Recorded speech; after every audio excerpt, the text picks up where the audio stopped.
Thank you. Please be seated. Let's go on the record of the matter. State versus Grist. Ladies and gentlemen of the jury, apparently some of you had problems with your audio yesterday and never told anybody. And now I'm finding out about it for the first time today. It's causing us some problems that we've got to work through right now. So I'm going to reread to everybody some information. It's called information, and information are allegations or charges brought against the defendant. They're not evidence of anything, they're simply allegations. After I've read to you the information, each party, the state with Mr. Watabe and Mr. Facemeyer for the defense, are going to identify the key parties on their team, any potential witnesses that may call. Pay attention to those names.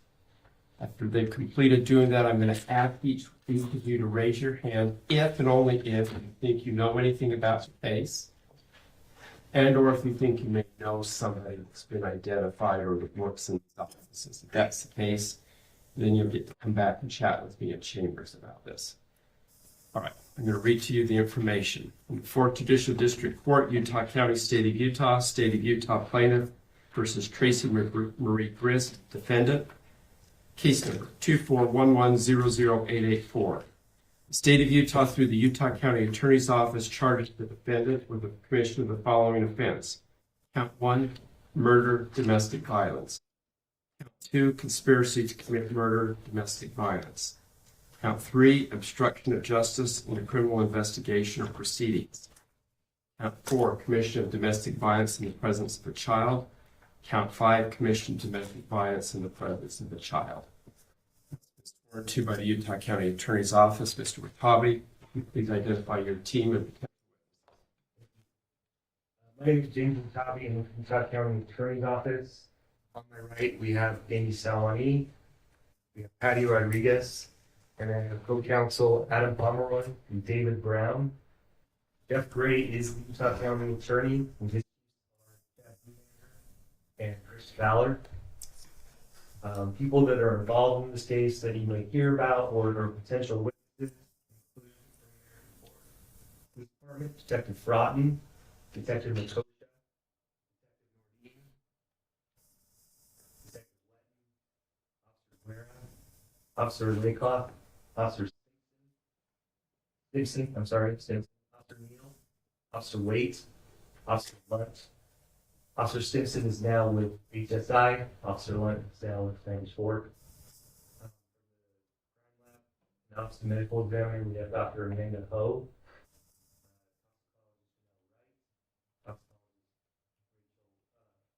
Will. We have from the crime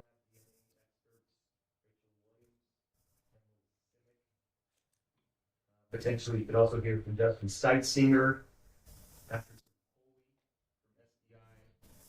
Sergeant Paulina.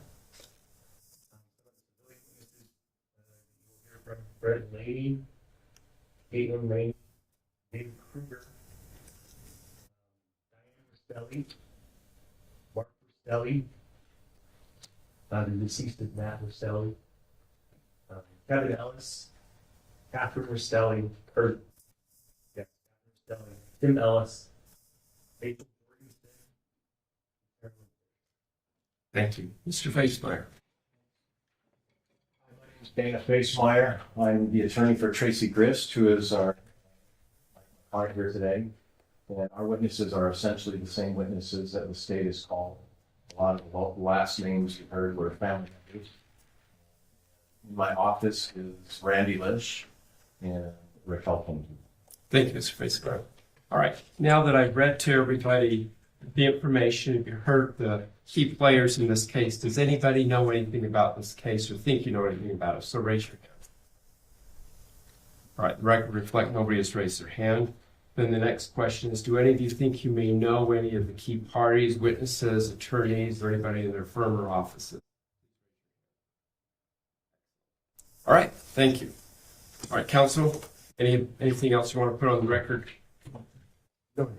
Let's hand out the jury instructions. Ready to hand out. and nothing from defense. Nothing to thank Mr. Fitzgerald. So ladies and gentlemen, we're now handing out to you what are called jury instructions. These are the opening instructions in the case that'll help you as you listen to the testimony, know how to process it. After the opening instructions, the state will give you an opening statement. After that, the defense will decide whether they're going to give you an opening statement, whether they're going to waive it or they're going to defer. You're welcome to read along or just listen. You can take these instructions with you back into the jury room. Please don't take them home with you, but leave them where you're sitting on the table each night when you leave to go home. Now read the opening instructions. That's one moment. I need one more piece.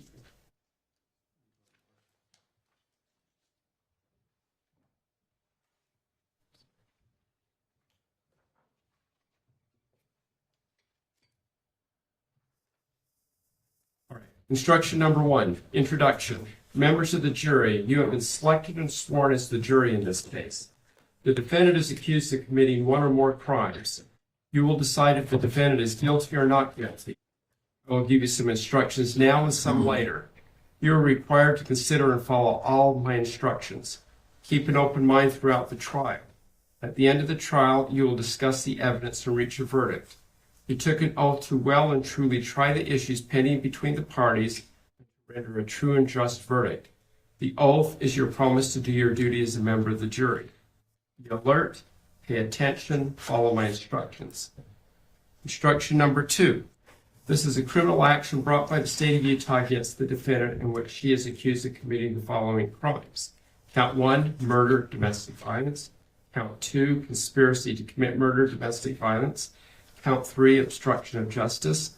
Count 4, commission of domestic violence in the presence of a child. Count 5, commission of domestic violence in the presence of a child. The fact that the defendant has been accused of these crimes is not evidence of anything. Rather, the defendant is presumed innocent. The defendant has entered pleas of not guilty and denies committing these crimes. Every crime has component parts called elements. Before you can find the defendant guilty of a particular crime, you must find that the prosecution has proven each element of that crime beyond a reasonable doubt. Until then, you must presume that the defendant is not guilty. The defendant does not have to prove anything. She does not have to testify, call witnesses, and present evidence. Number 3, proof beyond a reasonable doubt. The prosecution has the burden of proving the defendant guilty beyond a reasonable doubt. Some of you may have served as jurors in civil cases where you are told that it is only necessary to prove that a fact is more likely true than not true. In criminal cases, the prosecution's proof must be more powerful than that. It must be beyond a reasonable doubt. Proof beyond a reasonable doubt is proof that leaves you firmly convinced of the defendant's guilt. There are very few things in this world that we know with absolute certainty, and in criminal cases, the law does not require proof that overcomes every possible doubt. If, based on your consideration of the evidence, you are firmly convinced that the defendant is guilty of the crime charged, you must find her guilty. If, on the other hand, you think there's a real possibility that she is not guilty, you must give her the benefit of the doubt and find her not guilty. Number 4, presumption of innocence. Remember, the fact that the defendant is charged with the crime is not evidence of guilt. The law presumes that the defendant is not guilty of the crime charged. This presumption persists unless the prosecution's evidence convinces you beyond a reasonable doubt that the defendant is guilty. Number 5, the role of judge, jury, and lawyers. All of us, judge, jury, and lawyers, are officers of the court and have different roles during the trial. As the judge, I will supervise the trial, decide legal issues, and instruct you on the law. As the jury, you must follow the law as you weigh the evidence and decide the factual issues.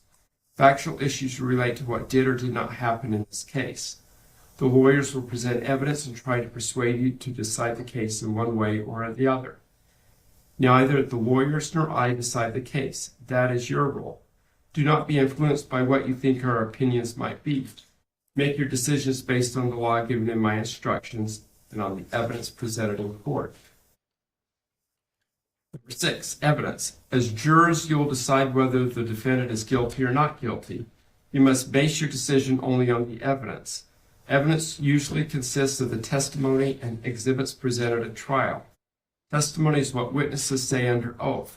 Exhibits are things like documents, photographs, or other physical objects. The fact that the defendant has been accused of a crime and brought to trial is not evidence.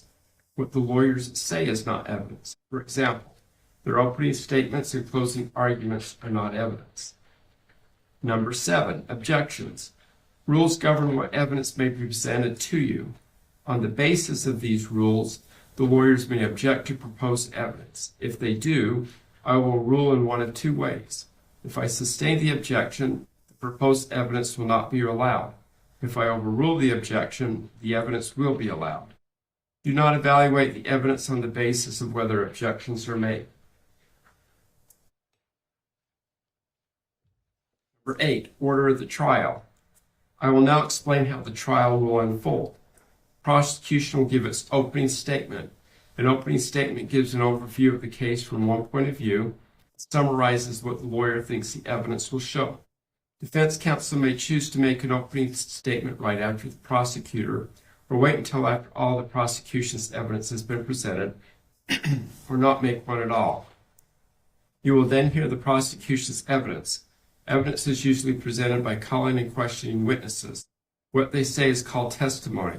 A witness is questioned first by the lawyer who called that witness and then by the opposing lawyer. Consider all testimony, whether from direct cross-examination, regardless of who calls the witness. After the prosecution has presented all of its evidence, the defendant may present evidence, though the defendant has no duty to do so. If the defendant does present evidence, the prosecution may then present additional evidence. After both sides have presented all their evidence, I'll give you final instructions on the law you must follow in reaching a verdict. You will then hear closing arguments from the lawyers. The prosecutor will speak first, followed by the defense counsel. Then the prosecutor speaks last because the government has the burden of proof. Finally, you will deliberate in the jury room. You may take your notes with you. You will discuss the case and reach a verdict. Number 9, conduct of jurors and rules applicable to recesses. From time to time, I'll call a recess. It may be for a few minutes or longer. During recesses, do not talk about this case with anyone, not family, not friends, not even each other. Until the trial is over, do not mingle or talk with the lawyers, parties, witnesses, or anyone else connected with the case. Court clerks or bailiffs can answer general questions such as the length of breaks or the location of restrooms, but they cannot comment about the case or anyone involved. The goal is to avoid the impression that anyone is trying to influence you improperly. If people involved in the case seem to ignore you outside of court, they're just following this instruction. Until the trial is over, do not read or listen to any news reports about this case. Do not do any research or visit any locations related to this case. If you observe anything that seems to violate this instruction, report it immediately to a clerk or bailiff. Number 10, further admonition about electronic devices. Jurors have caused serious problems during trials by using computer and electronic communication technology. You may be tempted to use these devices to investigate the case or to share your thoughts about the trial with others. However, you must not use any of these electronic devices while you're serving as a juror. You violate your oath as a juror if you conduct your own investigations or communicate about this trial with others, and you may face serious consequences if you do.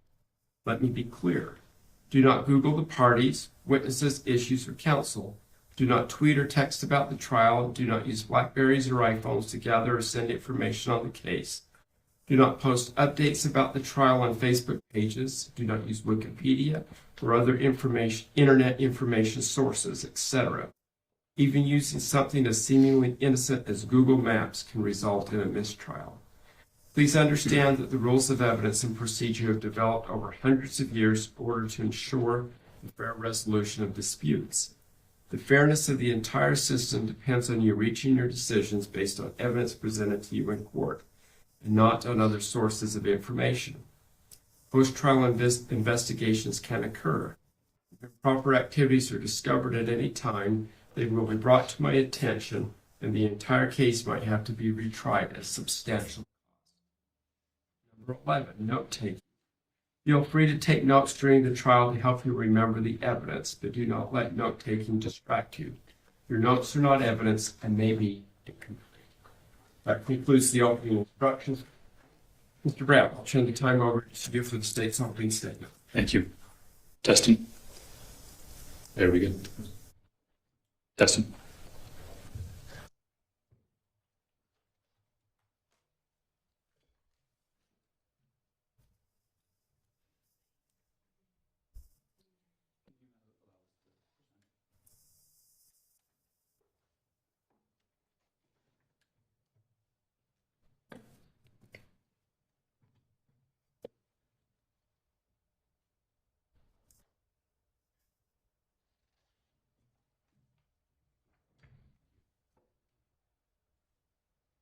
On the morning of July 12th, 2024, Matthew Restelli woke up in his home outside of Temecula, California. He woke up in a great mood because the day earlier, he had convinced his wife, Kathryn, who goes by Kate Restelli, to come home. You see, 3 weeks earlier, she had taken their 2 children, Cheyenne and Steele, and left the home in California and driven to her mother's house in American Fork, Utah. Her mother is Tracey Grist. He had made arrangements. He had arranged a rental car for her to drive home. He had put money into her, by her I mean Kate, into Kate's account so she could finance the trip to come home. Little did he know, but that agreement to come home was a ruse. She had no intention of coming home. Over the course of the morning of the 12th, Matthew learned from Kate that she couldn't rent the rental car that he had arranged for her. So she couldn't come home. Thinking she still wanted to come home, he went to work. He put new tires on the family truck. He obtained a travel permit so he wouldn't get pulled over. He replaced the starter in the car. And by approximately lunchtime on the 12th, he began the 10-hour trip to American Fork, Utah. Over the course of that drive, he spoke to Kate several times. We know this because there were several calls recovered from Kate's phone that you will hear. You hear the content of those calls. Because of the content of the calls, it likely wasn't a surprise to Matt that when he showed up at 10:06 p.m. to Tracey Grist's home, that the interior lights were off, that the door was unlocked, and that there was nobody there.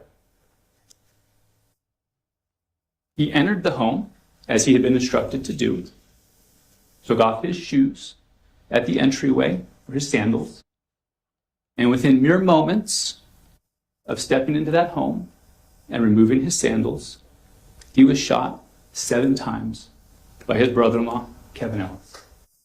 And he died at the foot of the stairs while Kate and the 2 children were upstairs. Now, the events of what happened that day and the weeks leading up to it is what brings you here today.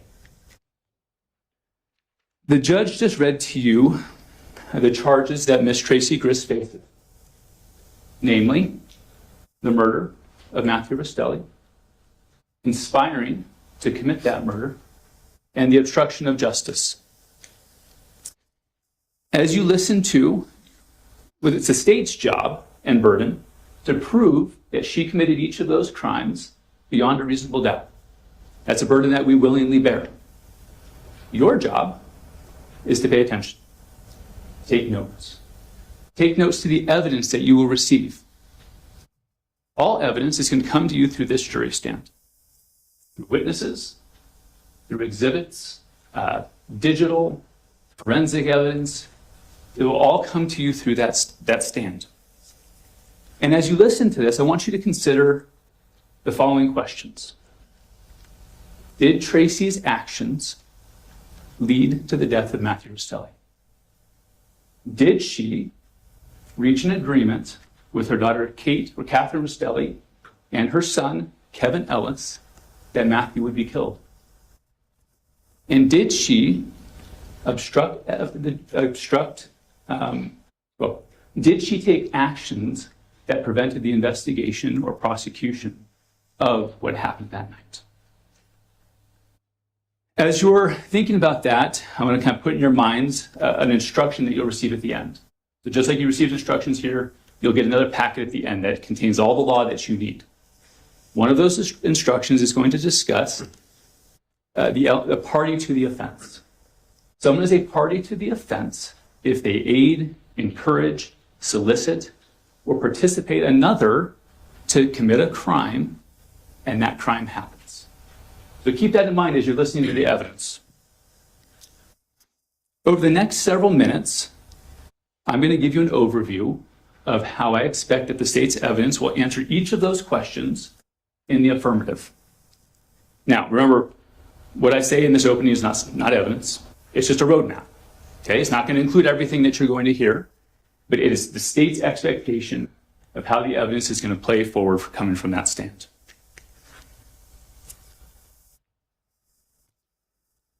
The relationship between Kate, actually this may be helpful to you.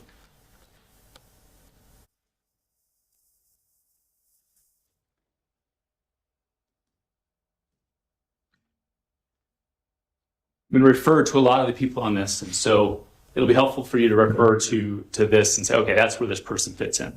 Trust, you will hear this evidence again. This is just a roadmap. In January 2024, the relationship between Matt, the deceased, and Kathryn, or Kate, his wife, had become very strained. The couple argued frequently. They argued about Kate's infidelity. They argued about their dire financial situation. But either way, it was bad. In January, the date's in the bottom right corner, Kate reached out to her mom, saying, at this point, I don't know if Matt will be going to Disney. We've been fighting so much. I want out. To which Tracey Grist responds, just say what you need to. And then, I just told your husband, don't mess with my child. I want you to know I mean that. And then a little bit later, I'll just drive 9 hours and strangle him. Appeared to be mere hyperbole at the time. Things improved enough that in February of 2024, they did go to Disney. Matt joined the entire Grist family as they went on a Disney trip. You will hear that the family procured several Apple AirTags to place on the children so that they wouldn't lose them in Disney. By May of 2024, things had deteriorated again. Kate tells her mom, I hate my life, Mom. I hate that I have kids with Matt. Similar concerns were relayed by Kate to her sister, Carolyn Fisher, who you will hear also lives in California. In June of 2024, Kate tells Carolyn Fisher, I hate him. How do I get out? To which Carolyn responded, do it one step at a time. Talk to Mom, Tracey Grist, about a storage unit. So that's what she did. Kate procured a storage unit, began to slowly move things out of the family home that she wanted to keep when she left. You'll hear that the plan was for her to leave at the conclusion of a Las Vegas trip that she and Matt were going to take in mid-June. Diane Restelli is Matt's mom. She's here in the courtroom today. You're going to hear from her. She knew about the dire financial situation that Kate and Matt were in. And knowing that now was not the time for a Vegas trip with their situation, she canceled the trip. This forced a shift or a change in the plan for Kate and Tracey. Tracey obtained a credit card and sent it to Kate, a credit card that Matt couldn't track and didn't know about. On the 18th of June, she arranged for a rental car for Kate and the kids and scheduled it for the 20th. On the morning of the 20th, on the 16th, you also start to see lengthy conversations between Tracey Grist Carolyn Fisher, Rachel Jorgensen, and Kate. A lot of activity. You're going to see that come forward. During those conversations, on the 16th, Tracey Grist's web search history shows that she searched first, Utah gun law registration, and second, Utah shoot break-in. She also started looking about establishing residency in Utah, the divorce procedures. And as I said, 2 days later, she arranges the rental car, which would be set for the morning of the 20th. On the 20th, in the early morning hours, Carolyn Fisher texts Tracey Grist and asks if she can see the AirTag that she had switched the name to Truck. Tracey confirms that she'll look. That same day, this is the 20th, Kate is going to meet Carolyn at the storage unit and at the rental car agency. Carolyn tells her, I used the Apple AirTag, use some Gorilla Tape or something else to stick it somewhere in the truck. Okay? Kate, at the bottom, you'll see she expressed some reservations about this. Not sure she wants to do it. But on the 20th, she drives the family truck into town, leaves it at a shopping complex, and decides last minute, actually, you know what, yes, I am going to put the AirTag in there. She places it in a bin of trash on the floorboard of the truck. Picks up the rental car, goes to the storage unit, fills it with whatever she wanted to take, and begins to drive to American Fork. No warning to Matt that she was leaving. That same day, you will see that the family created a Facebook chat that involved Carolyn, Tracey Grist, Rachel Jorgensen, and Kate that allowed them all to monitor the location of the AirTag. And they discussed frequently its location. During Kate's drive on the 20th, Tracey Grist asked Carolyn Fisher to draft a text to send to Matt to explain that this was just a breather. She does that, and Kate sends it as drafted to Matt. Kate arrives to the home of Tracey Grist the evening of the 20th, enters the gated community where Tracey lived, and set up shop in Tracey's home. Over the next several days, Matt gets over his initial anger about Kate picking up and leaving with the kids without warning. Part of this is because he was being led to believe that this was just a breather. This was just a temporary vacation. Tracey Grist, you'll hear, went so far as to call Diane Restelli and tell her the same thing. They just need a breather. They just need some time. The entire time that Matt is being led to believe that this is a breather, the family's monitoring him. By this point, June 26th, Kevin Ellis, who also lived in the home, was given the ability to monitor the AirTag. We see on the 26th, Kate asks him, what day are you coming back? Wondering for Olaf. Olaf is a nickname that they gave to Matt when they wanted to talk about him. Friday, late, he says. Okay, cool. And then he assures her the tag is still active. Really? She asks. He responds on the 26th, if I have to rush back, I can make that happen.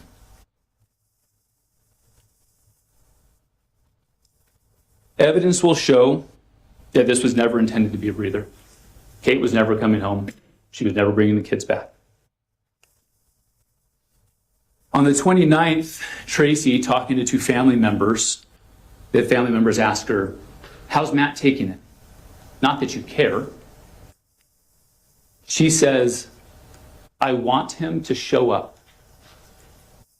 He still thinks it's only for another week.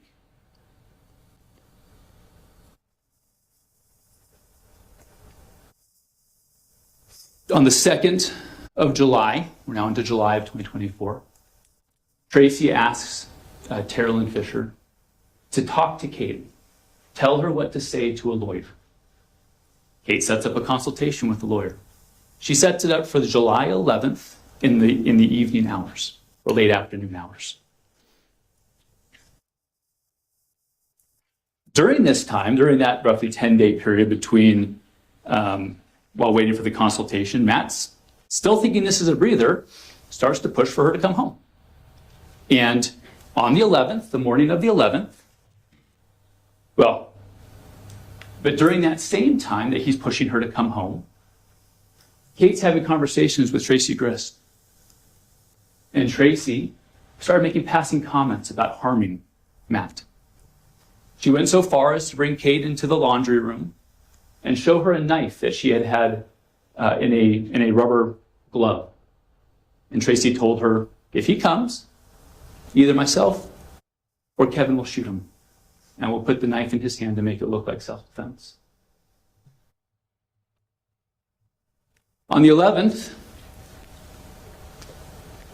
contrary to Tracey Grist's desire that Matt come out, Matt tells Kate, I don't want to drive out. And Kate relays the same to her mom. On the morning of the 11th, Matt doesn't want to drive out. So instead, he arranges a rental car at the Enterprise around the corner.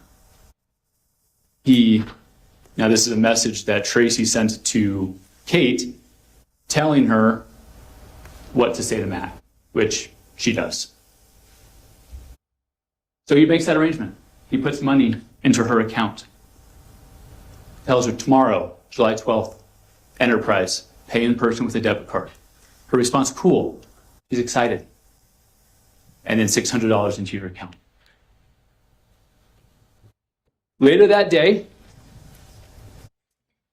Kate has a consultation with the lawyer. This consultation was recorded and sent to Tracey Grist. A friend who knew that she was going to have the consultation on the 11th reaches out to Kate and asks her how it went. She responds, honestly, I'm bugged. She learned in that call, and you'll hear it, divorce is on her terms, staying in Utah with the kids wasn't in the cards.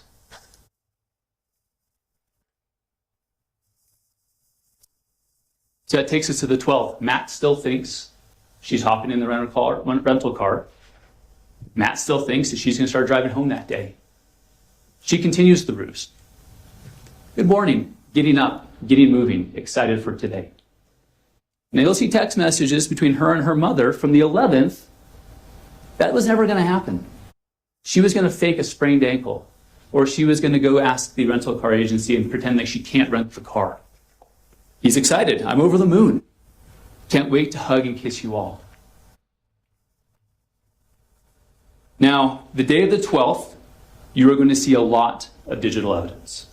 A lot of conversations between Tracey Grist, Terrell Fisher, Rachel Jorgensen, and Kate. I'm only going to go through a couple of those. From Kate's call log, early morning of the 12th, she calls her mom and talks to her for 4 minutes. Immediately after that, she has a phone call with Matt Restelli. Then, around here, she has a conversation with Kate.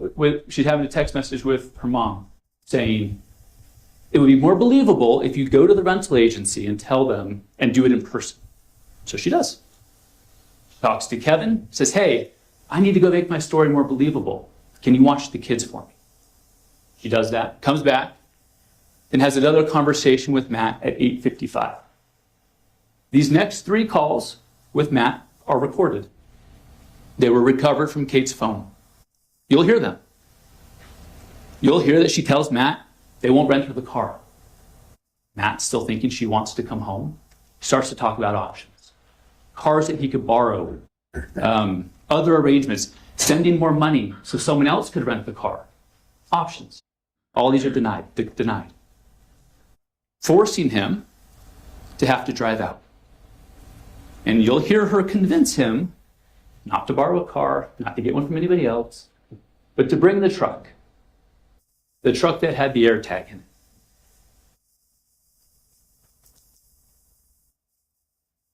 it. But he's worried. I need a starter. I still need a travel permit. So he makes those arrangements. By 9:15, he calls her and says, I got the permit. I'll go into town, get the starter.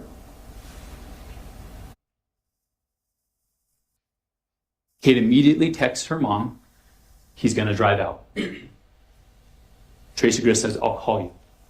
They do indeed have a call. 11:39 for 5 minutes. At this point, you're going to also hear the next 3 phone calls that were made between Kate and Matt. 11:55, they talk. And at this point, things change. You hear Kate encouraging him, you're going to come in, right? Help me pack? Matt, knowing the relationship with Tracey, kind of tries to push it off. Well, can't you just be ready? Can we just throw it all in the truck? I won't even turn the car off. I won't even turn the truck off. She insists. And ultimately, he agrees.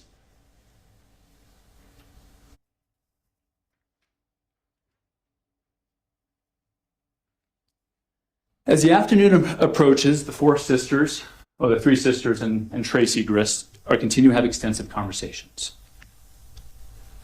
At 12:48, you'll see a call between Rachel Jorgensen and Kate Restelli that lasted for about 20 minutes.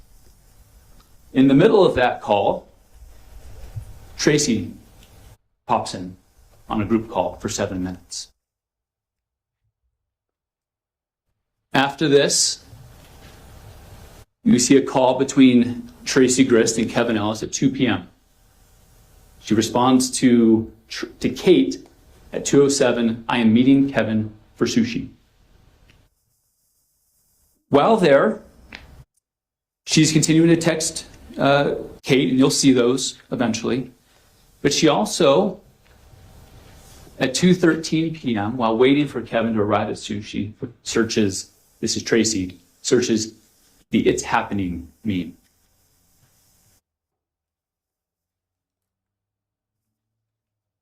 Remember the call with Rachel Jorgensen that happened at 12:48? At 2:18, Rachel Jorgensen begins a series of 3 phone calls. The first is to Aurora Franz. Aurora lived in Tracey Grist's home with Kevin and Kate. You'll hear that she made arrangements for Aurora to leave the home and come to her house in Ogden that night, despite never having been there before. 5 minutes later, immediately after getting off the phone with Aurora Franz, she calls Jacob Trujillo, Tracey's son who lived in the home with them, and makes sure that he has plans with friends that night and wouldn't be home. She then immediately calls Tim Ellis, Tracey's other son, who lived about 4 minutes away. Now you'll hear from Tim. Tim will tell you that prior to this date, they had talked about Tim coming over if Matt were to ever come out, to be a peacemaker, keep the peace, because he was friends with Matt. You'll hear him say that at 2:25, on the day of the 12th, he was told not to come over.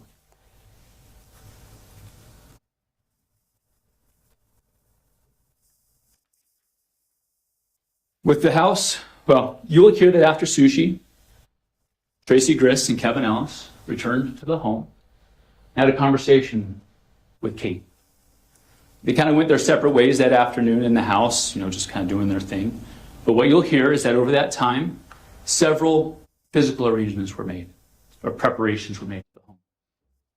As you walk into the Grist home, as you enter the home, to your right is a living room. In that living room, there's a fireplace. And directly in front of you, as you walk into the home, is the hallway leading to the stairs. Now, the toys for the children were traditionally kept in front of that fireplace in bins. Pretty messy, as kids typically are.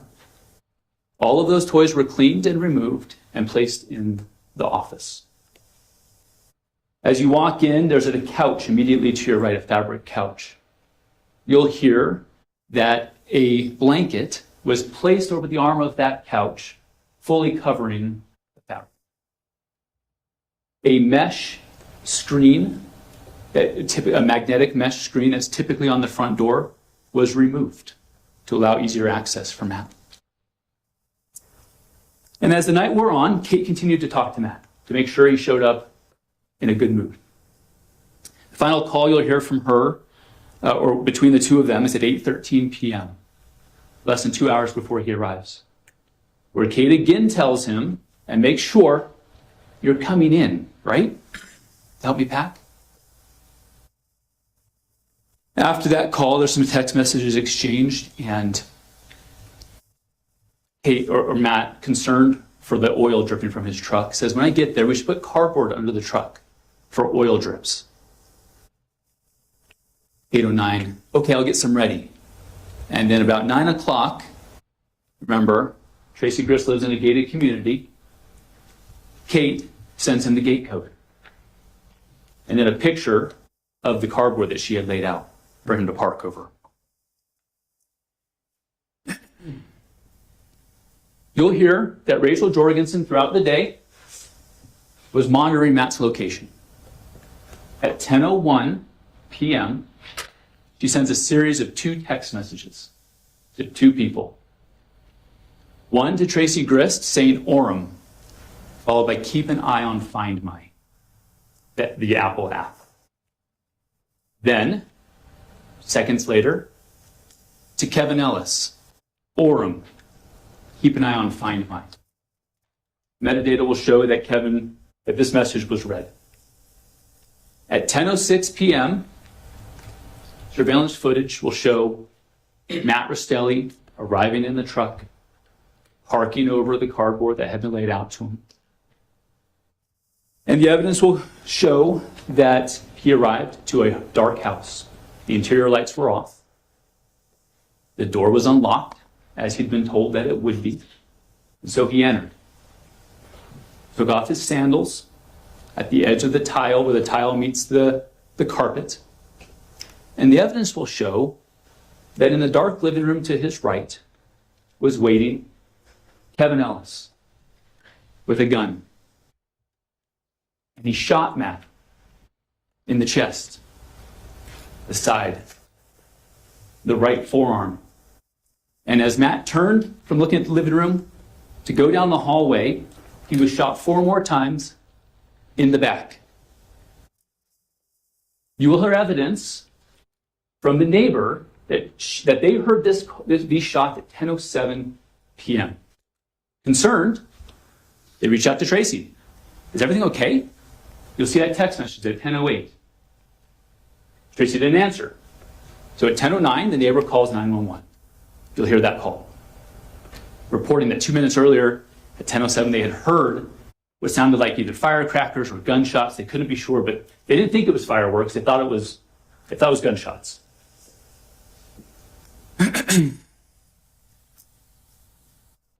6 minutes after the neighbor calls, 8 minutes after the gunshots are heard, Tracey Grist calls 911 and reports that Matt had been shot. Now, in that 8 minutes, the evidence is going to show that Kevin left the living room, went and placed the gun in the front on the countertop, and that a knife, and that he was overheard to say, "Be careful, he might still be moving." And that a knife, that same knife that was shown to Kate in the laundry room, was placed in his hand. Now, you'll hear 4 pieces of information about this knife that are suspicious. And first, it was placed in his non-dominant hand. Matt's left-handed. The knife was placed in his right hand. Second, the blade of the knife, the sharp part, was facing towards Matt, and the spine was facing away, meaning the grip was backwards. And you'll see images of this. Third, it was the same arm that had been shot in the forearm. through the skin, through the tendons, through the tissue, through the bone. All things required for grip strength. And fourth, you will see evidence that the blood stains are consistent with the arm being moved after his death.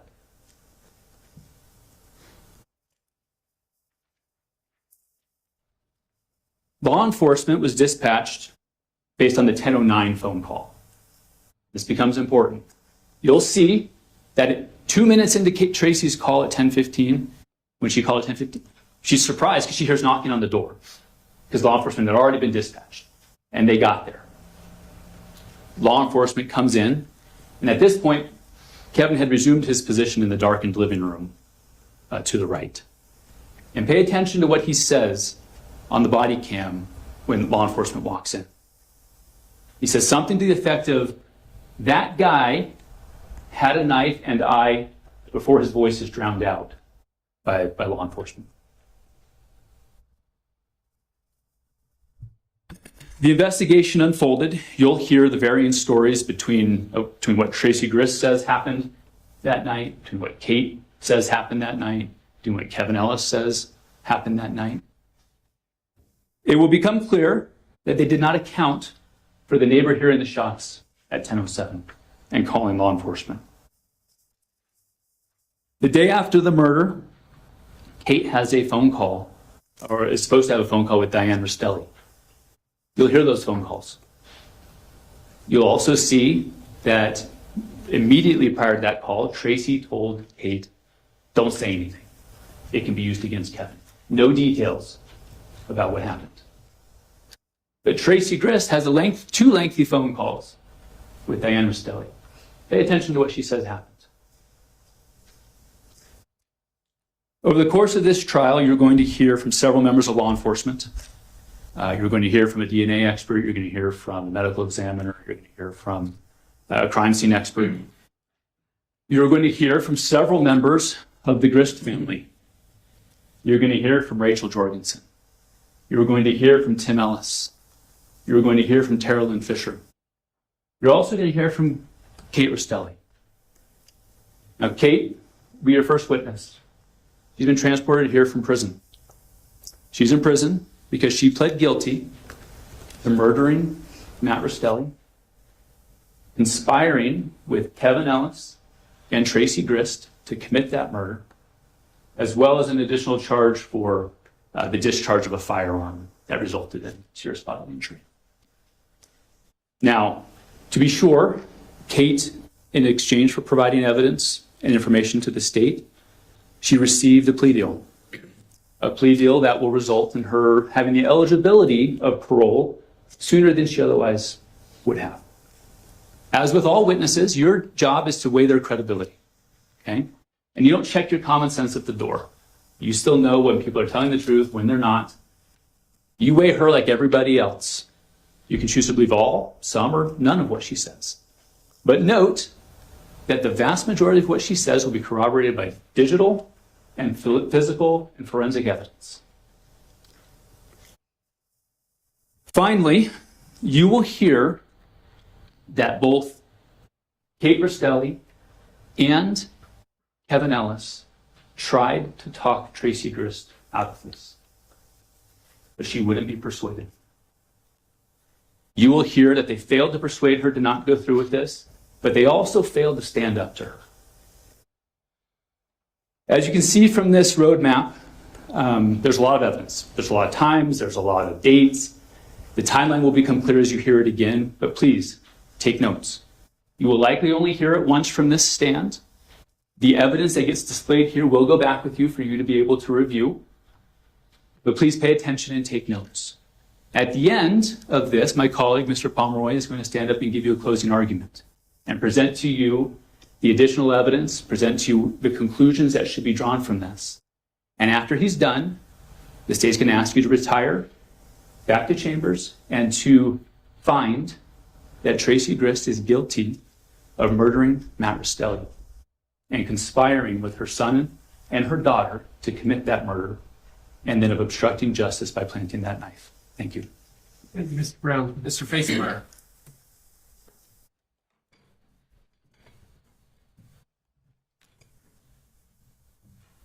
Ladies and gentlemen of the jury, my name is Dana Facemeyer, and thank you for being here today. I know that you've all seen jury trials before because we all own TVs. So we've seen jury trials, but they're much different.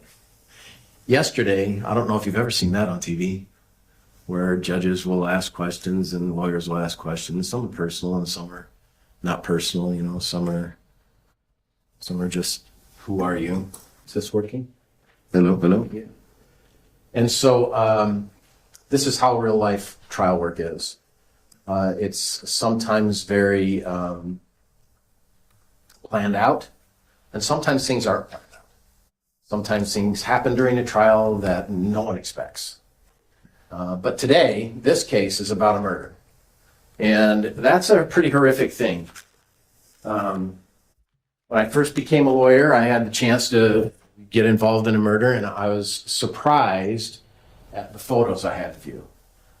They're gory, and there will be some here. And I apologize that you have to view them, but as the jurors, that's your responsibility to view and review evidence. However, one thing that you need to know is that almost everything presented to you in this trial, we all have known for a long time. We've been working on this case for a long time. We've had hearings before the judge. We've had hearings where witnesses have taken the stand. We've had pretrial stuff going on.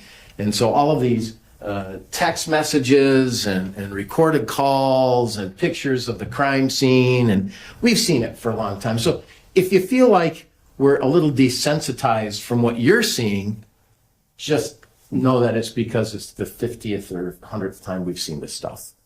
And so our desensitizing of some of these horrific things is just because of repetition. This case, in large sense, is what the opening statement presented. However, I was so confused in the opening statement because I know a lot of what he was saying, but it's still really confusing. And so he asked you to take notes and to keep things together because it is confusing. There's a lot of things that are at play in this case, including things after the murder occurred. This is the family. That's the easiest part of every exhibit in this whole case. This is my client, Tracey. These are her kids. And this is her kid, Kate. And Kate sort of comes in between Kevin and Tim. And she married Matthew. And they have 2 kids. And then Matthew has mom, Diane. That's the easiest exhibit we'll have. Everything else is a little bit hard to see and hard to differentiate. I think the thing that will be most apparent in this case is that as this case moved forward, there became a narrative. This is what happened. This is what happened. This is how it happened. This is what happened. Problem is their narrative decided the evidence. They never left their narrative. They never allowed for the evidence to speak for itself and then determine what really happened. The narrative has continued to press how the evidence is interpreted, is decided. And that's an error. That's an error in police work. You don't let the narrative decide the case. You let the evidence decide the case. Interesting fact about this case is that the murder occurred, and then Kevin was arrested, and then many months later, Kate and Tracey. And it was because of law enforcement, really the gritty part of work. They went and they started scouring things and looking at things. And they said to themselves, hey, we don't just have Kevin killing a guy. We have this conspiracy between Tracey and Kate. And therefore we need to arrest them. And they arrested them. What happened in between the actual time of the murder and when they were arrested, we're going to hear about some things there. Then you're also going to hear about some things that happened after they were arrested until finally many, many months later, after many, many, many hearings later, after witnesses had testified and all of these pictures you've already seen have been shown and things of that nature, Kate decides to enter a plea. And she decides to enter a plea not a year after she's been incarcerated, but a little bit less. So she's known about the evidence in this case. She's known what they're saying against her. She knows what they're arguing, that you're part of the conspiracy. She's talked to her lawyer about it. They've come up with a plea deal. And she has decided this is the best way for me to move forward in this case. And the best way for me to move forward in this case, given everything they have, is for me to enter a plea and come up with as close of a cap of jail time, prison time that I'm going to serve. And she has that right. Very few cases go to trial in criminal work. Very few. The vast, vast majority, almost 90+%, don't go to trial. And Kate's was one of those. Just didn't go to trial. Kevin's, on the other hand, did go to trial. Kevin's case went to trial a couple months ago. So the big whodunit is not part of this case. Frankly, we all know who did it. Everybody. We all know Kevin shot Matt. The murder in and of itself is decided. Completely decided. And the state will have an opportunity to show you pictures and show you a medical examination and show you all this stuff and blah, blah, blah. And frankly, Kevin has already been found guilty. Kevin's already been sentenced to prison. And so we'll spend time going over that part of it.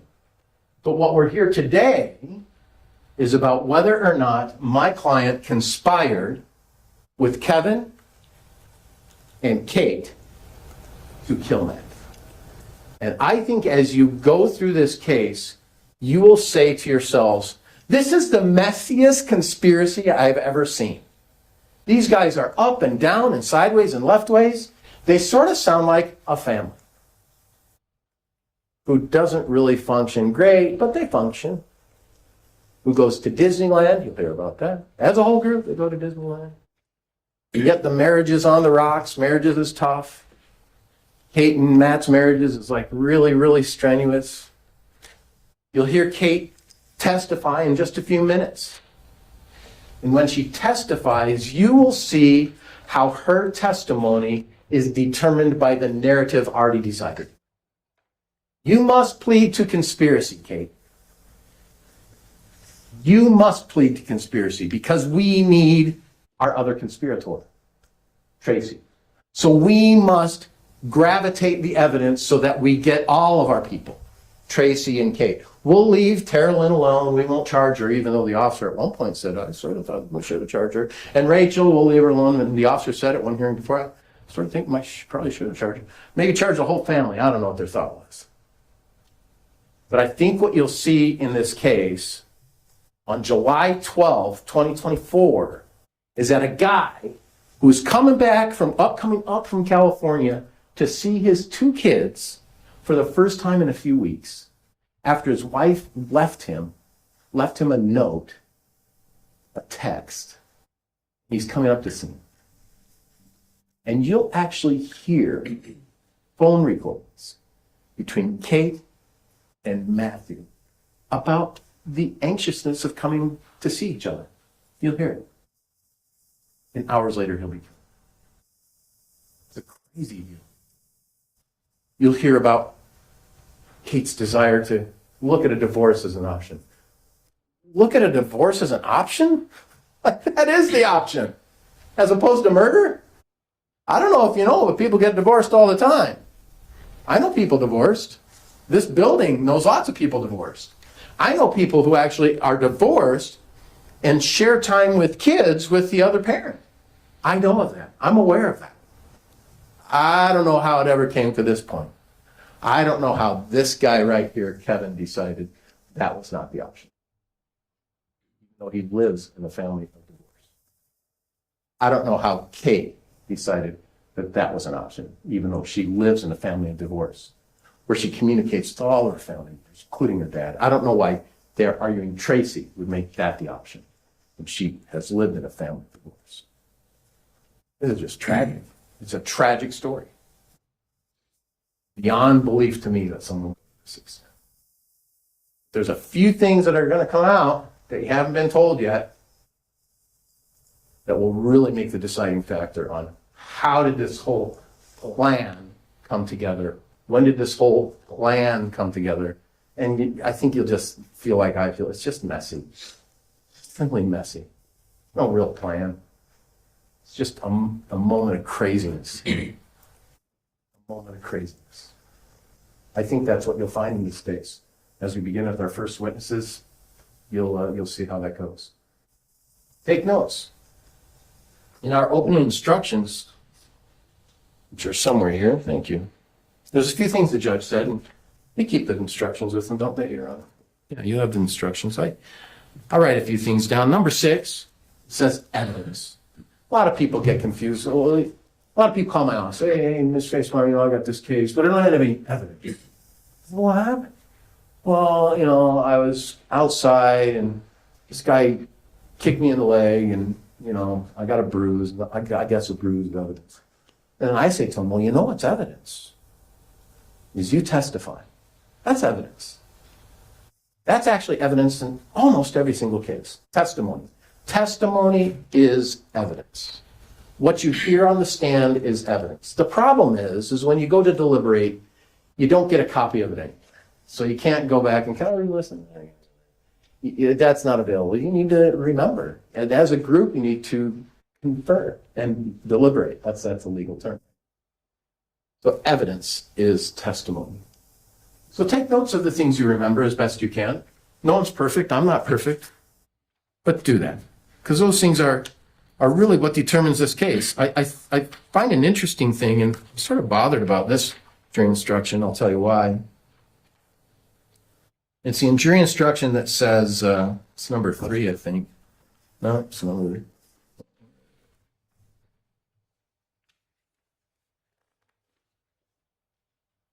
Yeah, number 5. Role of judge, jury, and lawyers. You know what my role is. You know what the lawyers' roles are. Our roles are to advocate for our client's position. But it says here, all of us, judge, jury, and lawyers, are officers of the court. I had to go to law school. I had to take a bar exam. I had to get sworn in to be an officer of the court. I'm an officer of the court. You guys are an officer of the court because we chose you. You got the easier road, but yet you have to sit through a jury trial. We're all officers of the court. We're all part of the process. As a judge, he supervises a trial. As a jury, you are what we call fact finders. You determine facts. In the end, your deliberation and your decision determines facts, best as can be. And so because you're the fact finder, no longer is a judge our fact finder. We certainly aren't fact finders. You guys are. And because you're fact finders, what you remember, what you recall, what you write down, what you pay attention to, what you see, you will have to come up with the facts. However, there's a caveat. And that caveat is based on the United States Constitution. In the United States Constitution, we have certain rights and privileges. Bill of Rights, I'm sure you've heard of them. One of those rights is the defendant has no burden of proof. When you're charged with a criminal case, the burden is upon the state. The state has the burden to prove their case beyond a reasonable doubt. That's the. There's nothing in the Constitution that says the defendant has to prove anything. Indeed, after a state's case is concluded, the defendant can just say, I'm done. Thanks. Did they do it? Did they prove it? Because that's our constitutional rights here in the United States. And so as you go through your fact-finding part, it's the burden of the state to determine whether or not they prove the case. Lastly, we had a big trial here in Utah not too long ago, and my daughter was all into these trials, and she listens to them. And one day she said to me, Dad,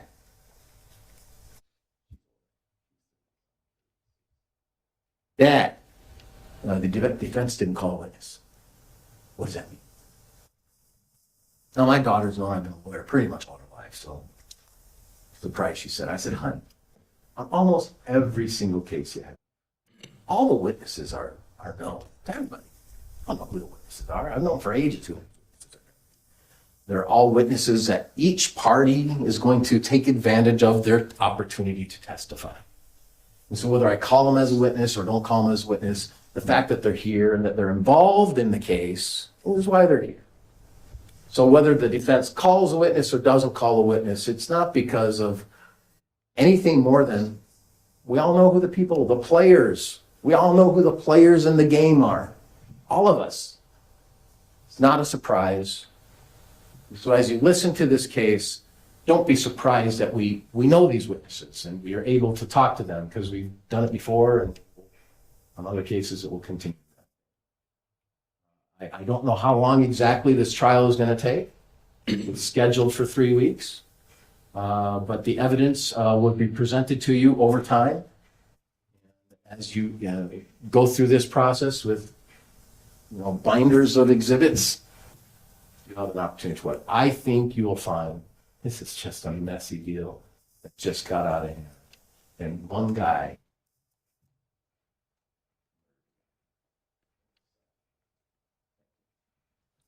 Thank you, Mr. Faceberg. Counsel, could I see up here for a second, please?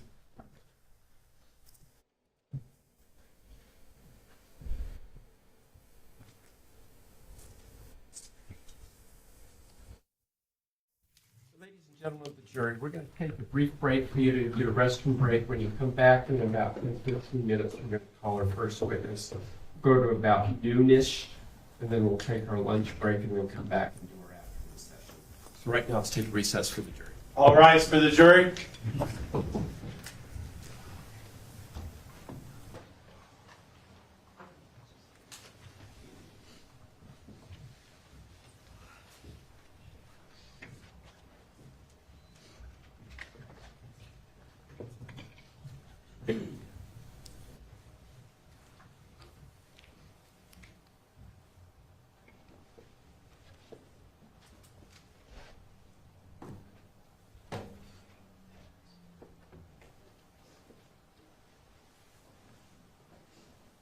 Please be seated. We're on the way. All right, so ladies and gentlemen, both parties have informed the court that they're invoking the exclusionary rule. What the exclusionary rule means is that if you were a witness, unless you're a designated party representative, you're not allowed to listen into the proceedings before the court until after your testimony has been provided and you have been released from your testimony.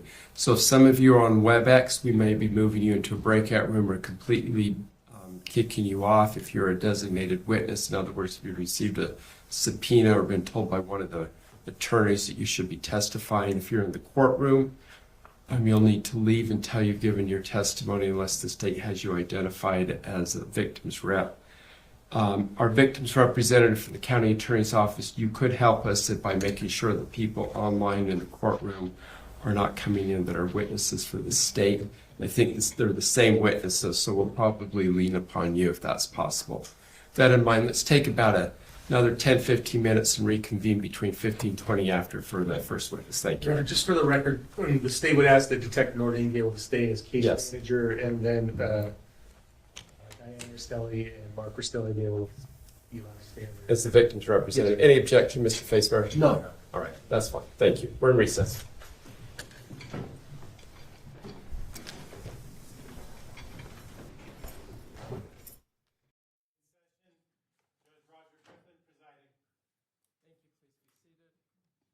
Back on the record, the matter of State versus Grist, case number 241101170. There you are. Good morning, Mr. Brown. Thank you for coming down. We're ready to bring out the next witness. We are. Mr. Brown, that's going to be confusing for the record. It was last time as well. All right, let's bring out the jury, please.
No assigned seats, just grab whatever seat you want.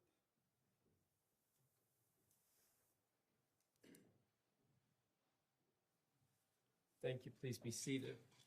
Ladies and gentlemen, our break went a little bit longer. We're waiting for the attorney for the next witness to finish up another court hearing and come down. He's done that now. We're ready to proceed. Mr. Brown, The state would call Kathryn Restelli. bring up Ms. Restelli, please.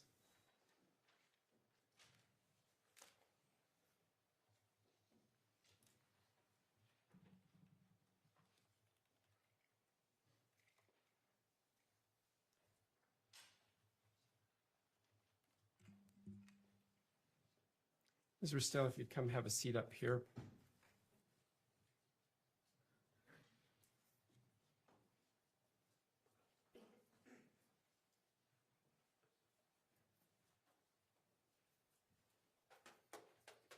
Please have a seat there.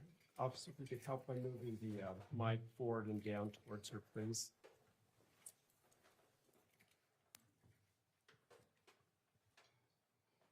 All right, Ms. Restelli, I know you've testified before. Just keep in mind, we'll let the attorneys finish asking the question before we respond, give direct answers, and give verbal responses, please. Yes, Your Honor.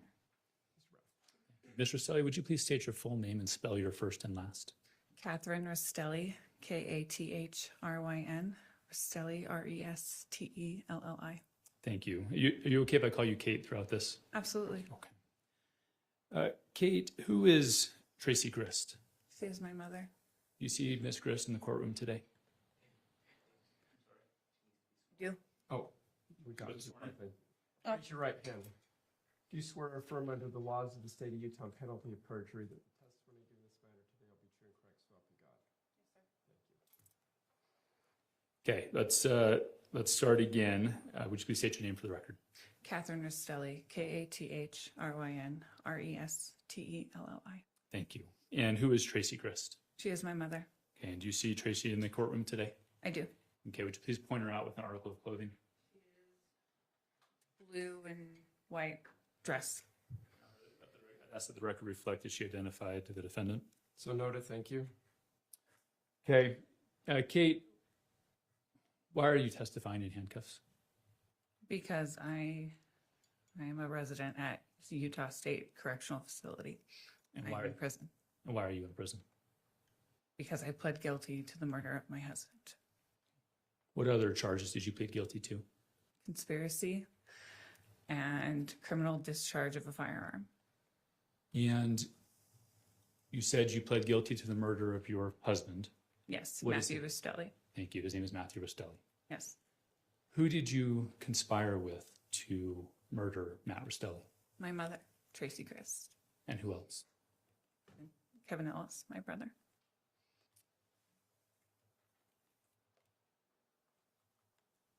Now you said you're in prison. Is it fair to say that you pled guilty, correct? I did. And why did you plead guilty? I pled guilty because I wanted justice for Matt. I wanted justice for his children, and the truth needed to be said.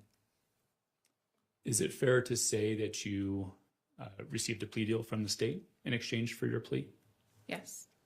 And is it fair to say that your possibility of parole is sooner than it might otherwise be? Yes. Is it also fair to say, though, that you still have a life possibility? Yes, I do.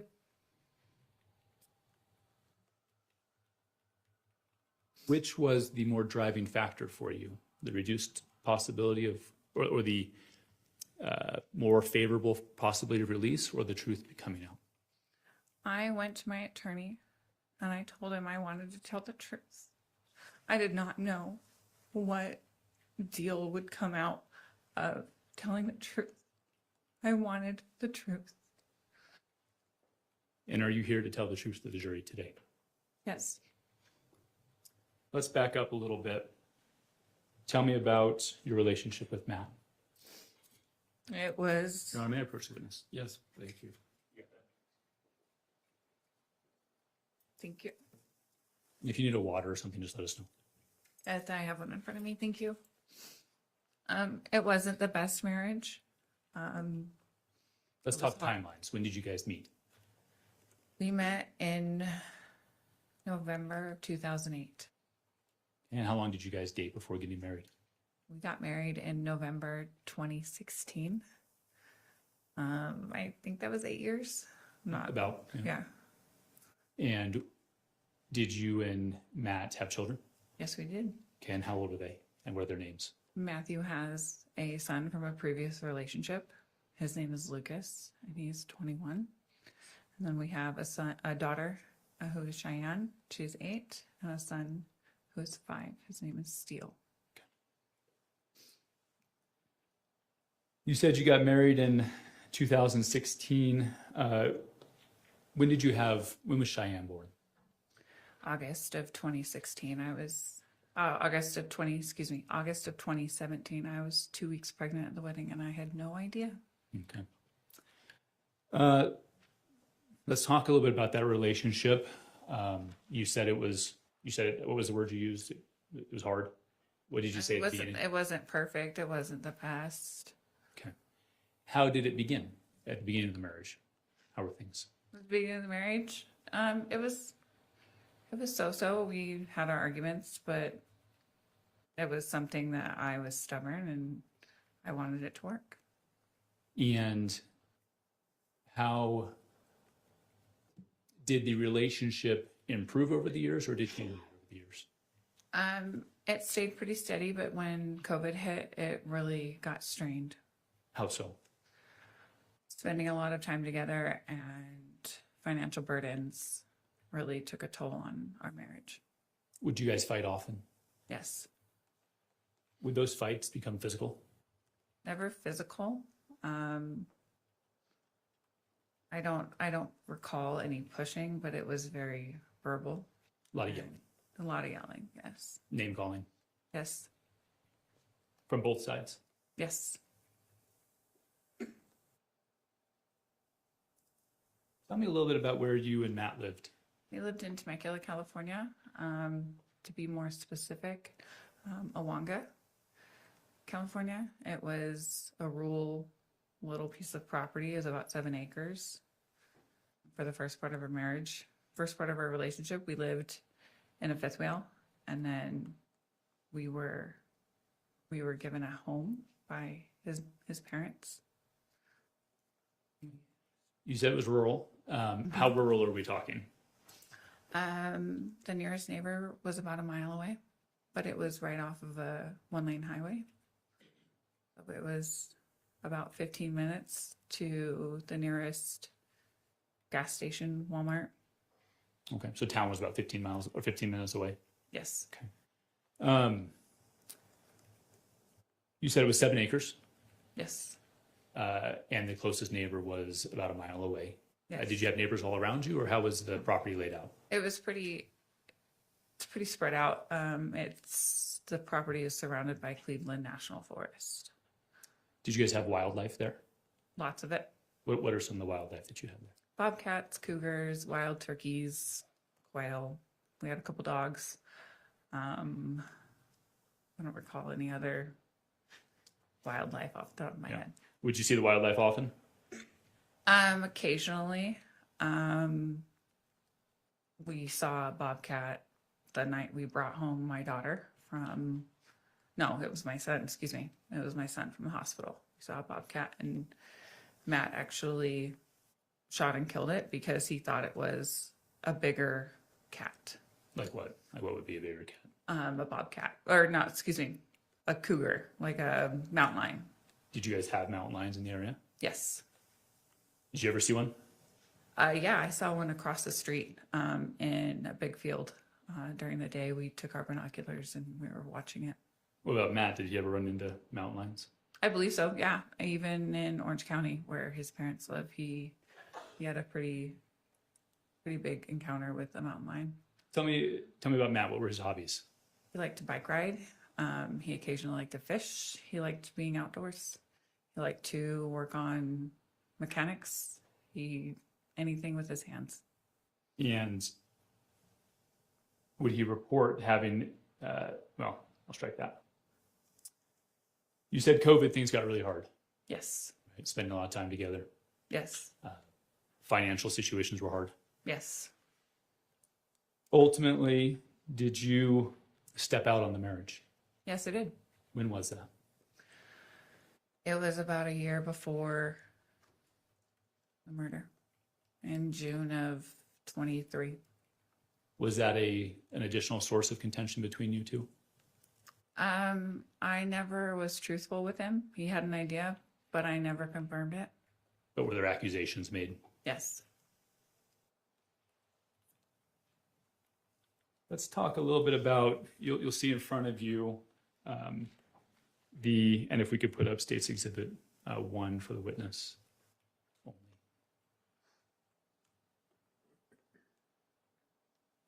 You see that in front of you? Yes, I do. Okay, and does that match this demonstrative exhibit that's right here to your left? Yes, it does. Okay. If we could say we move to admit State's Exhibit 1. Any objection? So admitted, thank you. If we could publish to the jury, please.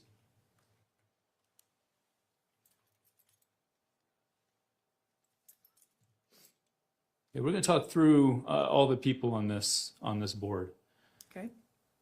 First, in the blue up top, we've already identified Tracey Grist as your mother, correct?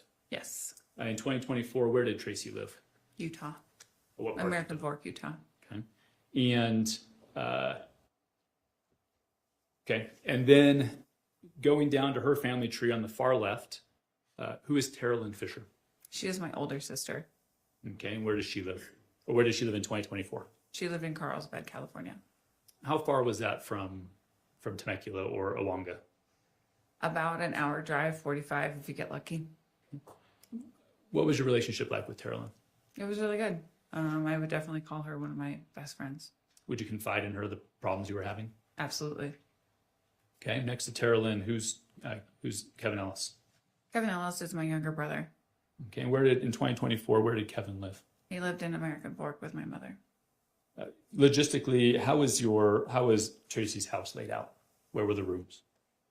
So it's a 3-story, well, I guess it's a 2-story with a basement. On the ground level, there's an office that Rory would use to have her games. Downstairs is a basement, and Jacob had the downstairs bedroom, and there was like a game room and a extra living room. And then going all the way upstairs, it's when you come to the top of the stairs, it's Rory's bedroom, Kevin's bedroom, a bathroom, and then my mother's room.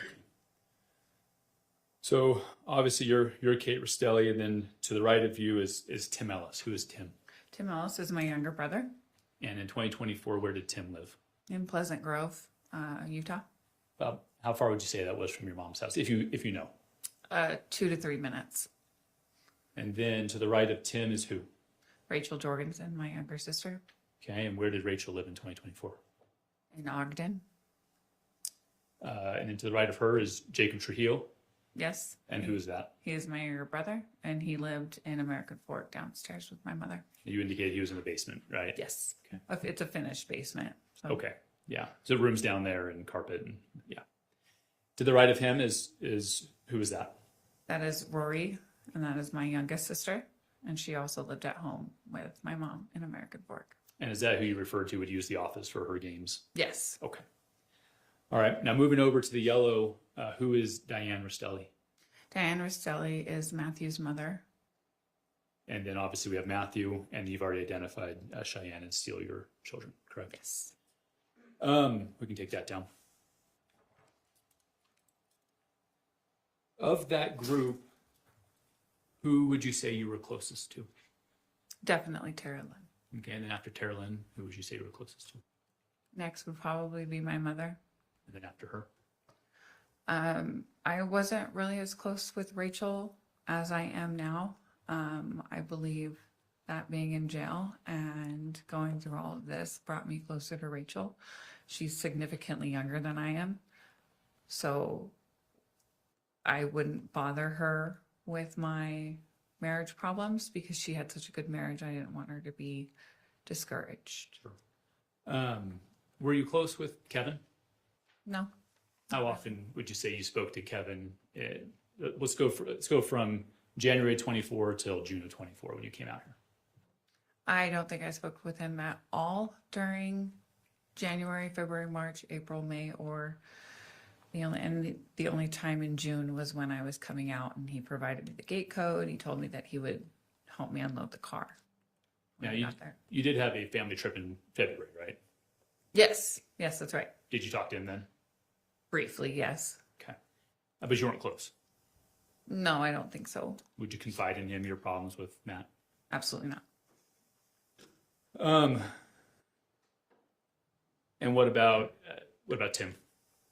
Tim, I barely talked to him. I did speak with him in February because we're both huge Disney fans, so we bonded over that.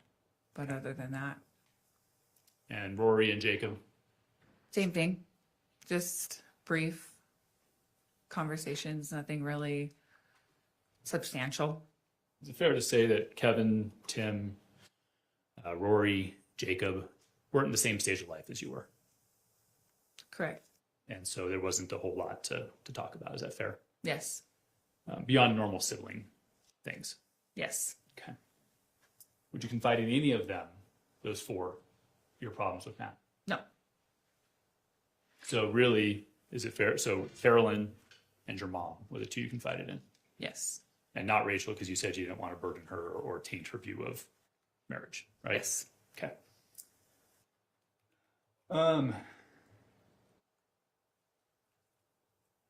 Is it fair to say that over the first 6 months of 2024, that your relationship with Matt was continuing to deteriorate? Yes.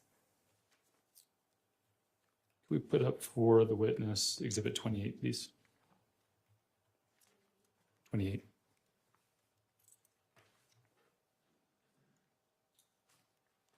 You have a binder up there. If you want to refer to it, you can, but if not, it will show up on your screen. Okay.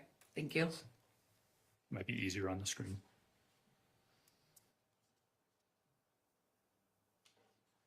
Okay, you just take a look at that exhibit. And when you recognize what it is, just look up and let me know.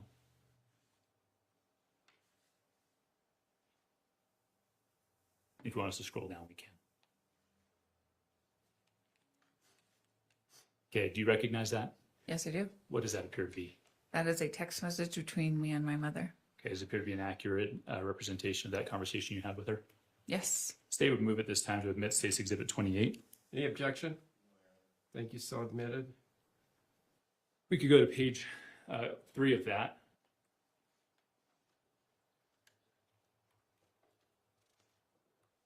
Thank you. What, that first message at the top, what's the date on that? And if we could publish this to the jury, please. The date on that is January 13th, 2024. You blow it up, it's impossible to read for the jury. Thank you. Okay, and that first text message there on page 3, what does it say? At this point, I don't know if Matt will be going to Disney. We've been fighting so much. I want out. When you say I want out, what did you mean? I want out of the marriage. And this was in January of 2024, correct? Yes. Okay, and if we could scroll down, what was your mom's response? Sure. Okay. And then let's scroll down to page 4, please. Okay, on your right, what do you say at 9:08 in the evening? I can't recover it. And what are you referring to? The fight that we were having, I was trying to get him to agree to go to Disney, because if he didn't go to Disney, I felt like it would be held over my head that I took our children to Disneyland without him. Okay. And then if we could go to go to the next page, please. Keep going. Next page. Okay. You could read that message on the left. Who's that from? That is from my mother to me. What'd she say? I just told your husband, don't mess with my child. I want you to know I meant that. What happened prior to this message? My mother called Matt. Do you know what she said? No, I don't. I was not in the room. and Matt didn't have her on speaker. I know that after she told me what she said, I was like, oh, all right. What'd she tell you that she said? That she Or is it this? told, Is it's this- pretty much that she told him not to mess with me. Okay. Can you please scroll down? Okay, let's stop there. Could you please read that message from your mom? He asked if it was a threat, and I said I just wanted him to not react. And the next one, please. But that's only because I was watering down my words. What is that? What did that mean to you? She was sugarcoating. She was. Sorry, hold on. If he objects, just pause for a second. I'm sorry. It calls for speculation. I asked her what it meant to her. Not what her mom meant by it, but what she interpreted. All not under that, guys. What did it mean to me? It meant that she had said harsh words and that she was able to sugarcoat it to where he didn't realize that she was actually being rude and threatening. Let's scroll down, please. Let's keep going towards the end. Well, actually, let me pause there. How did Matt respond to that? He did not like that phone call at all. Okay. And you relayed that to your mom, correct? I did. Okay, continue on. Go to Tracy's next message, please. Okay. So you tell your mom that Matt was mad about it. What was her response to you? She said that she wouldn't call him, and she said, just try to sleep. I won't call him. And then she said, I'll drive 9 hours and strangle him. Now, what did that mean to you? I didn't think it was serious. I thought it was more of a figure of speech, but I know that she was not keen on Matt. How'd you know that those two didn't get along? You can take this down, please. They had had arguments at my house, and they both voiced it to me. Actually, sorry, let's put that back up. Go to page 10, please. Did the Yes, jury publish, please. Yes, it's still the same exhibit.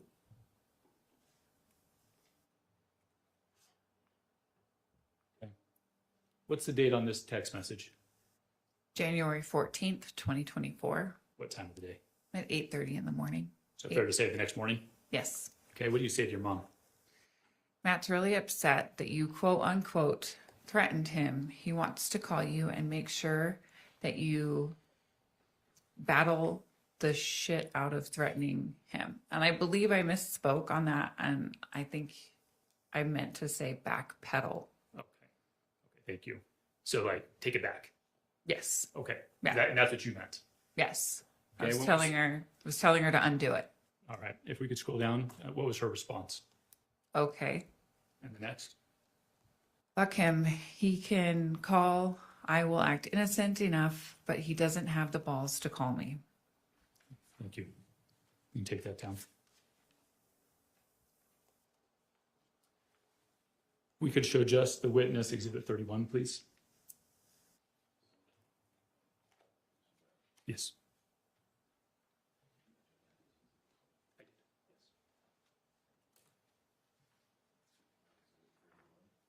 Yes. And we'll look at this in just a second. But that exchange was in January. Yes. Ultimately, did the Disney trip happen or not happen? The Disney trip happened. It had some hiccups, but it did happen. And did Matt go on it with you? Yes, he did. Okay. After coming back from Disney, did that fix your relationship? No. Okay. Sorry. It's fair, right? Like, is it fair to say your problems were bigger than that? Yes. Okay. And did you continue to share your frustration with your family members? I did. In particular, your mom and Tara Lynn? Yes, I did. If you take a look at your screen, this has previously been marked as states Exhibit 31. When you recognize it, just let me know. Okay. Does that appear to be a conversation, another text thread between you and your mother? Yes, it does. The state would move to admit states 31. Any objection? No, Your Honor. Thank you, so admitted. Okay, if we could publish, please.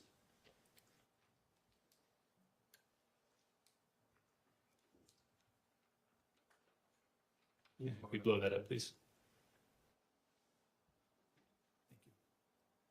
Okay, what's the date on this text thread? May 22nd, 2024. Okay, and what do you say to your mom? I hate my life, Mom. And the next one? I hate that I have kids with Matt. Do you remember what was going on around this time? Just another argument. Just, I can't tell you what the argument was about. I don't remember. We go to the next page, please.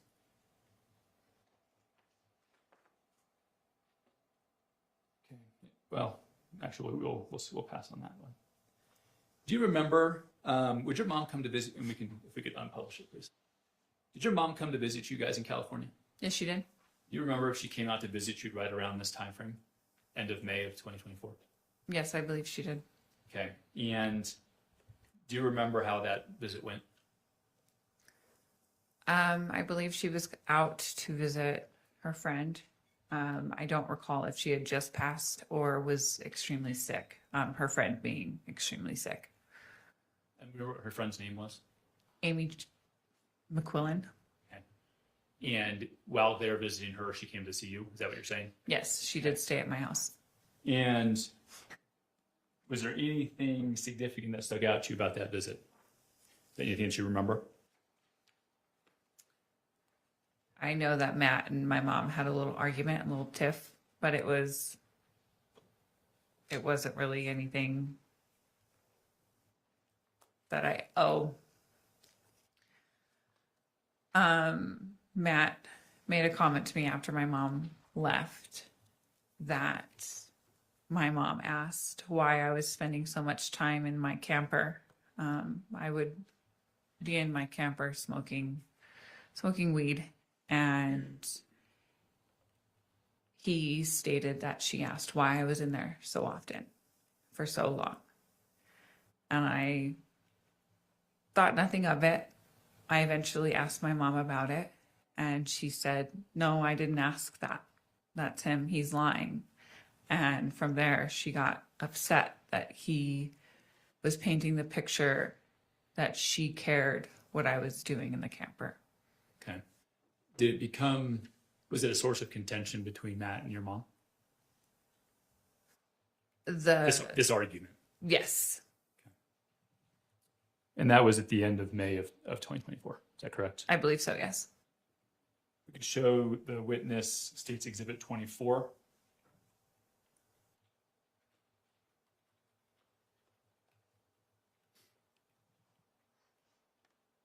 Okay. Do you recognize this exhibit? Yes, I do.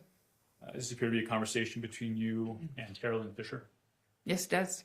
No, the state would move to admit State's Exhibit 24. Any objection? Thank you. So admitted without objection. If we could publish, please.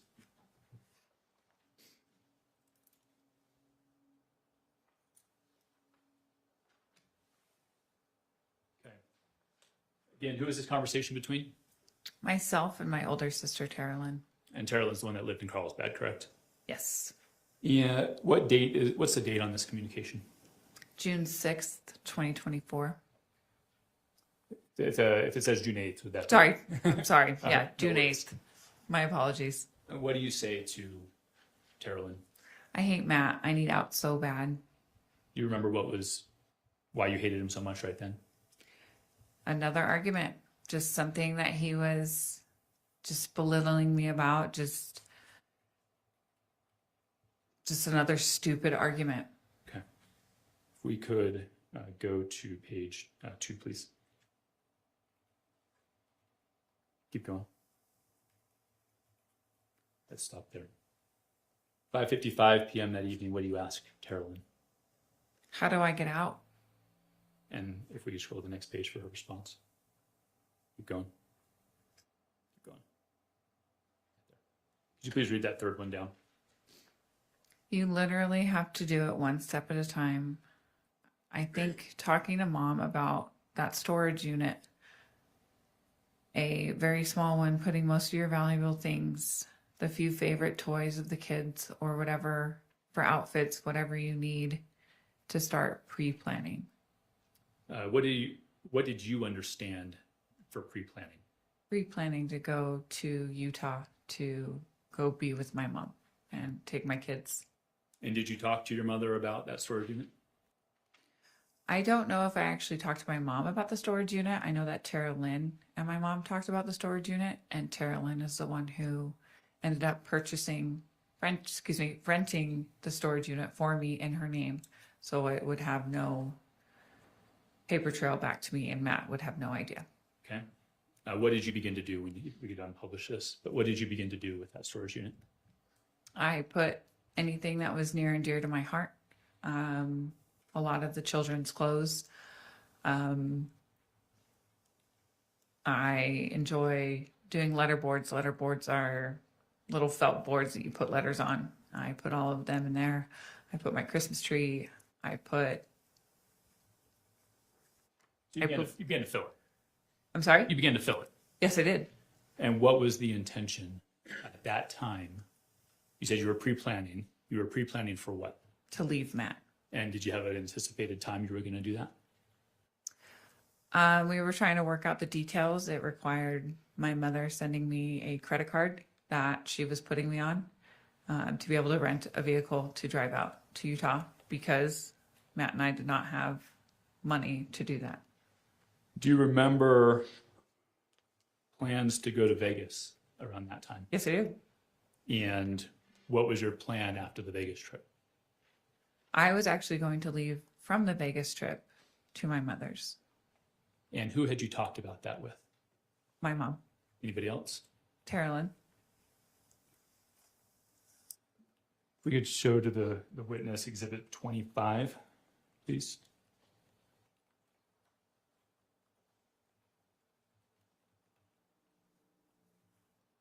Scroll down a little bit. Okay, once you recognize this, same procedure. You recognize that? Yes, I do.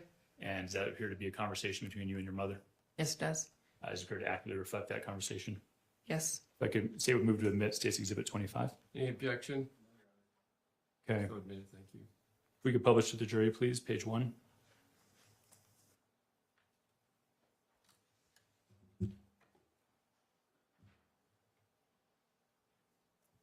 Okay, can you please read that message that you, well, actually, what's the date on that message? June. And blow it a little bit more. Thank you. June 15th, 2024. Okay, and who are you talking to here? I am talking to my mom. And what do you say? Diane just said we probably shouldn't go to Vegas. And you've identified this earlier, but who is Diane? Diane is Matt's mother. Okay. If we could go to page 3, please. Scroll down, right there. Later that day, what did your mom ask you? Hey, what is your SS number? What was the purpose of this, if you remember? Being able to put me on her Costco credit card. Okay, you can go ahead and unpublish that.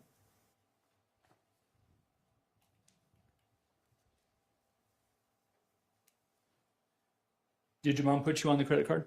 Yes, she did. And what did you get? How'd that happen? She had it mailed to her house, and then from her house, she mailed it to my P.O. box that I held at the UPS store.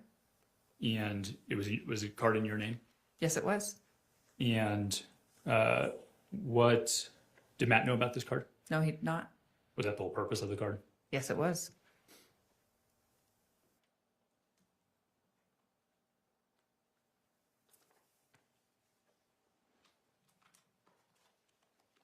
Okay, so where we're at is you've got a storage unit.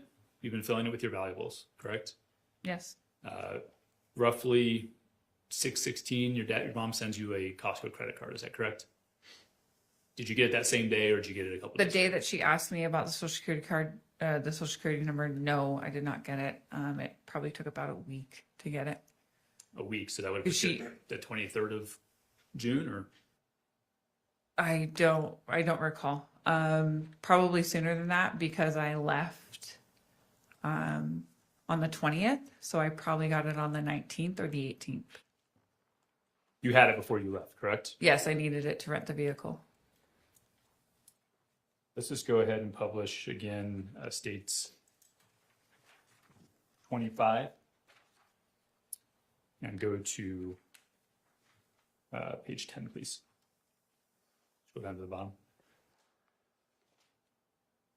Okay. On the 18th, do you see the message from your mom? Yes. And what does it say?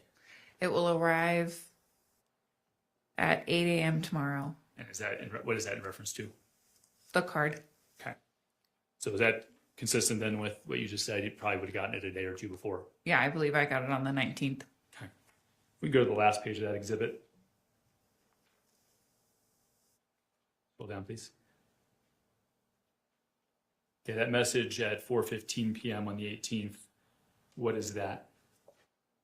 That is the information of the rental car place that I was going to use to rent the vehicle. Could you have rented the car without your mom? Without her credit card, no. I don't believe so. Could you have gotten to Utah without her? No.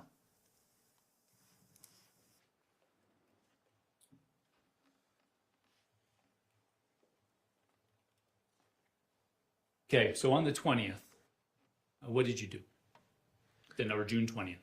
So June 20th, I got up like normal and I told Matt that I was going to go to work. I was working with one of the women at the school that my daughter attended, doing personal assisting, helping her manage her Airbnbs. So it was an under the table job. So I was able to bring my children, and I told Matt that I was going to work and that I was going to bring the kids and we were going to have a fun day. Okay. Were you going to work? No, I was not. What did you do? I drove down to the rental car place. Carolyn met me down there. She watched my kids in the car as I rented the excursion. I parked my truck that was in Matt's name in the Target parking lot. Took anything out of it that I needed, took the car seats, put them in the excursion, and locked the truck, drove away, took a picture. Then I drove over to the storage unit, put anything that I needed immediately, my kids' clothes, their blankets, their pillows, some stuffies, things that I wanted at that moment, into the excursion. It was pretty full. And then I gave Carolyn the key to the lock that was on the storage unit, knowing that she was going to clean it out the rest of the way because I was not going to be in California. I was going to Utah. And I proceeded to drive to Utah. My father was also in the car with my sister. So at the time that you were cleaning out the storage unit and filling the excursion, were you coming back to California? I had no intention of doing so, no. You talked about taking the car seats out of the truck, put them into the excursion. Did you leave anything in the truck? Yes, I dropped an Apple tag in the truck.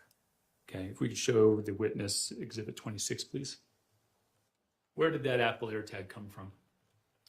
Carolyn gave it to me. Show you what's been marked as State's Exhibit 26. You recognize that communication? I do. Is that a conversation between you and Tara Lynn on the 20th of June? Yes, it is. Say we move to admit State's Exhibit 26. Any objection? Thank you, admitted. We published that for the record. Thank you. If you could please read that first. Let's blow it up. A little more. Thanks.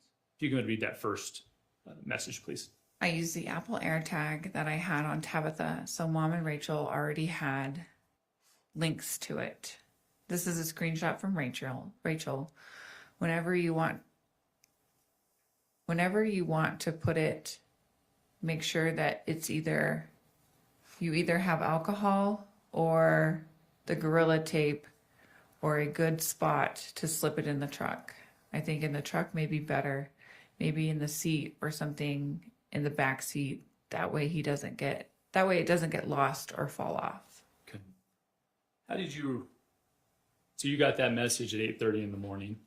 You could Yes. scroll to your response, please. How did you initially feel about putting an AirTag in the car? I don't think I want to leave the tag in the truck. It gives me a bad feeling. Remember why? I didn't want Matt to find it, but bad feeling was probably this whole trial. Ultimately, we can unpublish that, but ultimately, did you decide to leave the AirTag? I did.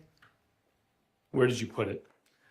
In the middle of the driver and passenger seat, there's a bin that it's a catch-all bin, like almost like a bonus center console. I dropped it in that bin. Okay. You can show the witness State's Exhibit 2, please.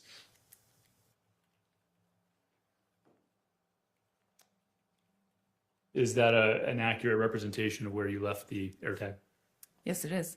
State would move to admit Exhibit 2. Any objection? Thank you, so admitted. You can publish it to the jury, please.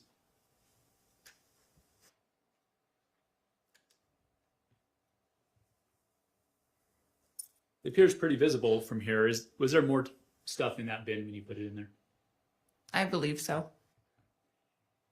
And why did you put the AirTag in the truck? Because I was fearful of Matt. I wanted to know where he was, if he was going to follow me out to Utah, if he drove the truck. Okay. I wanted to see where he was going, if he was going to the bar, or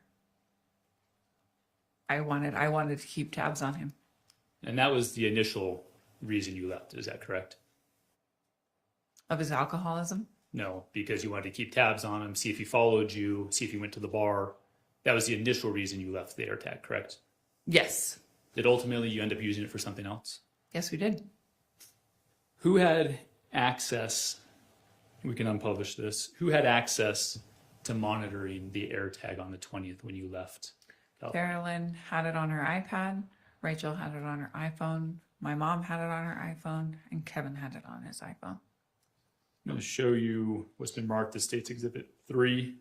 See if you recognize that. You said 3. 3, please, yes. Blow that up. Thank you. You recognize this? I do. This appeared to be a Facebook thread between you and some of your family members. Yes, it does. It appeared to be an accurate representation of that thread. Yes, it does. State would move to admit State's Exhibit 3. Any objection? Thank you, so admitted. We could publish the top of that first page.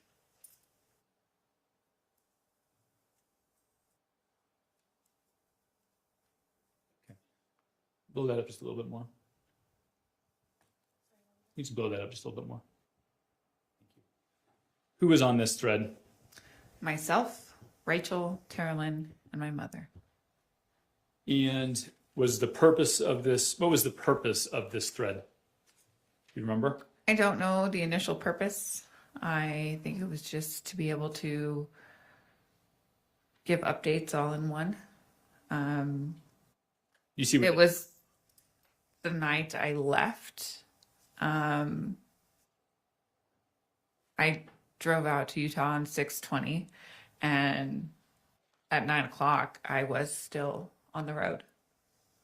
I was close to my mother's house, but I was still on the road. And this thread, is it fair to say in that first one, it was created that evening? Yes. Okay. And did you use this thread to track Matt's movements and to discuss his movements? That seems plausible, yes. Let's go and go to page 6. Scroll down. Okay, right there on that dismissed. You're telling someone you're concerned in case he has the wild hair and comes out. And what's the response from Rachel? At least we would be able to track the truck as long as the AirTag stays in there. That does help. I didn't think about doing that. It was a smart move. So when you said it's plausible that you were using this thread to track his movements, is that what it appears you were doing with this particular thread? Yes, it does. You said Kevin had access to it, right? Yes. You know if Kevin monitored his, you can unpublish this and put up Exhibit 4 for the witness, please. Do you know if Kevin monitored Matt's location? He did. Show you what's been previously marked as State's Exhibit 4. You recognize this? Yes, I do. It was this appear to be text threads between you and Kevin. Yes, it is. Let's go ahead and start on page 1. If we could, state would move to admit State's Exhibit 4. Any objection? Thank you, so admitted. Will you publish, please?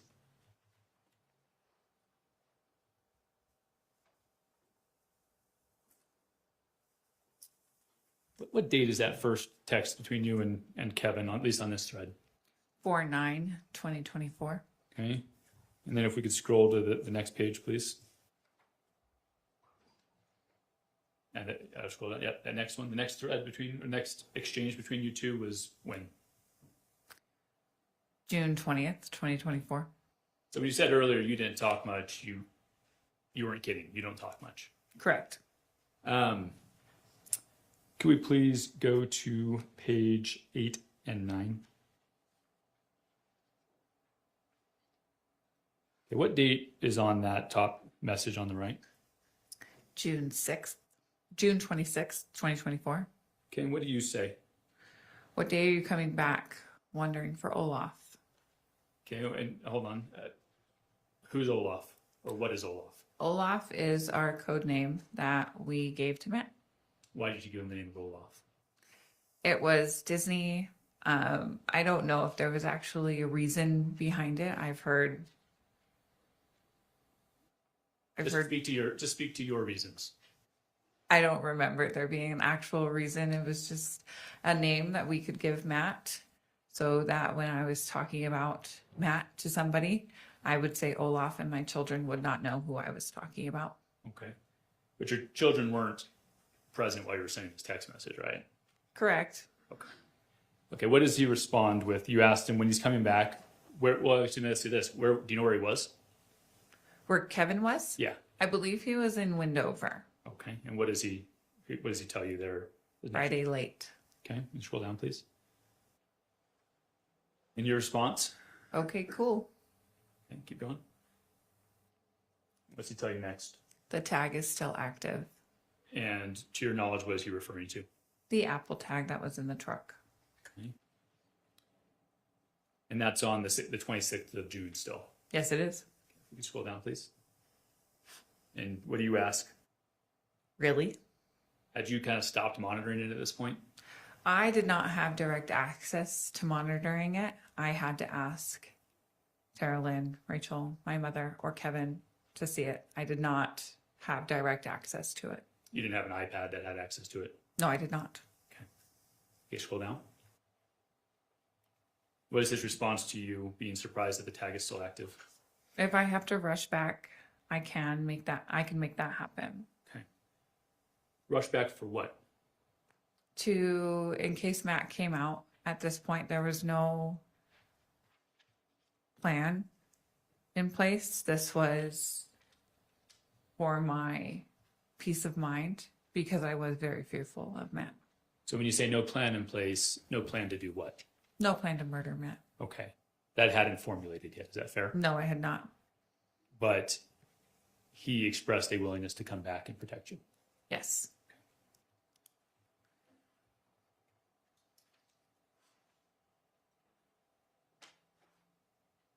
Now we're at the 26th of June.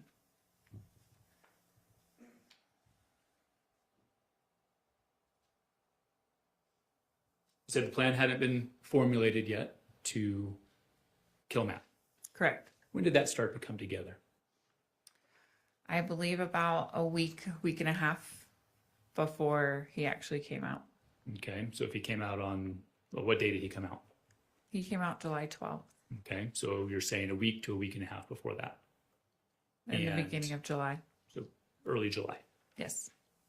And how did that plan begin to come about? It was a conversation between me and my mother. We were trying to figure out how I could get out of this marriage. I was fearful that I was going to lose my children. Okay. And you said the plan started to formulate. What, if anything, did she say to you? She said we could have him come out and we could shoot him and act like it was self-defense. Do you remember where you were when you had this conversation? I believe we were out on the lawn. We had the conversation multiple times, but more often than not, we were out on the back lawn Okay. of her townhome. Come back to that here in a minute. So that's the week to week and a half before Matt comes in, right? Yes. Did you ever talk to Kevin about that? Briefly, yes. Okay. When did you talk to Kevin about that? I believe it was a couple days beforehand, if not the day of. So when you say a couple days beforehand, you mean a couple days before the 12th Yes. or the day of? You're not sure. Yes. Okay. We'll come back to that here in a minute. Was having Matt come out, well, let me back up. What did she tell you would happen when Matt came out? That she or Kevin would hurt and or kill Matt. Was that the only plan that you and your mom were talking about to separate from Matt? I had had a conversation with an attorney trying to figure out my options, and I realized that my options were very limited. Okay. Let's talk a little bit about that. Do you remember what day you talked to that attorney? July 11th. So the day before. I believe July 11th. I may be mistaken. Okay. The day before. Yes. Matt came out. Is that right? Yes. So you'd already had conversations about having Matt come out and hurting him prior to talking to the attorney? Yes. Okay. Did you record that call with I the did. attorney? What did you do with it once you recorded it? I sent it to my mother. Okay. Have you had an opportunity to listen to that call since then? No, I have not. At least part of that call? I believe here in court. Okay. State would move at this time to admit State's Exhibit 5. Any objection? So admitted, thank you. State would move to publish the first 4 minutes of that phone call. Any objection to that? All right, thank you.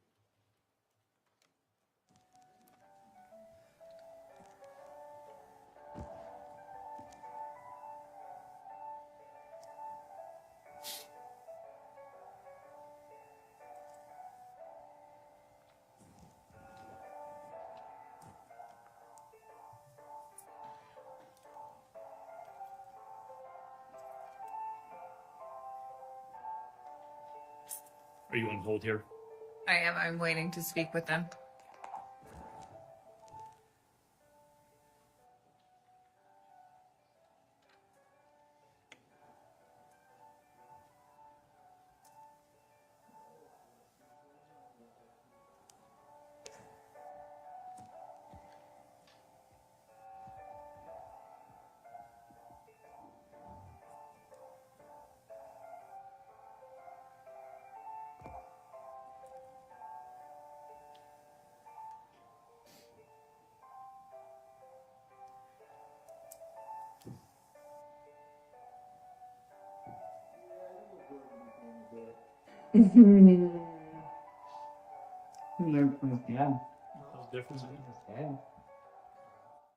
It sounds like there's another voice besides yours. Who are you talking to?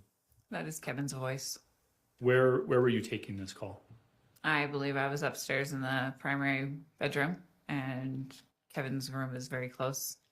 And I don't recall what we were talking about, but that is Kevin's voice. Okay, thank you. Go ahead and continue. So which guy was the fucking one? Come here. I think. I don't know where Chip is. I have no idea. I just ran down the stairs and I got through that one. I'm good. How are you? I'm very well, thank you. All right, so has anything been filed as of yet? No, I'm at a loss. You're at a loss as how to move forward? Yes. Okay. Did you move out or did he move out?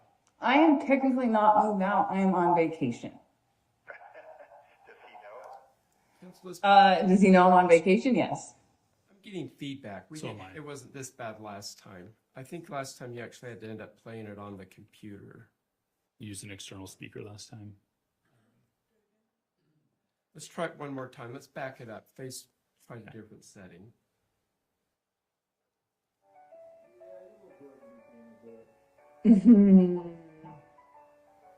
My phone's dead. Huh? My phone's dead. Which guy was the fucking one? Come here. I think. I don't know where Chip is. I have no idea. I just ran down the stairs and I got thrown over. I'm good. How are you? I'm very well, thank you. All right, so has anything been filed as of yet? No, I'm at a loss. You're at a loss as how to move forward? Yes. Okay. Did you move out or did he move out? I am technically not moved out. I am on vacation.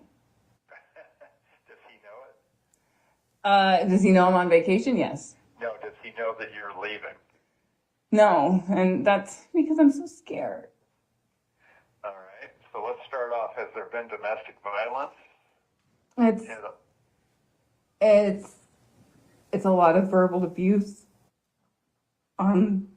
He hits the kids. And so Are we talking about spanking? just aggressively grabbing the kids. I don't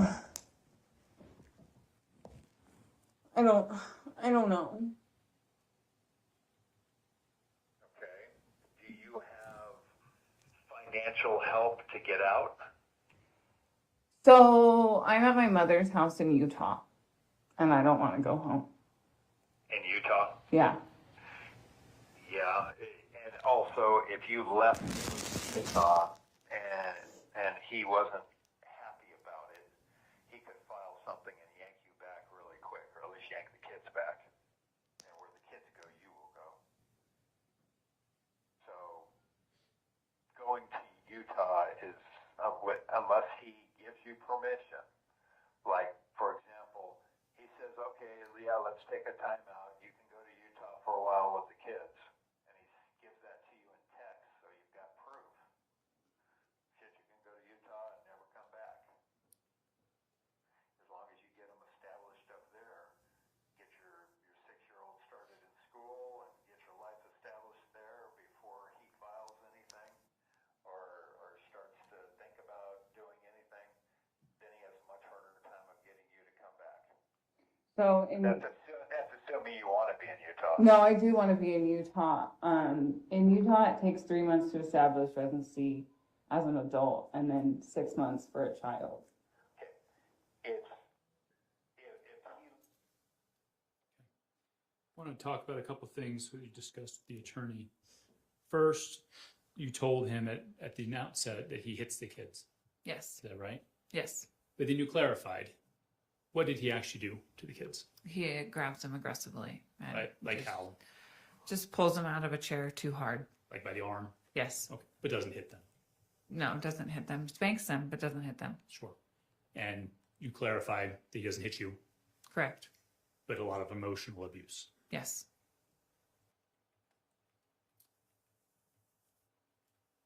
How did you feel after that call about your options of divorce?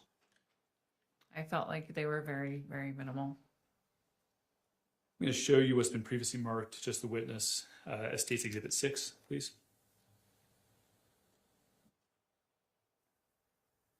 that on your screen?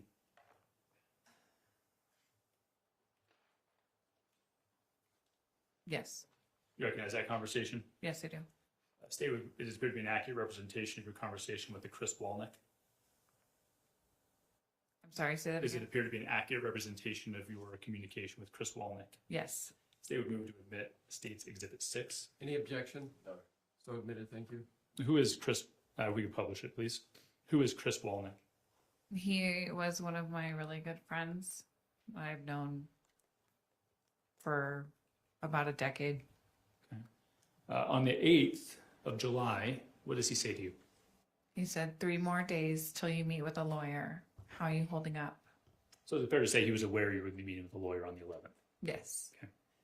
Let's go to page 4, please.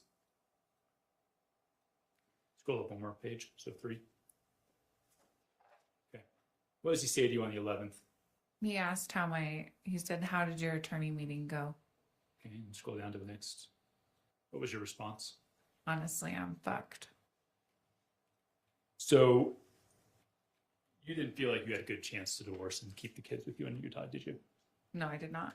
Did you discuss this with your mother? Yes, I did. Yeah, you sent her the attorney call, right?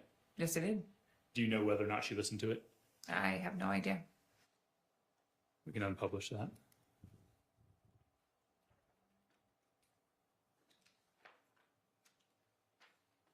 Did you send that recording to anybody else? I believe I tried to send it to Carolyn. I don't recall if it actually went through to her, but I do remember wanting to send it to her. Did anybody help prepare you for that phone call? I don't recall. Okay. You didn't talk. Did you remember if you talked to anybody in advance of what you should tell the lawyer? I probably said things in passing with my mother. Okay. So to be clear, this is the evening of the 11th. You find out that, in your words, I'm fucked. Right? Yes. Earlier that day, had you been having communication with Matt? I believe so, yes. And what was the content of that communication? That he wanted me to come home. Okay. And what did you say? I agreed. We could show State's Exhibit. I'm going to introduce these in a batch, if that's all right, Mr. Facemeyer. If we could show her Exhibit 7 through 10, please. We'll take them one at a time. This is what's been marked as State's Exhibit 7.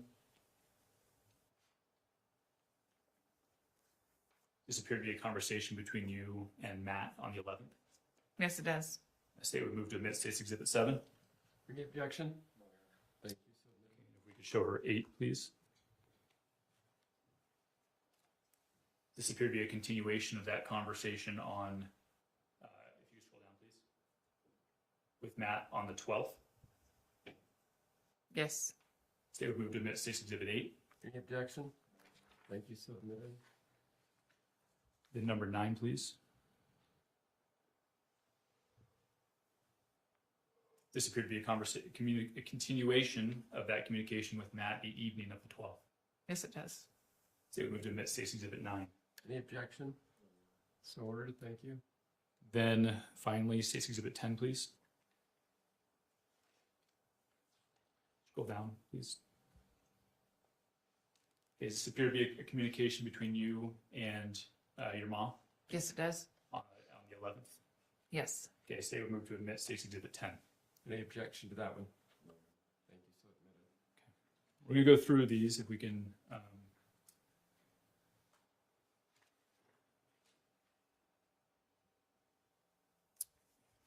You testified earlier that you and your mom discussed having Matt drive out and that he would be either harmed or killed. Was that Yes. I could show you States 10 and page 1. We could publish that for the jury, please.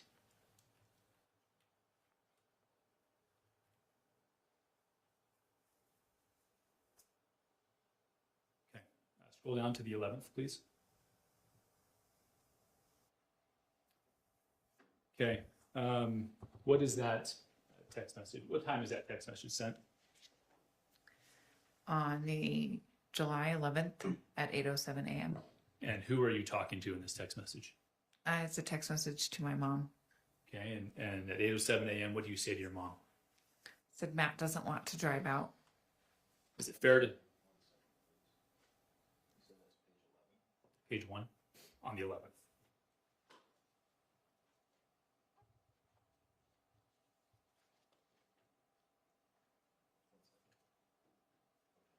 Good? Oh, you're good. Matt doesn't want to drive out. What Correct. is that in reference to? Matt not wanting to drive out to Utah. Had you been talking about it with Matt? We had talked about me coming home. Okay. And was one of the options for him to come get you? Did you present that to him? I did present that to him. He wasn't keen on the idea. Did you present that option to him prior to this message on the 11th? Yes. And after your conversation with your mom about what would happen if he came out? I'm not sure I understand your question. You had the conversation a week to week and a half before he came out Yes. about what would happen if he came out. Yes. And on the 11th, you're telling your mother he doesn't want to drive out. Correct. So is it fair to say you were trying to get Matt to drive out to Utah? Yes, I was. Do you know why he was resistant to that? I believe it was because the truck wasn't running as well as it could have. That was also part of the reason why I didn't drive the truck out to Utah. Back on the 20th. of June. Yes. Go to the next message, please. Okay. What do you say next to your mom? He's depositing money for me to rent a car. Okay. Scroll down, please. What does she say to you? Nope. What did that mean to you? That I would not be renting a car. Okay. Scroll down, please. You read that message? Well, we will just stay with you spraining your ankle. She says stay with you. Had you talked about spraining your ankle prior to this? Not literally spraining my ankle, but acting like I had sprained my ankle, my right ankle to be exact, that I could not drive a vehicle with a sprained ankle. And you and your mom had talked about that before this text exchange. Yes. Okay, scroll down, please. Next, can you read that next one, please? And just keep putting him off. And this is all the morning of the 11th, correct? Yes, it is. And you had the conversation with the attorney on the evening of the 11th. I don't recall what time I had the conversation with the attorney. Okay, fair enough. Next, please. She says what? It's fine. Okay, scroll down to the next. And what do you say in response to that? Yep, if you deposit money, then I can use it to pay for the lawyer. And scroll down. What does that say? He, I corrected myself. So what did you mean to say in the text above? That he would be depositing money, then I would use it to pay for the lawyer because the lawyer was charging for the consult. Okay. Scroll down, please. And what did your mom say in response to that? Yes, sir. Go to the next page. My What mother's. does your mom say there? It would be $550 for the rental, $550 deposit, and $300 gas. And what time does she send that to you? On the 11th at 9:25 in the morning, And what's your response to your mom? I'll tell him. And is that what you did? Yeah, I believe I copy pasted that message right into a message to him. We could publish state 7, page 1. Is that what you're talking about right there? Is that the copy and paste? That's exactly what it is. Okay, what time did you send that to Matt? At 10:03 in the morning. So after your mom had sent it to you. Yes. Okay, let's go back to Exhibit 10, please. Page 5. Okay. Continuing this conversation with your mom, what do you say to her? I said, yes, he wants me to leave tomorrow. Scroll down.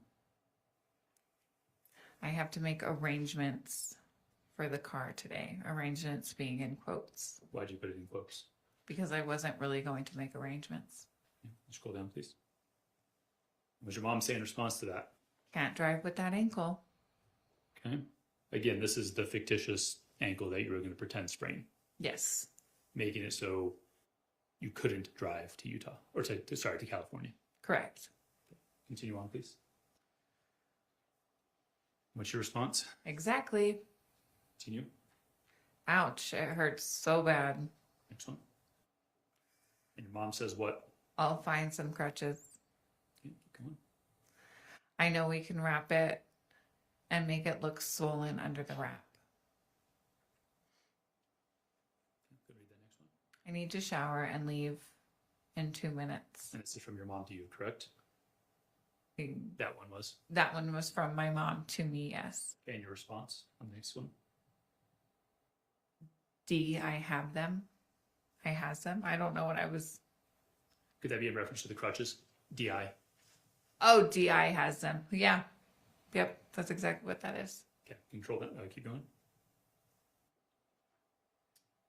Go to the next one, please. Okay, let's pause there. If you could please. So while you're having this conversation with your mom, are you continuing to talk to Matt? I am. Okay, if we could show states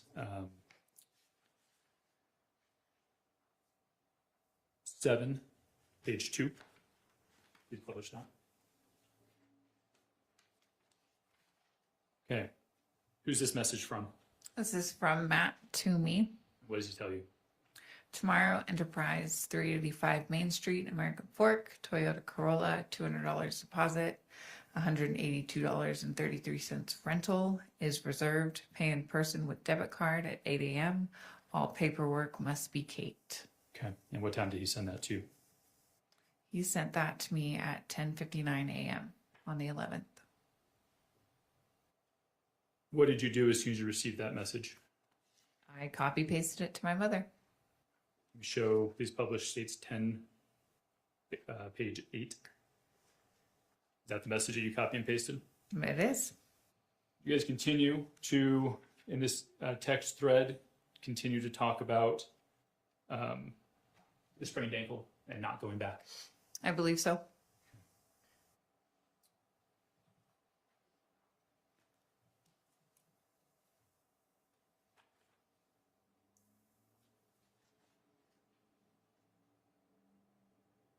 If we could please, so then what do you do with this information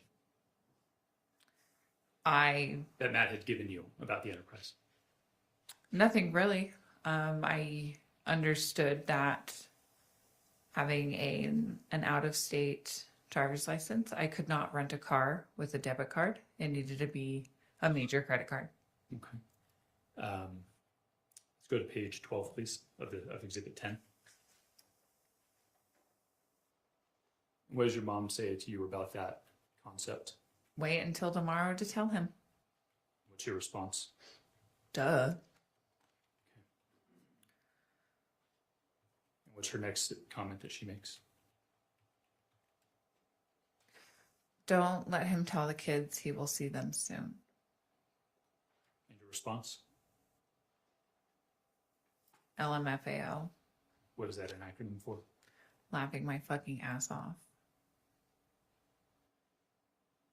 We could please show published Exhibit 8. Did you tell Matt on the 11th that you weren't going to be able to rent their car? I did not tell him on the 11th that I could not rent the car. I told him on the 12th that I was not able to rent the car. Right. You kept this idea going through the next morning, correct? Yes, I did. Okay, on state 8, can you please scroll up? Okay, is that your, on the right, is that your last message to him on the 11th? It seems to be yes. Okay, what time is that? 10:16 p.m. On the 11th of July? Yes. Okay, and scroll down. This appeared to be your first message to him the morning of the 12th? Yes. And what did you say to him? Good morning, getting up and getting moving. Excited for today. And what's his response? I am over the moon. Can't wait to hug and kiss you all. Okay. You're continuing this idea. Is it fair to say that you're continuing this idea that you're going home today Yes. and that you're going to rent the car and you'll be driving home? Yes.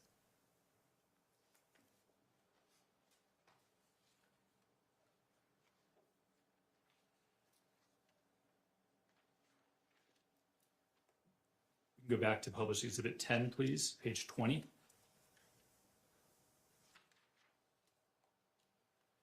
This is back to your conversation with your mom. Yes. Scroll down to the next one, please. Okay, so about the same time that Matt and you were texting, what time is this text message between you and your mom? 7:54 in the morning on the 12th. And what did she say to you? Darn that rental place for not taking a debit card. Okay, and the next one, what's your response to her? I have to be more upset. And then if we could go to the page, bottom of page 21. Actually, sorry, go to the next two messages, please.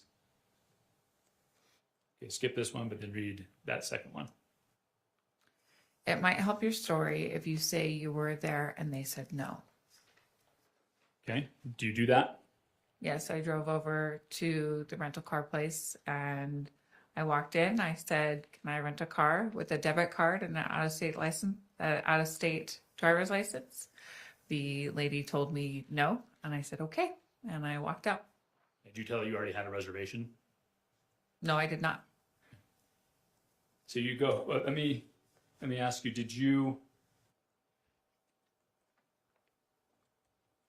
have you previously heard an audio from the morning of the 12th of you at the home asking someone to watch your children? Yes, I recall that. At this time, the state would ask to admit State's Exhibit 11. Any objection? Thank you, so admitted. State would move to publish State's 11.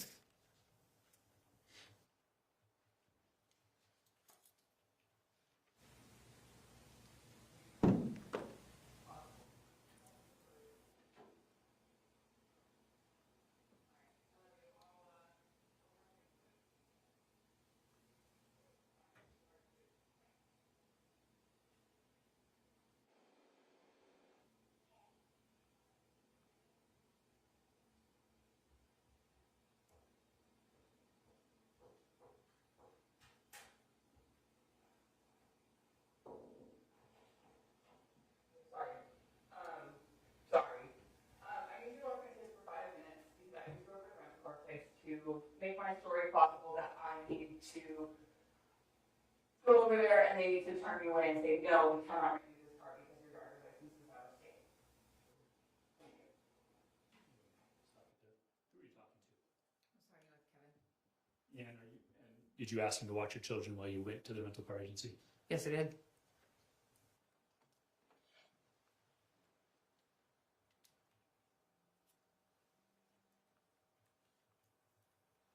I'm going to show you what's been previously marked as State's Exhibit 12.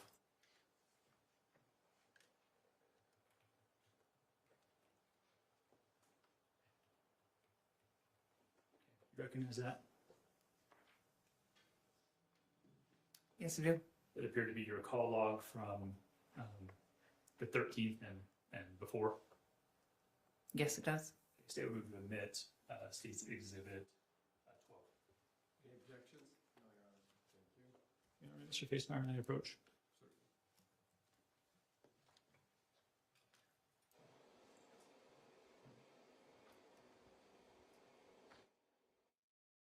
and gentlemen of the jury, we're going to take our lunch break now. We're at the section of the testimony where there's going to be some extensive phone calls for you to listen to.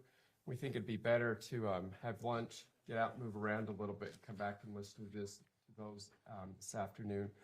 We want to start at 1:30 sharp to be back to the majority and after it, you can come up and be brought into the jury chambers before 1:30.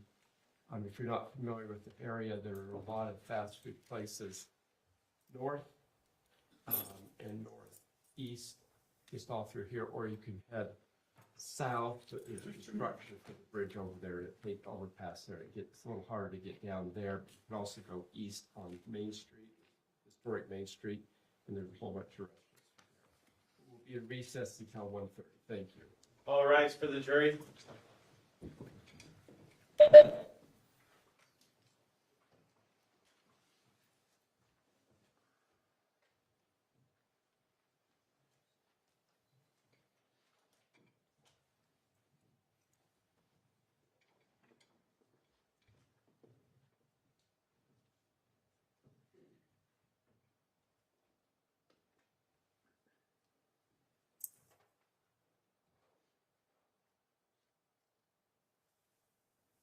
you. Please be seated. All right. Mr. Brown, Mr. Matabi, Ms. Pomeroy, anything we need to put on the record before we take our lunch break? Not from the state. Mr. Facemeyer? No. All right, you're welcome to leave all your stuff in here. It will be locked up. Mr. Brown, excuse me, on behalf of Ms. Restelli, anything you need to put on the record? All right, thank you. All right, be in recess. We'll open the door about 1:15, so council can come in and start getting situated. And I'll see everybody at 1:30. Thank you. We're in recess.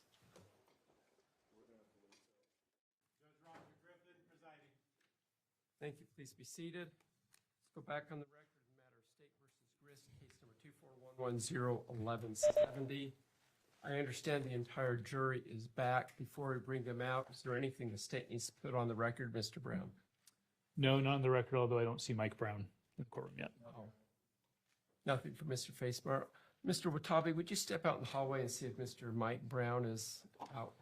Maybe we can bring him in. We'll need him before he can bring the jury back. Mr. Pomeroy, you didn't see Mr. Mike Brown out there, did you? I did.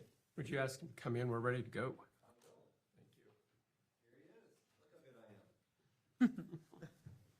Almost like Watabi follows instructions.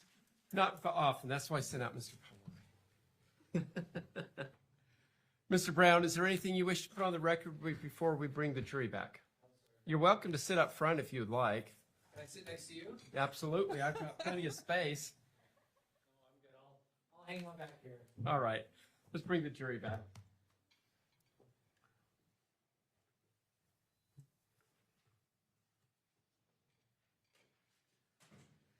You could even use my gavel, Mr. Brown, if you'd like, you know.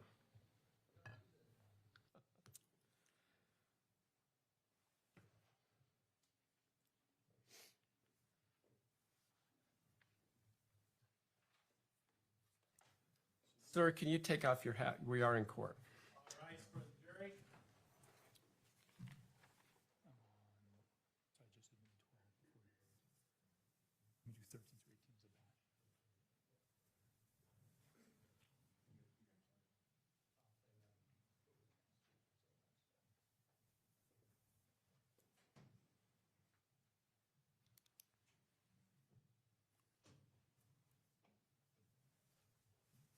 Thank you. Please be seated. Ladies and gentlemen of the jury, I hope you had a good lunch. Thank you for being back on time. We were all a little bit early, so there's nothing wrong with starting 2 or 3 minutes early. Ms. Restelli, I'm going to remind you that you're still under oath from your oath from this morning. Mr. Brown, I'll turn the time back to you. Thank you, Your Honor. Could we please publish State's Exhibit 12, which was admitted just prior to the break?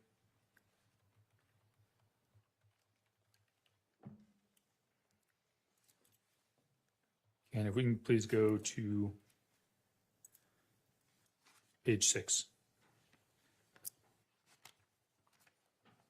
Prior to ending, Kate, we admitted your phone records from the 12th and the 13th. Over the course of the 12th, while Matt was traveling out here, did you have several phone calls with him? I did. Do you remember recording those calls? I do. And you remember hearing those on a previous occasion? I do. Do those calls appear to be an accurate reflection of what was discussed between the two of you in those phone calls? It does. Your Honor, at this time, the state would move to admit as a batch states 13 through 18. I'm not publishing them quite yet, but I'm moving to admit them. Any objections so far, Mr. Fleesmeyer? No. Thank you. States Exhibits 13 through 18 are admitted as a batch that will be published later. I want to draw your attention to, so when we ended, you had told Matt that you couldn't rent the car, right? Correct. What was his response to you? He was frustrated with me. Okay. What did he, and did you end up having a phone call with him about alternate plans, about what to do? I did. This time the state would, if I could show, if you could please, line 48. What time do you reach out to Matt? 8:55 a.m. Okay. We could go ahead and publish state's Exhibit 13, please. Exhibit 13 is published.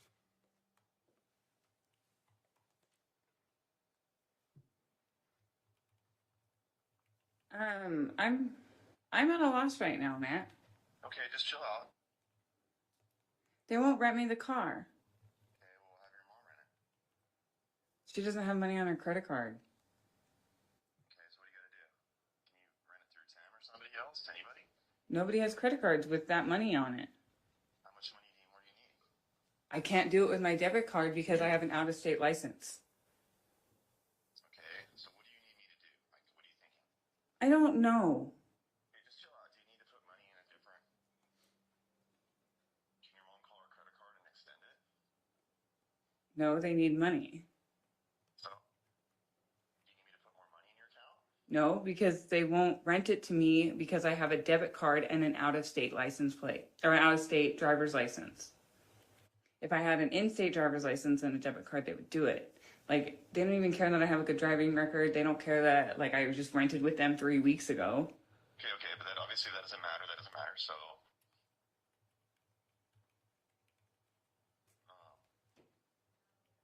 who are you down there with right now? You're with Timmy? No, I came back home to assess it. Yeah, I understand. So I'm not gonna sit down there at the Enterprise place as I'm like trying to figure out what to do. It's only 5 minutes away. I can go back down there. No problem. Okay, okay. We'll just take a deep breath, obviously. Yeah. Does Tim or Angie have a credit card? No.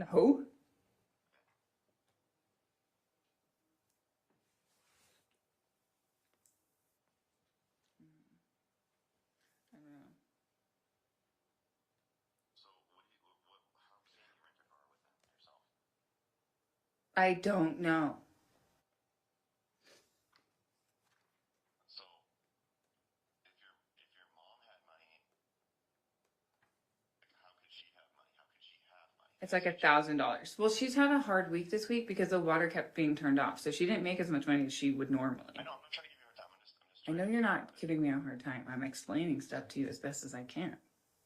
So do you need to move that money from your account, take it out and put it into her account? I don't know if Go that would more work. money in the account? Huh? You need me to go at 9 o'clock and put more money in your account? And then send it all over to your mom's account? And just rent the car in her name? No, because then I can't drive it.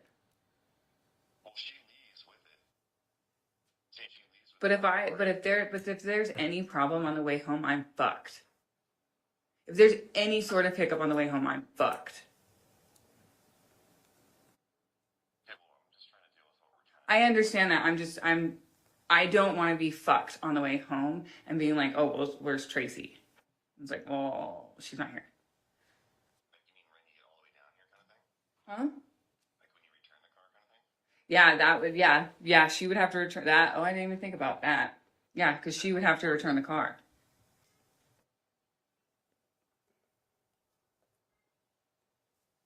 Wow. I don't think our 250 should be driving up that far. Really? Well, I mean, I guess I could. I don't have a trip permit though, so if I get pulled over right now, I mean, I guess I could call Robert and try to borrow the trip permit. Well, how much is registration? Can you get it registered? I'm just like, it's just terrifying to me because I'm hitting the starter with a hammer, Kate. I don't have money for a starter right now because I have to pay our gallons bill in like 5 days, 6 days. So like, I'm just trying to juggle this at the same time. I'm trying to juggle the I just think it's pushing. Well, then it just sounds like we don't have money right now. We just gotta wait a little bit more until we have more money. I have like another I can go return the starter. Like I bought another starter, but I have like $600 more, and I have no money after that until. Well, no, because we need the gas card to stay on for the drive home. I want to stay on. I don't. I just don't understand. I just don't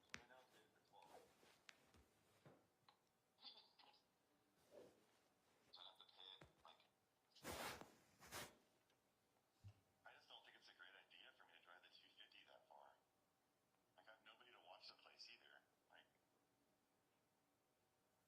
But it would only be a solid day of you being gone. I don't know. I feel like we just need to make it a better plan. I feel like we need to do a little bit more research. I did all that. That's sad because I called and asked her all these questions. I know. And I was ready and they said, "Oh, a debit card and an out-of-state license? No. That doesn't work." That's what I asked her. Well, she obviously doesn't know. And then the policy, she can't fudge anything. Right, because it's a fucking $50,000 car.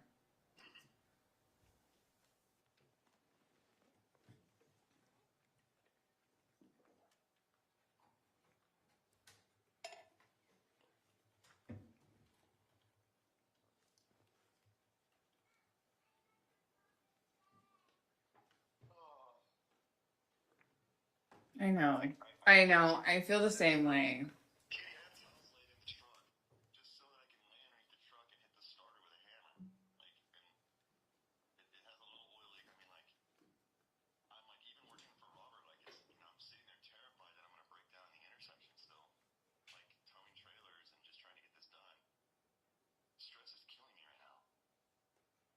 But it's not really about me right now. I'm just saying it's just harsh, you know? I get it. In the back, I got straps. Like, I've just been, like, busting my ass.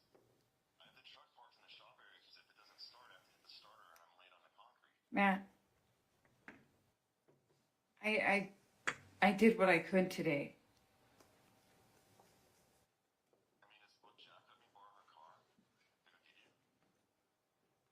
That's a big ask.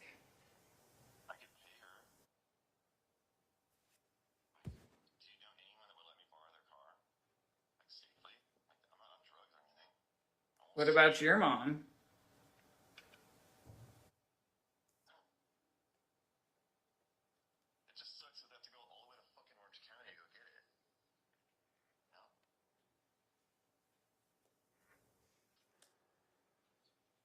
Yeah.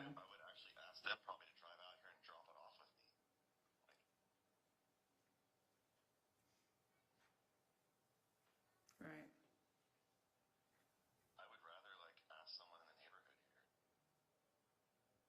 You can't just roll the dice with the truck. It's that fucking sketchy.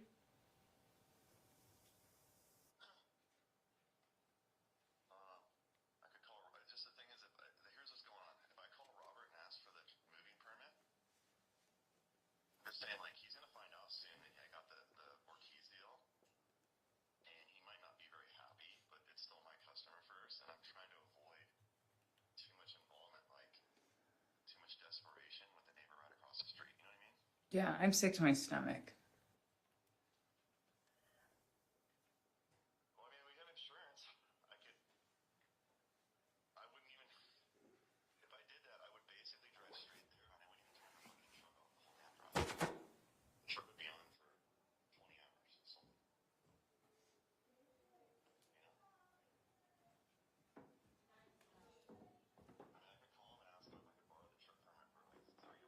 Hang on.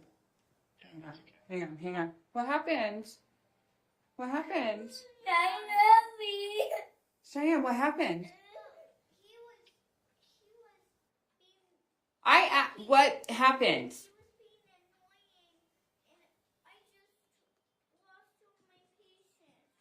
Well, then you need to walk. You're throwing his phone? No, I didn't. You're not gonna yell at me though. Cheyenne, Do not throw the phone because I. No. Do not throw the phone because I will take away your iPad for the day. Do not give me a grumpy face. No, I am trying to figure stuff out today. Please don't do this. Be kind. Be kind.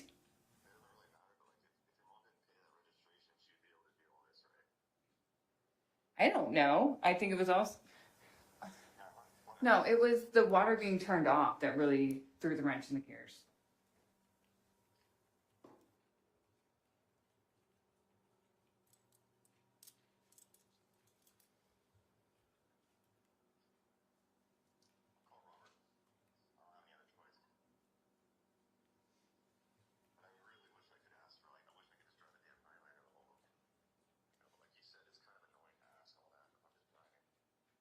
It's a big ask.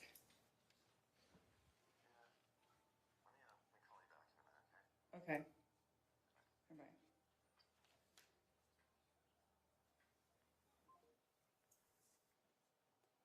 We publish states 12. Which one? 12.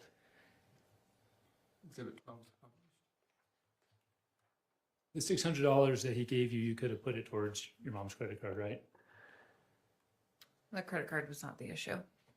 But you could have rented the car with the credit card. I could have, yes. Okay. Immediately after getting off the phone with Matt, that call we just heard was at 8:55, so number 48 lasted 10 minutes. Immediately after getting off the phone with him, who do you try and call? At 9:05. It's like my mom. I call my mom at 9:05. And then you don't reach her though, right? Or it doesn't look like it. Yes. And then you talk to Matt again, correct? Yes.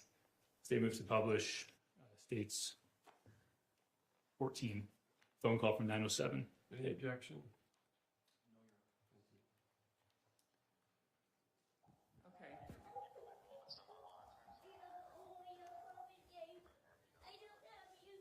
Steele, stop. Mommy, Like I they- don't have YouTube channels.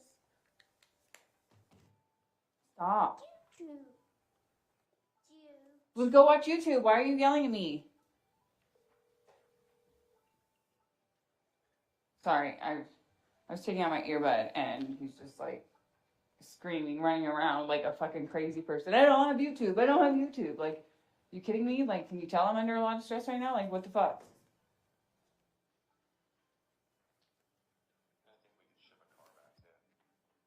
That's so expensive. It's not as bad as you think. Just trying to think of, I can call Park Freight Trucking and see what it'll cost to have one of the cars just transported back. I'm not borrowing one of their cars. Jacob uses the car every day. Rory uses her car every day. And my mom uses her car every day. And Kevin's car cannot make it to California. Okay. So these cars are not options out here.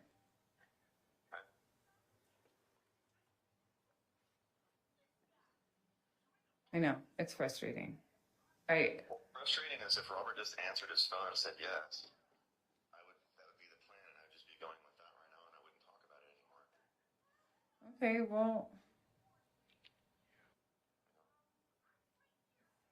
But now I texted him what my intentions are, so a lot of times when I text him intentions, right, he reads it and then gets back to it.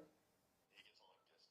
He either steps up or he gets all distant, like, because he doesn't like my board's trap odor to like do some mowing. Uh-huh. But he's calling her and he'll answer. Okay, bye. What does Matt say there at the end? Who's calling him? Robert. And who is Robert again in this situation? Robert is our neighbor. Now, is that who you're trying to borrow the truck permit from? Yes. So there, is it fair to say you say borrowing anyone's cars here, not an option? Correct. You can please publish states 15. Objection.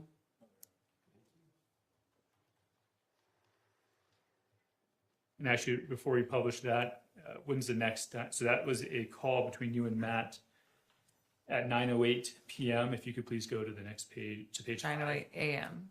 Yeah, sorry, thank you. 9:08 a.m. That's right, no other directions. There you go. When's the next call you have with Matt? At 9:15. Okay, go to please publish states 15. Hey, Hey, what? what's going on with you? I'm gonna go get the trip permit from Robert right now. Okay, you gonna drive out today? I don't have a choice. What do you mean no have a choice?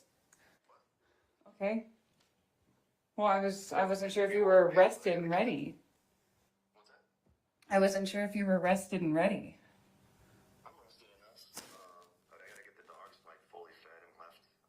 Okay, and I don't plan on turning the truck off. Should I even get the starter on the way out? Should I replace my starter and then go? Probably. Okay, I'm gonna have to go to town then and get the starter, and then come back and work on the truck, and then get the dogs ready. It's gonna be a long fucking day. I know. So, okay. I know. I appreciate you. Yeah, I gotta get going though for a while. Okay. Okay. Okay. Sounds good. I'll call you in a little bit. I'm gonna call you in like an hour. You gotta let me do some time. Okay. I gotta go return a starter. And I can't drive out there without a starter that works. Okay. So I gotta swap the starter. So I have to go to town. I gotta go to Robert's, go to town, put the starter on, feed the dogs, get ready to go, eat. And I don't know how the truck's gonna be kind of dirty. Like you're not gonna shit talk like tools in there and fucking shit on the bed. Like, No. are you?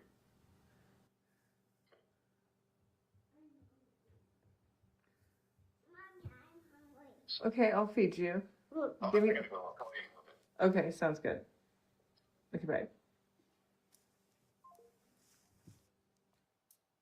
So 9:15 phone call, you find out he's driving out. Yes. Did your voice like falter in that phone call? It does. I realize what I'm doing.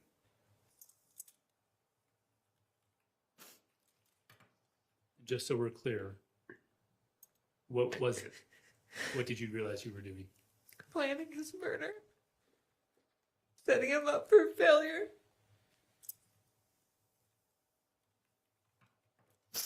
conflicted about that? I'm sorry. Were you a little conflicted about that? I was. We could please publish states 10. That call with Matt was at 9:15, lasted for about a minute 45. And then 10, page 22.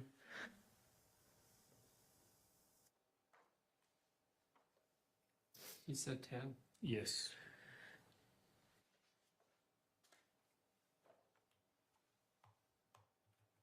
Go to page 22, please. Scroll down. This is the text thread between you and your mother. At 9:17 a.m., what do you tell her? He's going to drive out. And what is her response to you? I'll call you.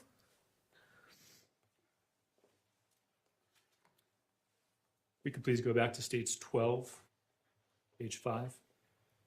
Do you, in fact, talk to your mom that morning? I do. I'm going to point out line 42. What time is that phone call and who is it with? 11:39 with my mom for 5 minutes and 22 seconds. Do you remember what you talked about during that phone call? She talked about her coming home early to be able to get things ready. Okay, did you talk about anything else that you remember? Not that I remember, just plans about the day and how she's going to cancel her appointments and head home. Did you talk about any roles that you would play moving forward with Matt? I don't know if that was on the call, but I know that I discussed with her that I would keep him calm and keep him coming out and just play the good wife. And is that what you did in the remaining phone calls with Matt? I believe so, yes. We could scroll up a little bit on this call log. When's the next phone call that you have with Matt? At 11:50. You try and The call one him? that he answered. Mhm. So at 11:55, I talked to him for 11 minutes. Okay. We're only going to publish the first 3 minutes of that. If you could please publish state 16. Any objection?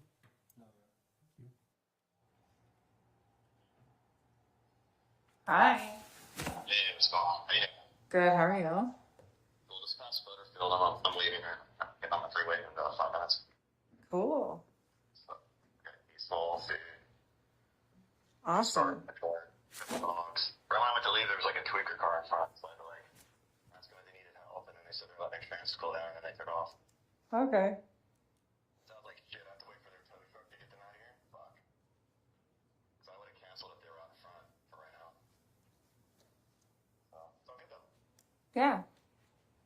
But I think when I get there, I don't think I want to turn the truck off. Okay.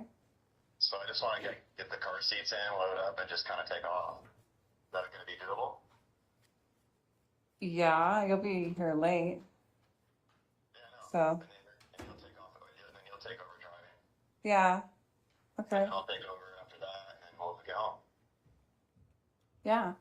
Does that work for you? Yeah. So if you're not turning off the truck, Well, I could. It doesn't matter. Okay. I got a new starter, and it should be fine. Okay. And it's under warranty if it's not. Mommy, So, I'm hungry. Okay, I'll make you a sandwich just a minute. Let me talk. Do you want to say hi to Daddy? No. Oh. Are you sure? No. He's on the phone. You can just say hi, Daddy. why did you, oh, hey, baby, why'd you want me to turn off the truck? No, I was just the parking situation. That's all because you have the parking spots that are by the clubhouse, but you can't. There's no street parking. So if you're in the street, you're in the street. Or Yeah, you so can- how do we get loaded up? Well, just And be just park.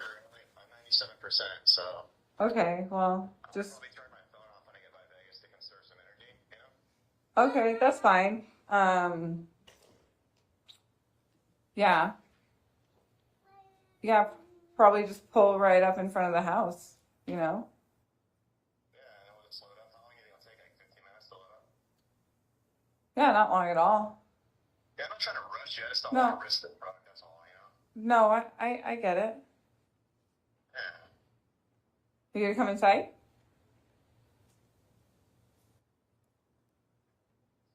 Are you gonna come inside and help me load up? Yeah. Okay. Yeah. The front door is always unlocked, okay? Okay. Well, I'll turn my nav on when I get all the way out there because I got to pass what Provo, right? Yeah. What's the nearest town like before? Is this so I can turn my phone off? When you get to Provo, you should probably have your phone on. In there, you ask if he's going to turn the truck off and ask if he's going to come inside. Correct. Why did you ask him that? So you could come inside so my brother could shoot him. Why did you tell him that the door was unlocked? So you would just come in.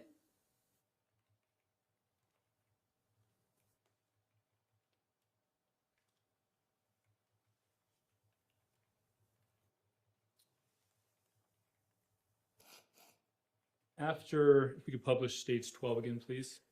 Page 4. Line 29.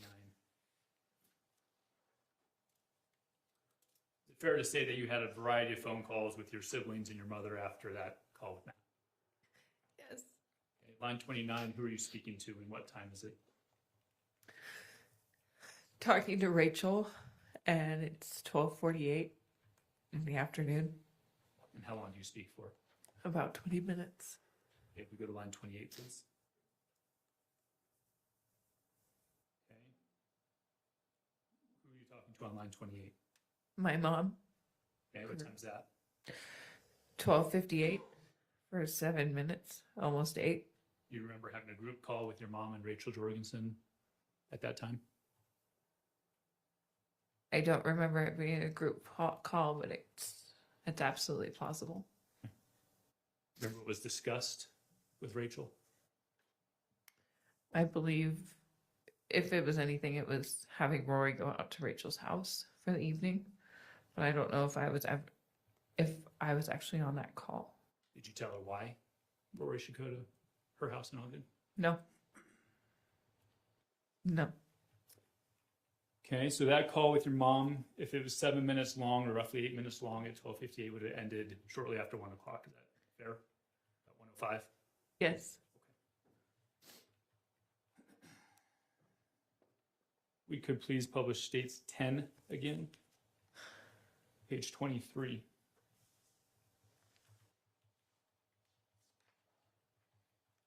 Scroll down. Just pause right there. 11:45 a.m. What is that from your mom? I believe that's a screenshot of Matt's location. Okay, let's scroll down to the next one. What time is that text message? 2:07 p.m. And it's from my mom, and she said, I'm meeting Kevin for sushi. What did that mean to you? That they were going to meet for sushi. I know what they talked about. I don't know what they talked about, but I know what that sushi meeting was for. What was your understanding of what that sushi meeting was for? They were going to talk details about how the night was going to go. And again, to be clear, when you say how the night was going to go, Planning Matt's murder.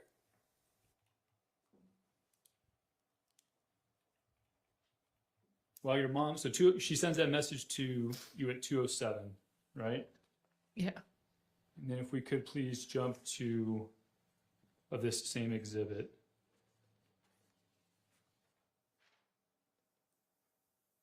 Page 26. Scroll down. Right there from your mom. What did she say to you at 2:19? She says, hey there, please let Matt know that he's welcome to spend the night if he's too tired after driving all day. I promise I'll stay away and I will be as sweet as candy. Scroll down, please. What's your response? Okay. And then her next text message. Or else if you guys want, I can give you $100 or so towards a hotel so you can stop if you need to. Okay, your response to that. Okay. I'll tell him. Please continue to the next page.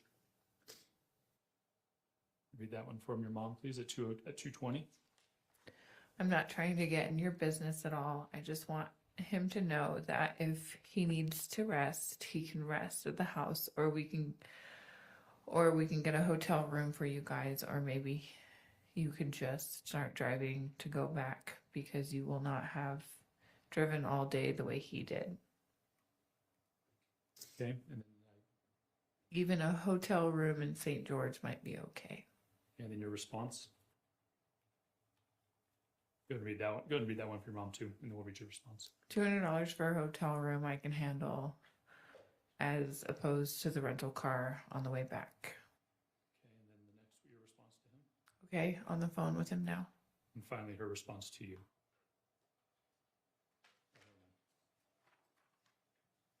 What was your understanding of these messages? Well, sorry, let me back up. Did you relay those messages to Matt? I believe so, yes. Okay, what was the purpose of relaying those messages to Matt? To make him feel that there were many options and that he wasn't stuck with one option, wasn't stuck driving home, wasn't stuck staying at my mom's house. There were options But to be to clear, keep driving. at 2:20 p.m., were you going home? No. State moves to publish. Sorry, actually, let's go back to Exhibit 12, please. So those text messages with your mom were at 2:20 p.m. Would you please read line 25, who you talked to and what time it was? I talked to Matt at 2:20 for 6 minutes and 32 seconds.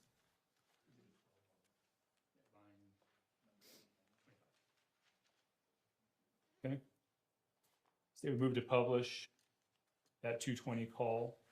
Any objection? What exhibit number is that? That's number 17, Your Honor. Thank you. Any objection, Mr. Facemeyer? No, Your Honor. Thank you. It's the first minute 30.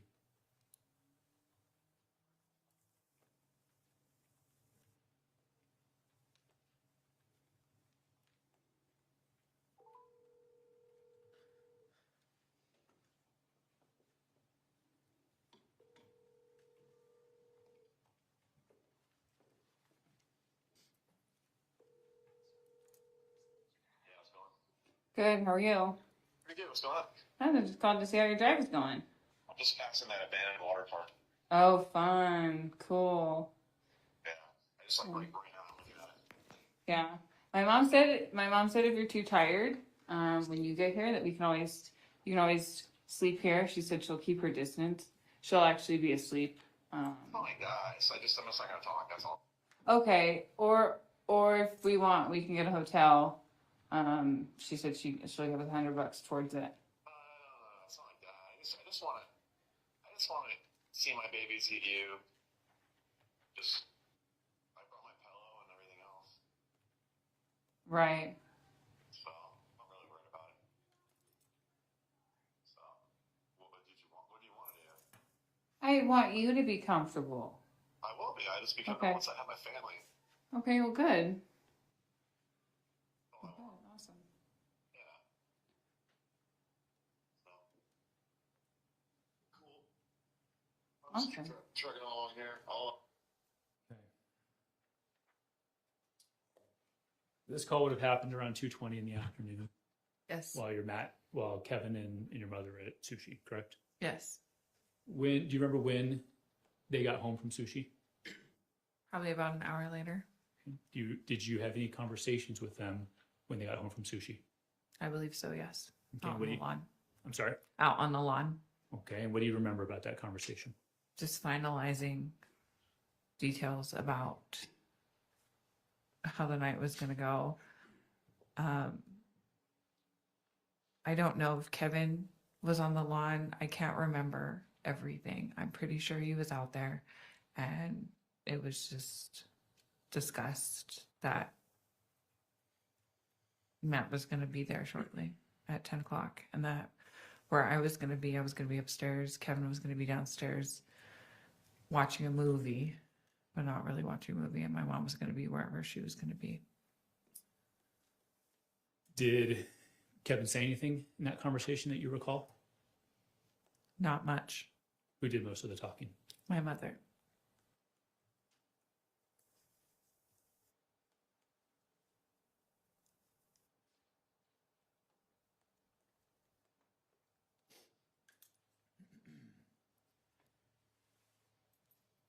You mentioned earlier when you were when I asked you if you'd ever talked to Kevin and your mom about this, you said yes, a few days before or maybe the day of. You remember that your testimony earlier today? Yes.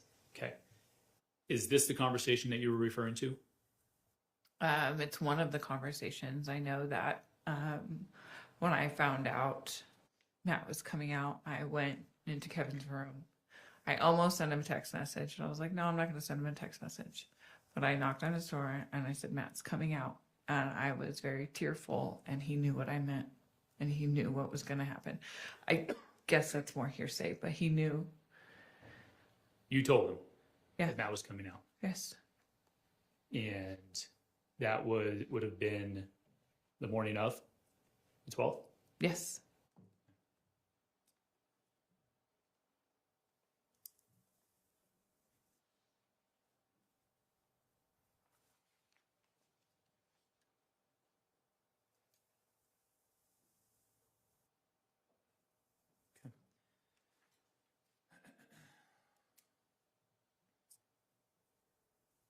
If we go back to Exhibit 12, please. Phone log. Go to page top of page 2, please. You have more phone calls with Matt as he's driving out over the next several hours, correct? Yes, I do. And would you please identify line 10, who you called and what time that call was at? I called Matt. It was at line 10. It's an incoming call at 8:13, and we just spoke for about a minute and 40 seconds. Your Honor, the state would seek to admit State's Exhibit 18, please, which was previously admitted. Sorry, seeks to publish. Mr. Vice President, objection to 18? No objection. Told me. I want to. I was Hi, Daddy. So I put some cardboard in there where I put some cardboard in. Yeah, that's fine. We can do that. How long is it gonna take to get loaded? Not long. Should I just leave it running? That's fine. One. There's an apple on your iPad. Means that apple Okay. iPad. This is an apple iPad. Yeah. Huh? Means it's an iPad. Okay, you can talk to Daddy? It's for apple. All right. Hi, Daddy. Okay. I don't want this leave this running all the time, just so I don't have to risk it not starting out here. That's fine. So, is that okay? That's fine. Yeah. You're going to come in, though, right? Yeah, but I just want to make it like easy. I don't want to like hang on. Yeah, no, it's going to be easy. No, it's going to be easy. Yeah, so, but it's like the typical drifts, like, because I kind of ran this truck. Okay. I want to watch my iPad with YouTuber. Okay. I want to watch my iPad with YouTuber. Okay, Steele, stop, please. I tried to keep him up as long as possible so he would sleep. I don't want to sleep. I don't want to sleep. That sounds about right. So, Can I cool. stay up for a little bit? All right, sounds good. more? Take Can I care. Okay, stay bye. up a little bit more, please? No, Yeah. No, we're not doing that. Okay, so at 8:13, you again ask him to come inside, right? Yes, I do. After this phone call, what do you do? Hey, I get my kids ready for bed. I believe I put them in the bath, and I believe I gave them a melatonin gummy to help them go to sleep, to stay asleep.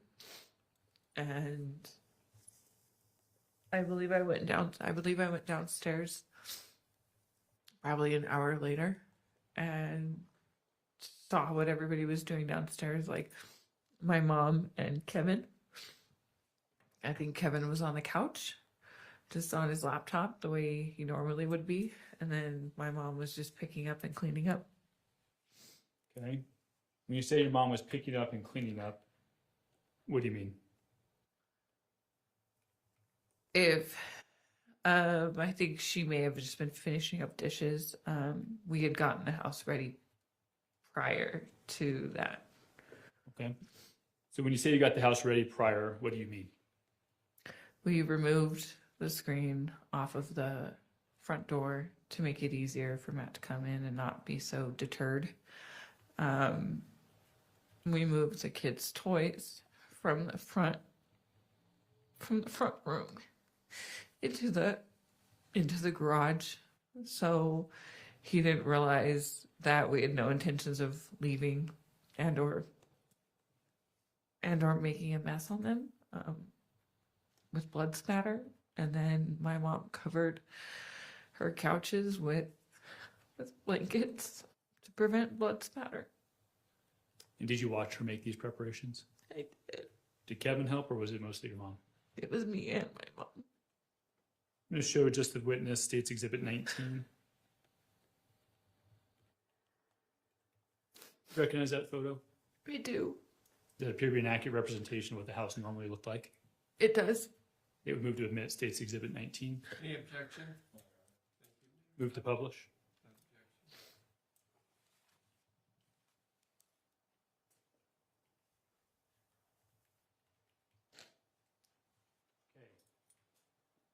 We're going to talk through that. The toys on the right, what are those in front of?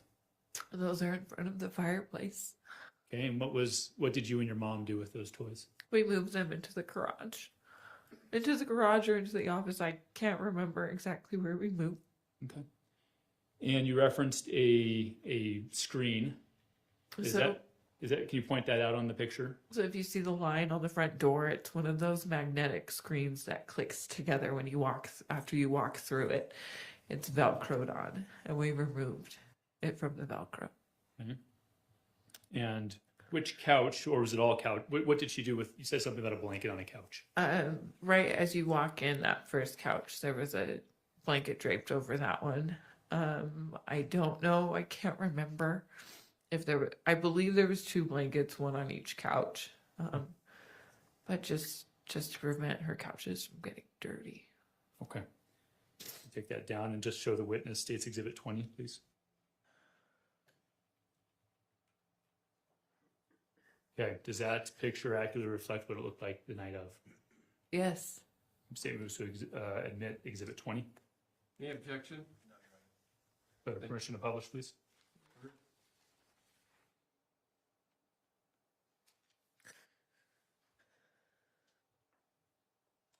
Okay, does this reflect that same view, minus the front door being closed, of the home the night that Matt was shot? Yes, and the office door is also closed. And so that's a difference as well. Yeah. Thank you. Is that the blanket you were referring to on that couch on the left? Yes. And then the toys are gone. Yes. Whose sandal is that in front? That's Matt's sandal.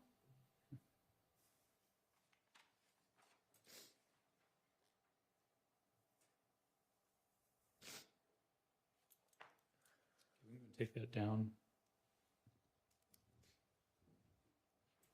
Yeah, you said after that 8:13 phone call that you bathed the kids, gave them a melatonin, put them to bed, and then went back downstairs. Yes. Correct.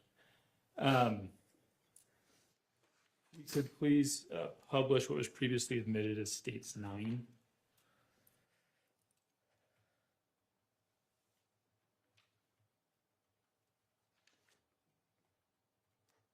scroll down. Keep going. Okay.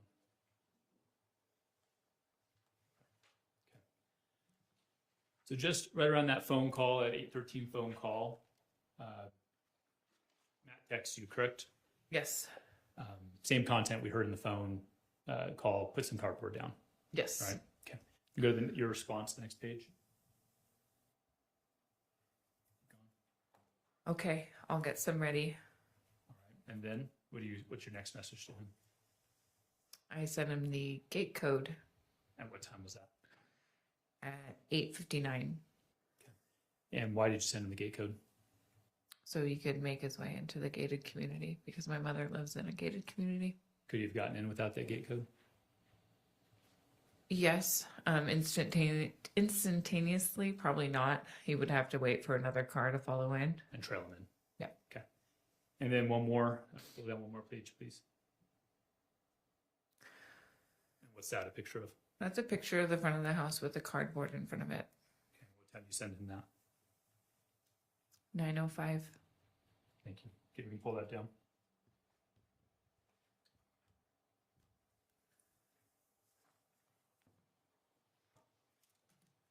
Okay, so now we're 9:05. You're back downstairs from putting the kids to bed after giving them a bath, roughly at 9 o'clock time frame. Did you talk about anything with Kevin? No, I did not. I don't believe so. Did you see him? I think he was on his laptop watching a movie. What about your mom? Did you talk to your mom anymore? I spoke with her before that, when we were getting things ready.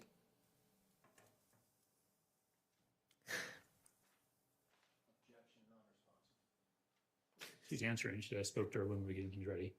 Question was, Your Honor, was after she laid the cardboard, did you have a conversation? That's really a yes or no, and then a follow-up is what would be. So let's go that direction. I think we sustain the objection. After the cardboard was laid, did you talk to your mom anymore? Yes, but I don't recall what it was about. Okay. And did you, what steps did you take next between then and 10 o'clock? I was just upstairs, just scrolling on my phone. What did you observe next? At 10 o'clock when he pulled up. Whatever you remember next. At 10 o'clock when he pulled up. And then I just remember, I'm 99% sure that he rang the bell. Nobody answered the door.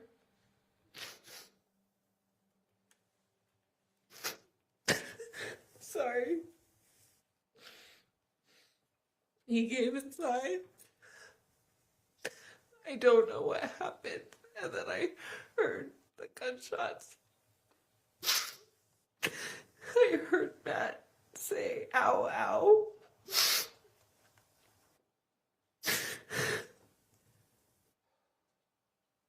And then I heard my mom and my brother talking about putting the knife in his hand.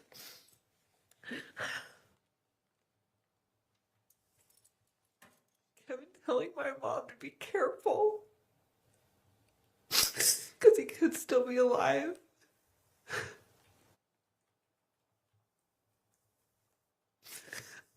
I remember my mom coming upstairs and she said, don't come downstairs. I said, is he gone? She said, yes. I said, you need to call 911. That's when she went downstairs and called 911. What do you remember next? I was sitting upstairs. The cops came in probably about 1 to 2 minutes later after my mom went downstairs. It was really fast. They escorted my mom and my brother out. And then they called up to me to make myself known. I made myself known and I said my kids are upstairs sleeping. I came around the corner to the stairs and I saw it. And I saw Matt at the bottom of the stairs. And I was escorted out.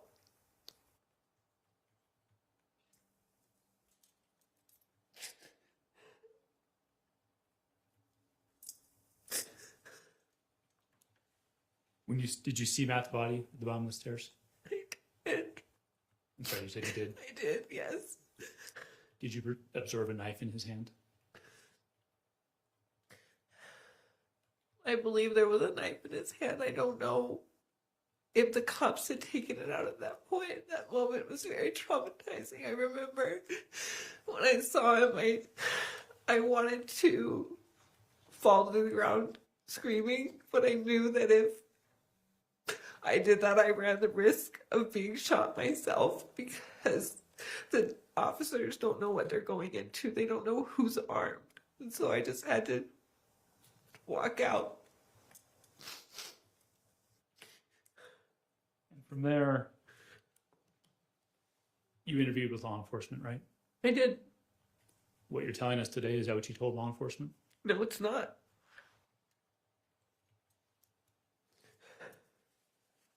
Had you had a conversation with your mom or Kevin?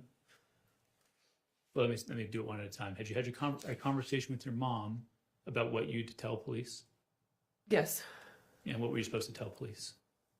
that Matt had arrived later than he had actually gotten there, that he came in angry, that he was just aggravated and mad when he came, and that he was mad on the phone. Was Matt mad on the phone? Not entirely. There was an instance where he was, I don't remember the restaurant, but he said that he was getting irritated at one of the workers, that they were being rude to another customer. But not mad at you. Not mad at me, no. Did you hear an argument downstairs before the gunshots? No, I did not. Did you hear any exchange before the gunshots? No, I did not. Based on the layout of the house, would you expect to have heard conversation if it had occurred?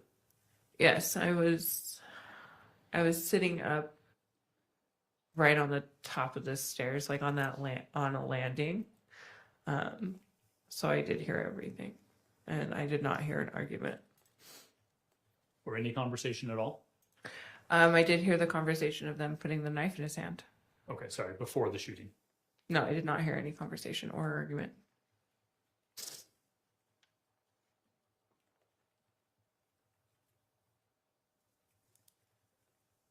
Do you know,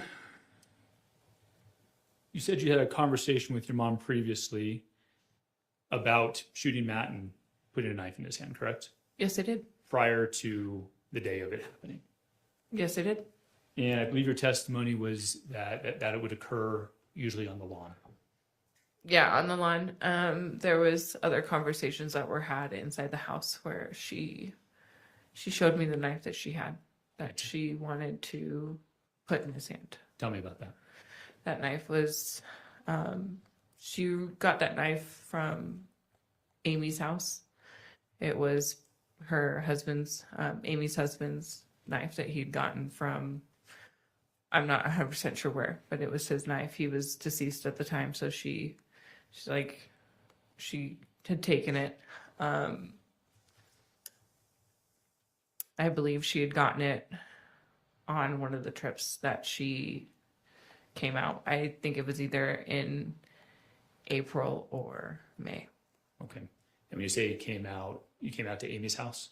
My mother went out to Amy's house. I did go to Amy's house. I never saw the knife at Amy's house. The only time I ever saw the knife was at my mom's house. Does Amy also live in California? Amy is deceased, and She did live in California. she did live in California. She lived in Ramona. Where did that conversation about the knife occur? In the doorway to the laundry room. If we could show the witness State's Exhibit 21, please.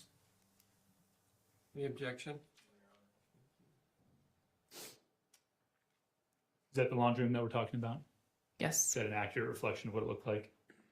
Yes. State would move to admit Exhibit 21 There's been no objections. and move to publish, please.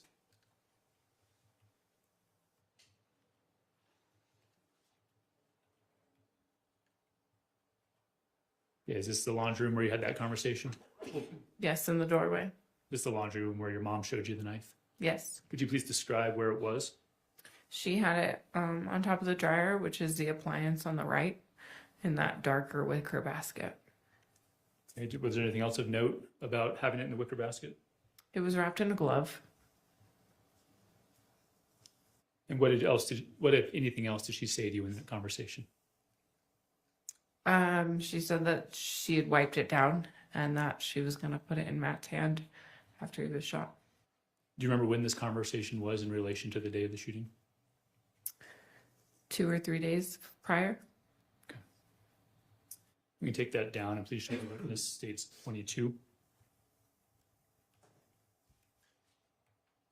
You recognize that? I do. Is that an accurate representation of the knife you were shown? Yes. Say move to admit Exhibit 22 Any objection?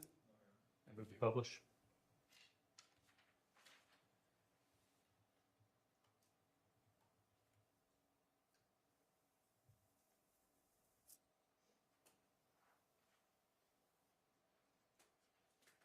Is that the knife that you were shown?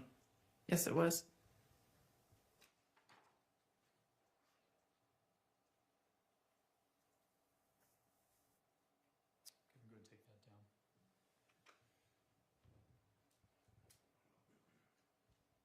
After the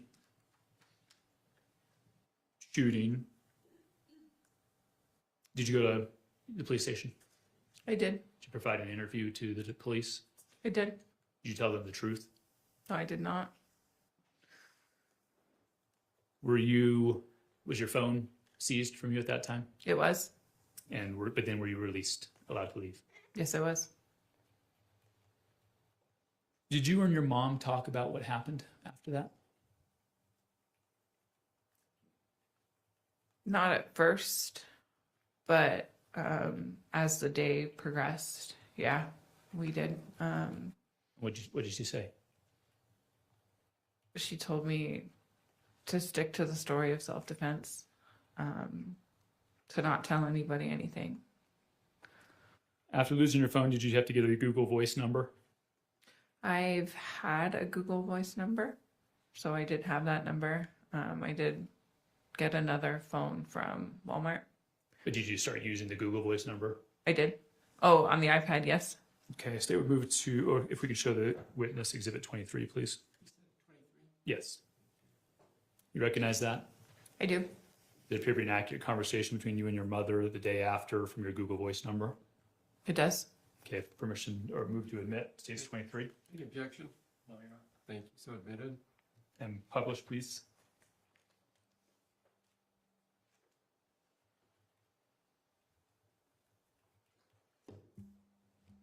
Second line at 7:13, sorry, 6 p.m. on 7:13. Would you please read that message from Tracey? Do not talk with Diane about anything that happened. It can be used against Kevin, so don't tell what happened. And the next one, please. Just say it was a blur, or you don't want to talk about it right then or whenever. Thank you. We can pull that down.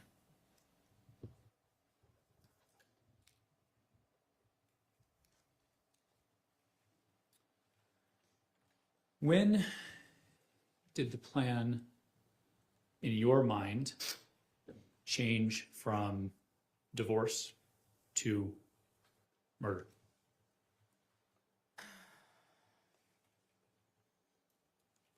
I think about a week after I had been out there. A week after being out in Utah. Okay, so you started talking about it then? Yes. Were you still trying to pursue divorce? I knew that divorce wasn't going to be...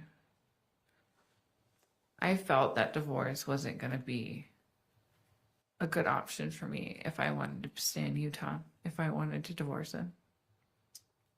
Okay, so when you said that you started talking with your mom about it a week and a half before the murder, so like early July, you had started thinking about it before then? Yes. Okay, by yourself or with somebody else? With my mother. Okay, tell me about that. What was that conversation like, and what do you remember? She had said it like a joke. Oh, we can get him to come out here and we could just murder him and kill him and make it look like self-defense.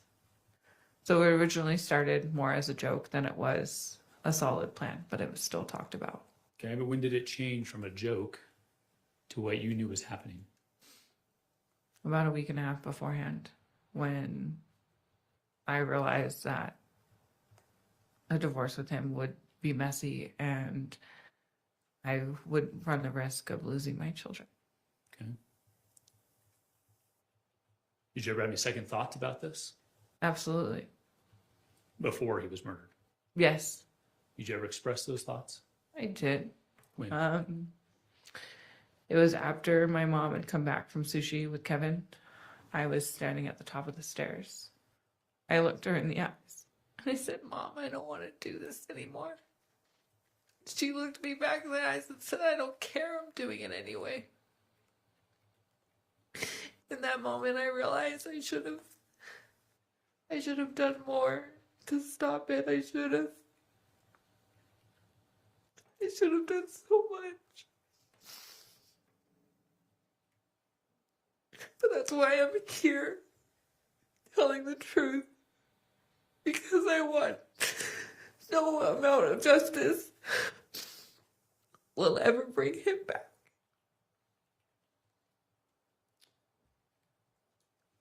I want to circle back to your conversations with Kevin. You talked today about going in his room the morning of the 12th and saying he's going to drive out and being teary-eyed. Yes. And you talked about having a meeting with him and your mom after lunch, after the sushi lunch, right? Yes. Prior to those two, as you talked to him about this? Just lightly in passing, like he was out on the lawn with us when we were talking about how it would go down and how it would be self-defense and that he would be there to protect me.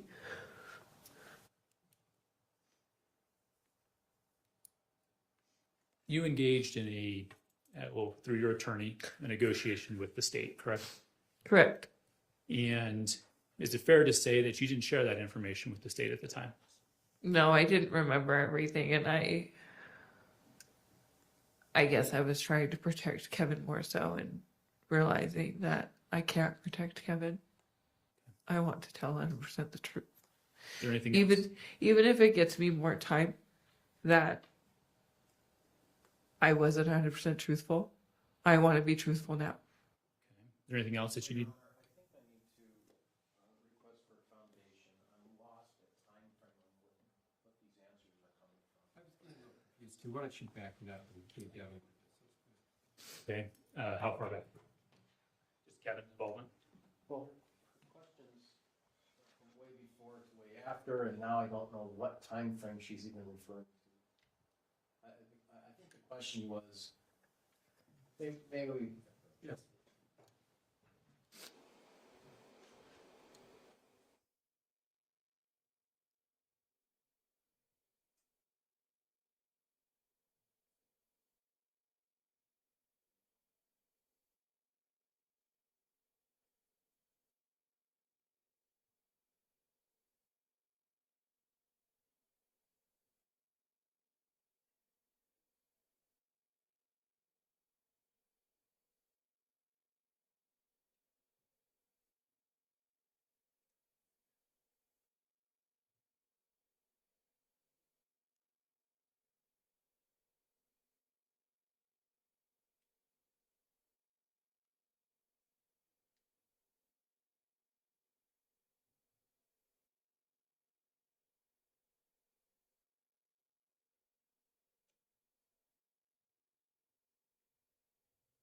Thank you, gentlemen. So when I had asked you, did you tell us this information about Kevin before? You said, no, I didn't remember. Correct. Okay. When did you not remember the aspects that involved Kevin? Say that one more time. Actually, a better way to ask it would be, when did you remember those aspects that involved Kevin? Just after just being in jail and sitting and just racking my brain on what happened. You've referenced this before. You used to smoke a lot of marijuana. Yes, right? sir. Are you clean in jail or in Yes, prison? I am. Sorry, Yes, let me I ask that am. again. Are you clean in prison? Yes, I am. Okay. Has that helped your thinking? I believe so. And it's helped a lot. 1 second, Your Honor. Just one piece of cleanup, and then I'll pass the witness. You could please show the witness Exhibit 27.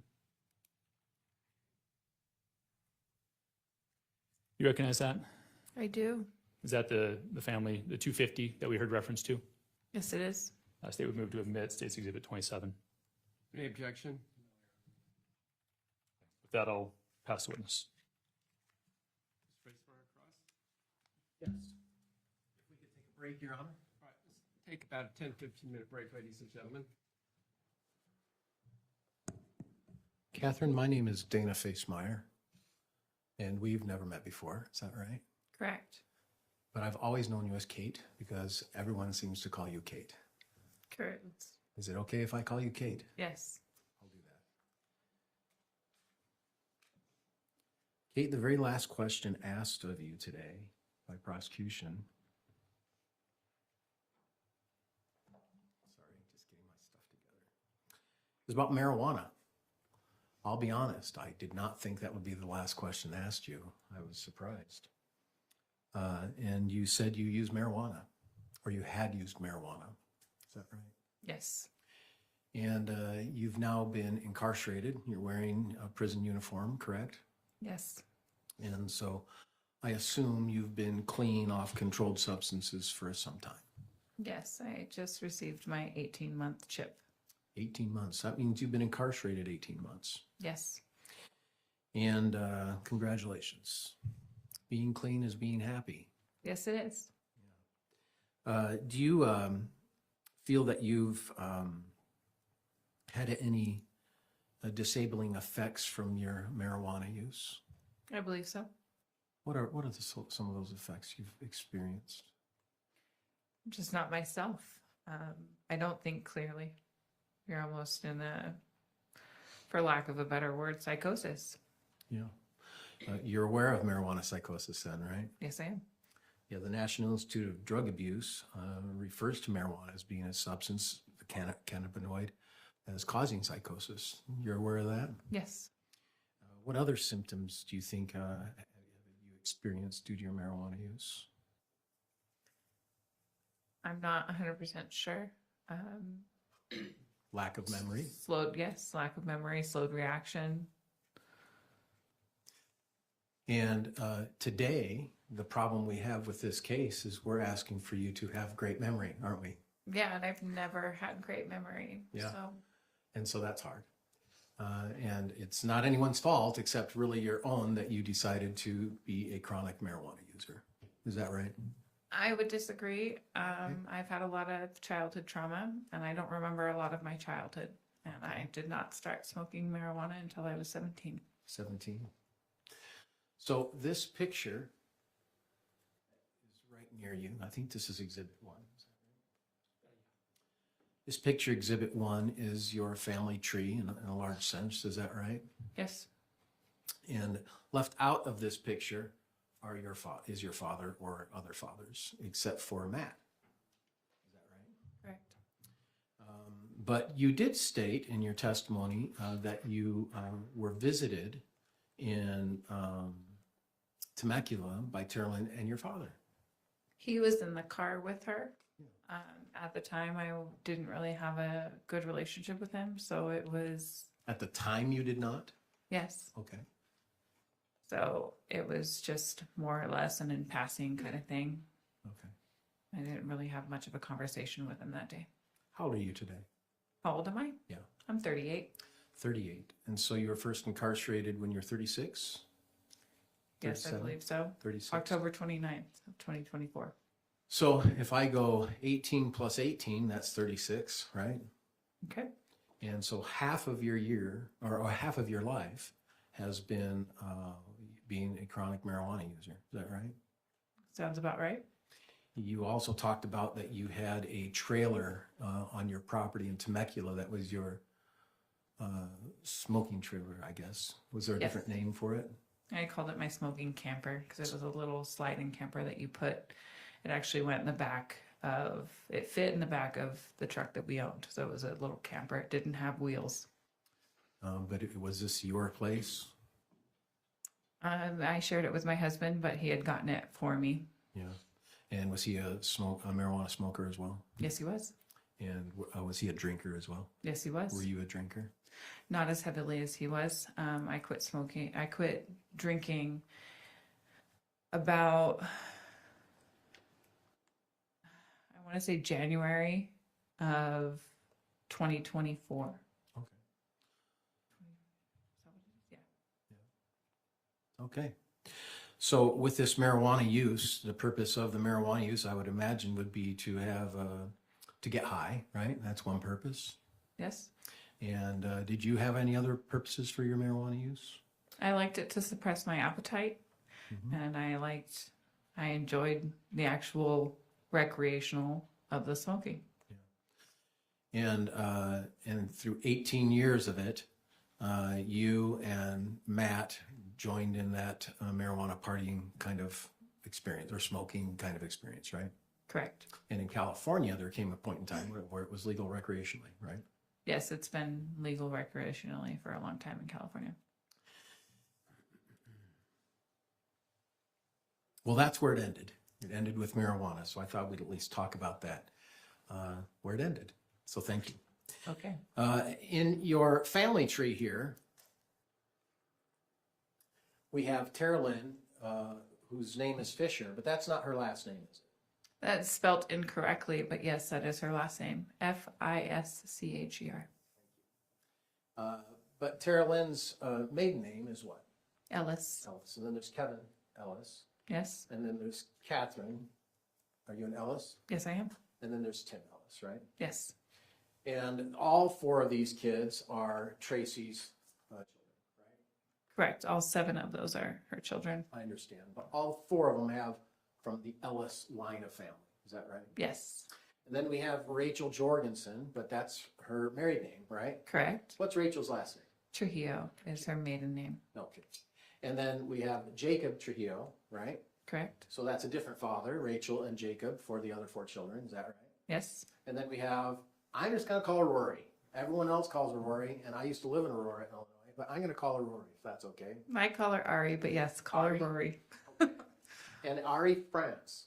Yes. Is that a different father than the Trujillos? Yes. Okay. So we have Mom, Tracey, my client, your mother, and she has three groups of children from 3 different men, right? Correct. So can I ask, how did Tracey end her relationship with Mr. Ellis? I was 9, so I'm not 100% sure. I'm pretty sure there was infidelity. Did she kill him? No, Did she divorce him? she did. And where did that divorce take place? California. California. And then we have Mr. Trujillo, right? Yes. And how did Tracey end the Trujillo relationship? How was it? How did it end? It ended in a divorce. In divorce. And then the Franz, how did the Franz relationship end? In a divorce. Now, where did the Ellis divorce take place? Do you know? Did it take place in Utah? No, it took, I believe the only divorce that took place in Utah was the one that she had to Bruce Grist, the last name that she carries now. And that one took place in Utah. Every other one took place in California. So all of these children portions took place in California. Correct. And it turned out okay, didn't it? Sure. The kids were with mom, right? Mm-hmm. And, Yes.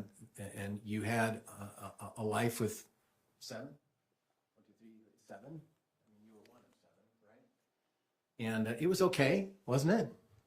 Yeah, it was okay. And the life didn't come to an end because your mom got a divorce in California. Correct. And it didn't come to an end after the second divorce in California. Correct. In fact, you saw your mom doing some pretty good things during your life. And I don't mean things like creating Google or Apple.com, but she did some pretty good things while living in the Temecula area as a divorced woman. Is that right? Sure. She had a job? I believe it was all under the table, and what she did for a job is up for question. She had a job? Do you remember that question? That's a yes or no. No, I don't remember her having a real job.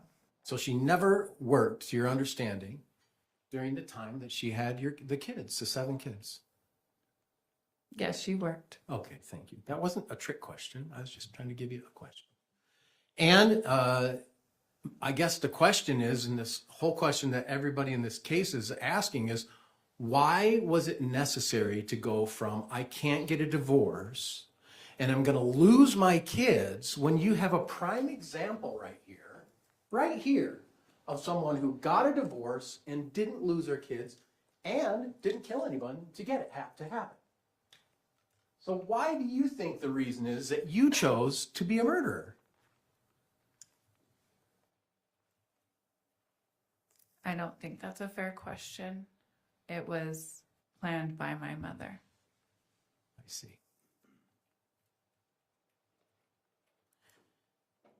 Do you remember when you were arrested on this case?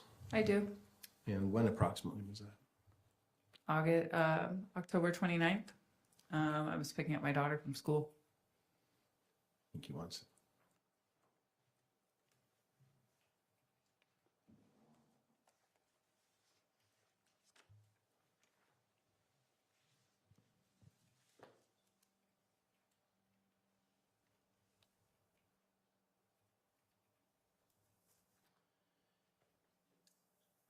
Okay. So, is there a reason why you felt murder was the more appropriate end of your relationship with Matt than divorce? Because my mom posed it as the best idea. Do you remember saying here in court today that the reason you did is because you didn't want to lose your children? It was one of the reasons why, yes. Why would you think you'd lose your children? Because he would take them away from me. Why would he take them away from you? Is he a better parent than you? No, but he would. I feel like he would say what he needed to say to get me to look like an unfit mother. Are you an unfit mother? I don't feel I am. Okay. Are there any examples in your possible divorce world where you could have shown that you are not an unfit mother? That you cared for your children? Yes. That you fed your children? Yes. That you provided for your children? Yes. That Matt was somewhat aggressive with the children? It's a possibility. Well, is that or not that you could have provided that information? I have no police records of me calling the cops on him, but I have multiple voice recordings and videos, but they were recorded without his permission. So it's not something that I would be able to use in court. Who told you that? California? Who told you that? I don't know. Did anyone tell you that? I don't know. You're just making it up? I don't think I'm making it up. I think it's something that I've heard like on Google. On Google? Is Google your lawyer? No. Okay.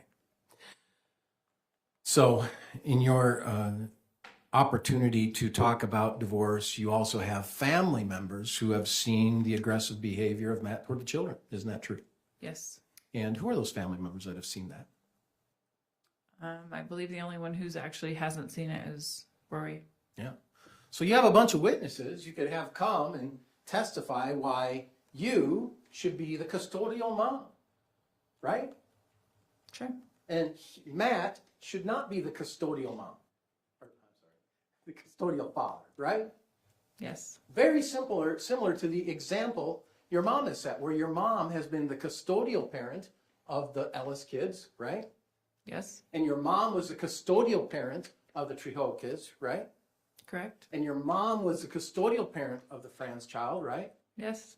You have an example on how that happens, right? Yes.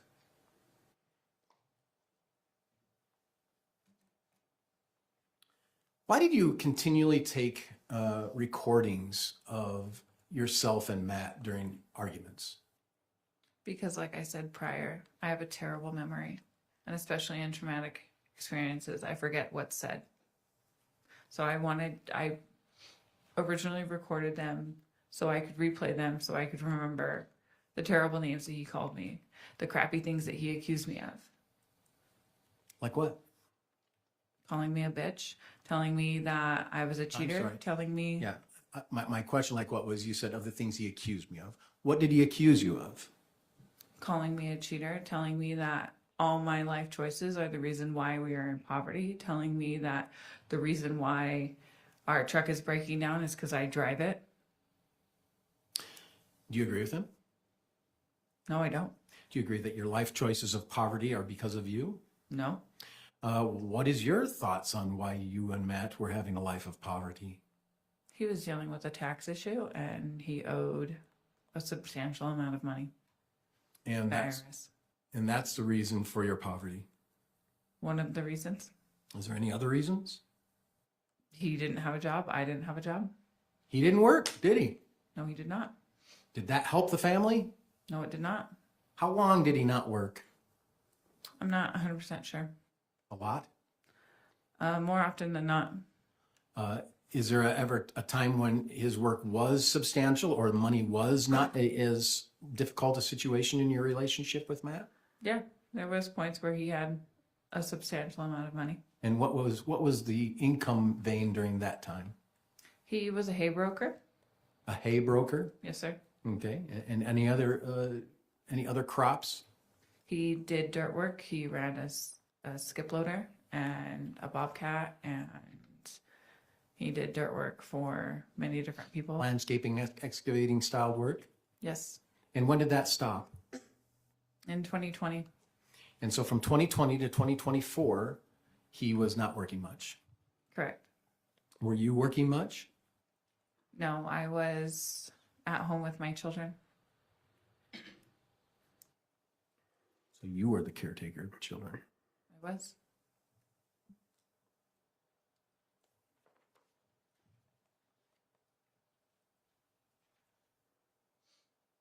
I need to organize myself just for a minute here, please. In relation to your family here, I'm looking at your siblings and your mom. Is there a person that you communicated with the most out of this group? Carolyn. And how often would you talk to Tara Lynn? Every other day, if not daily. So you had a lot of communication with Tara Lynn. Yes. Do you realize in the trial today, you testified that you spoke to your mom daily? You remember saying that? I don't believe I said that I talked to her daily, but it was at least every other day. When she moved to Utah, when she's in 2020, being in Utah, she worked a lot of hours, and there was more often than not, she was tired, and there was only certain points where we knew that we could catch her. Who came up with the idea to move to Utah? Bruce and my mother. Yeah. Did Tara Lynn have any involvement with that? I don't know. With you, I mean. Well, with me going to Utah? Yeah. Did she have something to say about that? Yeah, Tara Lynn agreed with it. And was there ever a plan to get a storage unit and things of that nature? I mean, we've seen some text messages. Yes, I had a storage unit. And whose plan was it to get a storage unit? I believe my mom and my sister came up with that. Isn't it true that we have a text that says Tara Lynn came up with that idea to start? I'm not sure of the text message, but And that your it mom sent sounds you, possible. and that your mom sent you a credit card to assist in that? Not in the storage unit, but in the rental car. And the storage unit was provided only a day or 2 days max before you left the state of California, right? No, I had it for about 2 weeks before I left California. Okay. And so were you filling it up gradually then?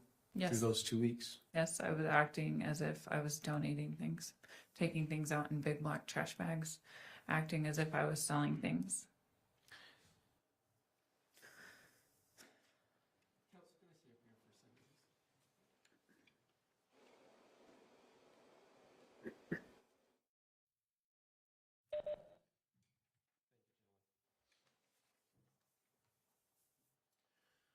So as this case began this week, your statement is that you wanted to have an opportunity to provide justice for your children, is why you're here today, right? Yes, Justice for Matt yes, and for the truth. yes, and justice for his family, his friends, his community, my family, justice for everybody. And that's why you're here to testify today. Yes. When did you start thinking about giving justice and truth a try? I don't recall when I went to my attorney to ask for the plea deal. Had you had an opportunity to review your case before you had talked to your attorney about that? I don't believe I was given anything before the plea deal. So I can't recall. So from October 29th, November, December, January, do you know what happened in January? Yes, my brother's trial. Your brother had a preliminary hearing. Wasn't Yes. a trial, it was a preliminary hearing. Excuse me. And at the preliminary hearing of 2025, the state put on evidence against your brother, isn't that right? Yes. And you were aware of that hearing, weren't you? Yes, I was not a part of that hearing. No, but you were aware of it. Is that correct? Yes, I knew it was happening. They put on exhibits very similar to the exhibits we have here. Were you aware of that? I did not see any of the exhibits. Were you ever told that by your lawyer? I don't recall. Did you ever know about, I don't know, the text messages? I did not ever see the text messages until here in trial. I was given a transcript of Kevin's actual, I believe his preliminary, and I don't believe any of the text messages were read out loud. So I'll try again. Did you know about the text messages? That I sent? Yeah. Yeah, when I sent them, I knew about them. And did you know that you were being arrested back in October 29, of 24, based upon these text messages? I knew I was being arrested for the murder of my husband. And did you know that the evidence they had was at least some of the text messages that you had sent? I can assume, yes. And some of the phone calls that you recorded? Oh, absolutely. And you knew the evidence against you? Yes. And you knew the evidence against you in November of 24, December of 24. You knew the evidence against you certainly of January 24, because your brother spent 2 days at least in a trial setting similar like this, where witnesses were called and exhibits were shown to the court. And he was found to have at least probable cause to commit the offenses. You knew that hearing took place, right? Yes.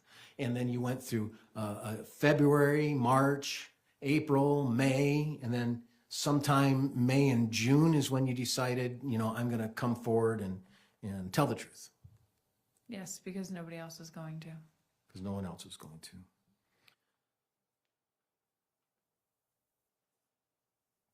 You realize today that you have satisfied your responsibility with the state of Utah, right? If that's what they see fit, yes. You realize today you're testifying and you're satisfying your responsibility to the state of Utah, the prosecution. You realize that today, correct? Now that you say it out loud, yes. You're only responsible now to the state of Utah is to complete your time. You realize that, right? I do now that you're saying it out loud. Makes sense though, doesn't it? Yes. You testified in your brother's trial a couple did. months ago, correct? I did. You're testifying today, correct? Yes. And you're testifying, telling them that you're going to tell the truth. Yes. That was their request, right? Yes. And so as you're here today, good memory or bad memory, you're trying your best to tell the truth. I am.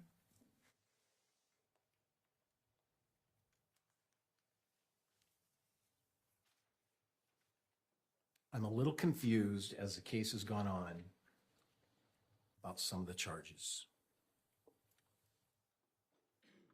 You pled to murder, right? Murder in the second degree. In the second degree.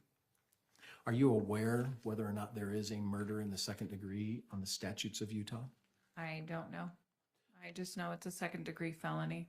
On your case? Yes. Yes. Are you aware that in the statutes of Utah, there are no murders in the second degree, and only a plea deal that you got brought it to a second degree? You saying it out loud? Yes. You pled to conspiracy. I did. Was that an option? Well, in other words, were you able to just plead to murder? No. Did you have to plead to conspiracy?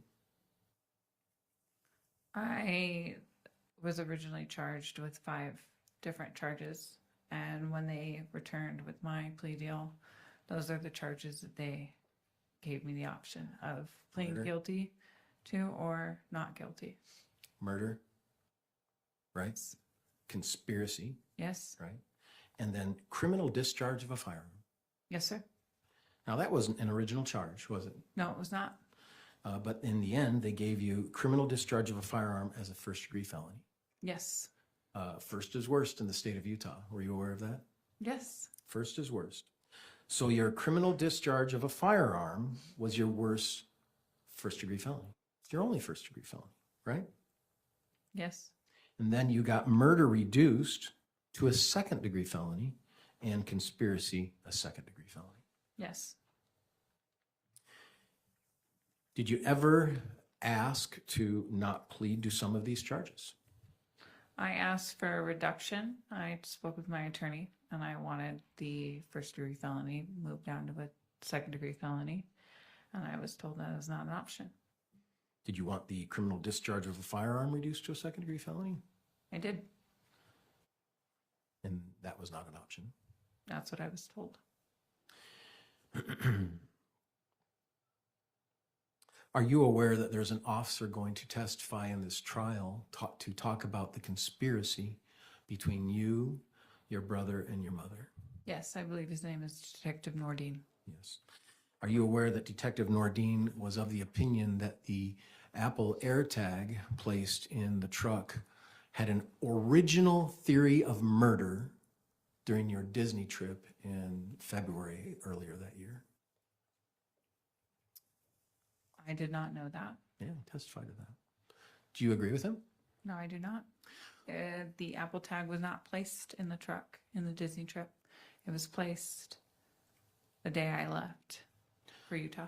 So there are certain things the officer might have testified to that you were able to clear up. Is that right? I would hope so. Is that a yes or a no? Yes.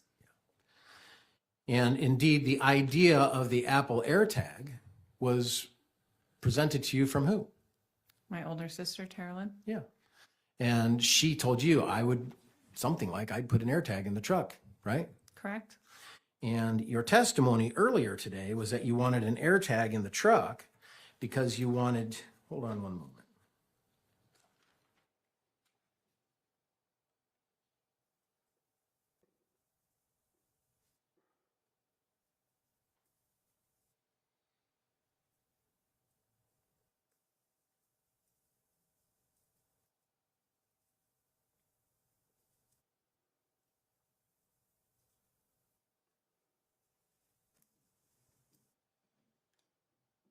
That you were fearful of Matt Yes. and you wanted to see where he was going. Yes. Why'd you want to see where he was going? Because I was genuinely fearful of him on whether or not he would come and hurt me and the kids. Hurt you and the kids? Yes. Yes. What about if he was going to the bar? Is that one reason why you wanted to have an AirTag in his truck? It was an added bonus, yes. It Okay. also caught him in a lie. I'm sorry? It also caught him in a lie, so I'm thankful I had the AirTag. What kind of lie? He lied to me and told me that the truck was towed, when in fact I knew that it was not. And was this after you'd already come to Utah? This is the day that I came to Utah. Yeah. Now, when you say fearful of Matt, you've described that Matt has not been physically violent with you. Is that right? He has punched me once, but that was years before we got married. Great. When'd you get married? 2016, November 2016. Isn't it true you previously testified that he punched you early in your relationship? Yes. And your relationship began in 2008? Yes. So is it fair to say in 2008 is when you say that Matt punched you? It was probably 2011. So 3 years into the marriage, halfway I was into the relationship. in the relationship. Okay. We had a very off and on relationship. It was very toxic. And is that the only time that Matt ever physically assaulted you? Yes. Yeah. He'd never physically assaulted you any other time, right? No, not that I can recall. And especially since the date of marriage to today, right? Correct. But you can't say the same for yourself, can you? I'm sorry. Did you ever physically assault him? We had issues, yes. I got arrested for domestic violence. You got arrested for domestic violence. I did. And why do you think Matt would now all of a sudden be violent against you? I don't know, 18 years later.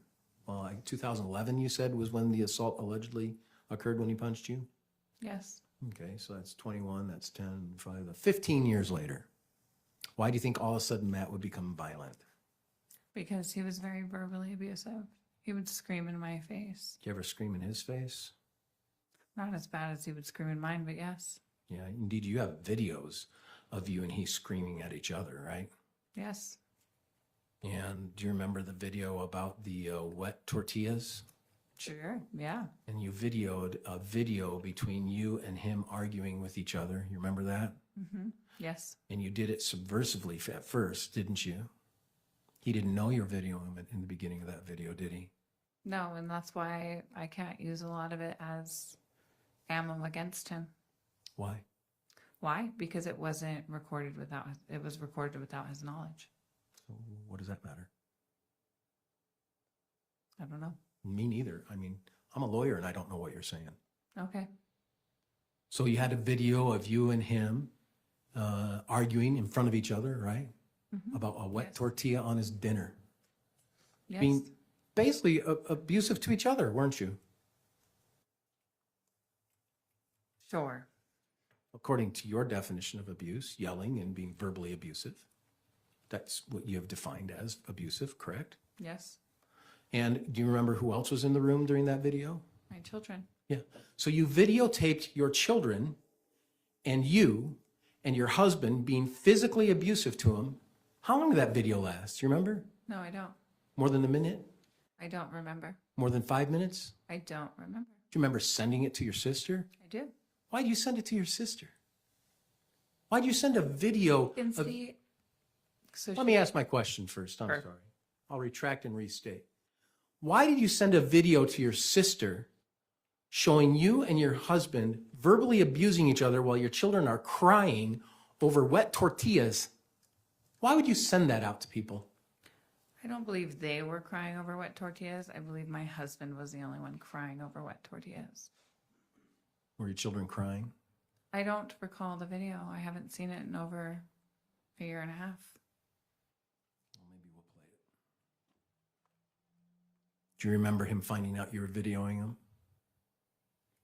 In the video that you're speaking of? Yes. Yes, he told me, I believe he told me to Quit shut it videoing. off and delete it. Yeah, he wanted you to delete these abusive moments in your relationship. Absolutely. Did you marry Matt because you loved him? I thought I did, yeah. Do you now, thinking back, think you didn't? I think it was a very toxic relationship, and I think that we should have walked away years prior. Did you begin your relationship of living together because you loved him? I guess. It's not I a trick wasn't question. pregnant. I wasn't pregnant. That's not the reason why we shacked up. And did you continue being with each other because you loved each other to the best of your knowledge? Yes. And did you get married because you loved each other to the best of your knowledge? We got married because I said I would not have children with him unless we were married. Did you have children because you loved each other? Sure. Is that hard to say? I don't know how much I actually loved him. You know those phone calls we heard earlier today between you and Matt on his drive up here? Yes. Did you have moments where you're thinking you loved him? I had moments where I was thinking that I was going to regret taking somebody else's life. That's the only thing you thought of. He was a good person in some points. We had good and bad in our relationship. Do you remember my I question? wish. No, My repeat it. question was, when you called him on his drive up here, did you have moments when you called him because you loved him? I don't recall. Did you call him on the drive up? Yes, I did. Were you forced to do that? No, I was not forced. Did you do it of your own volition? Yes. But there are a lot of things that happened between your relationship that caused real deep hurt, right? Yes. Including an affair, right? Yes. And you said to us in the court here today that you were never truthful about it. Correct. What does that mean? He never knew it actually happened. He never knew, or he never suspected, or you never told him? He never knew. There's no way that he would know. No one ever told him. But he suspected that I had an affair on him. He had questioned you? Yes, he About it. did. Yes, he did. And you lied? Yes, I did.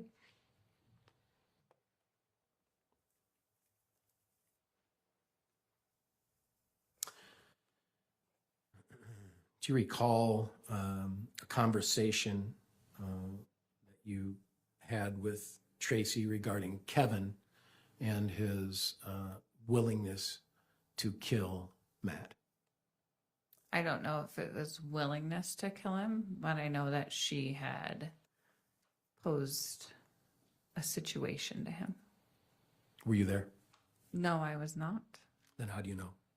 because she texted me about it. You said Matt or Kevin's willing to kill Matt. She said Kevin's feeling suicidal. And I told him, and she being I, that she told him that if he was going to do it, go off Matt first, and then then he can finish himself off. Let's talk about Kevin for a moment. Do you know how long Kevin had been living with Tracey up to the time you came to Utah? I believe 3 years. 3 years. I believe 3 years. I could be mistaken. And what was the impetus of Kevin moving in with his mom? He got a restraining order and broken up with. Had a restraining order put on him, and he had moved from Chicago, To. Utah. So he was in Chicago and he went to Utah because he had broken up with a girlfriend, Yes, I believe it was his fiance. fiance. And when he came to Utah, was he depressed? I wasn't there when he got there. I was not around, nor did I text him, but I can assume Were you told he was depressed? my mother might have told me that he was depressed. Might have. Does that mean you don't recall? Correct. So you don't recall your mom saying that Kevin was depressed? When he first got out there, I don't remember whether or not she said he was depressed. I do remember her saying that she had to talk him off the ledge a couple years later. A couple years later. Was this before the Disney trip? I believe it was after the Disney trip. So many years later, after the Disney trip, he was depressed. Or not many years. It was a couple. Many years 2 after he came to Utah, he was depressed. So if he was only in Utah for 3 years, and then a year later, 2 years later. Isn't it true that actually Kevin suffered through depression well before the Disney trip, and the Disney trip, he was just fine and had a great time? I didn't spend much time with him on the actual Disney trip. We saw each other in passing. I believe he would be fine, but who's not going to be fine when they're at Disneyland? So is that a yes or a no? Yes, he was fine at Disneyland. Thanks. And isn't it true that his depression was many months before Disney? And isn't it, well, isn't that true? I believe that he had depression mostly throughout his life. And were you aware that he was in some therapy or counseling about depression? No, I was not aware of that. Were you aware that his mom actually got him some assistance to deal with the depression he was dealing with? No, I was not aware of that. Is this the first time you're hearing of it? Yes.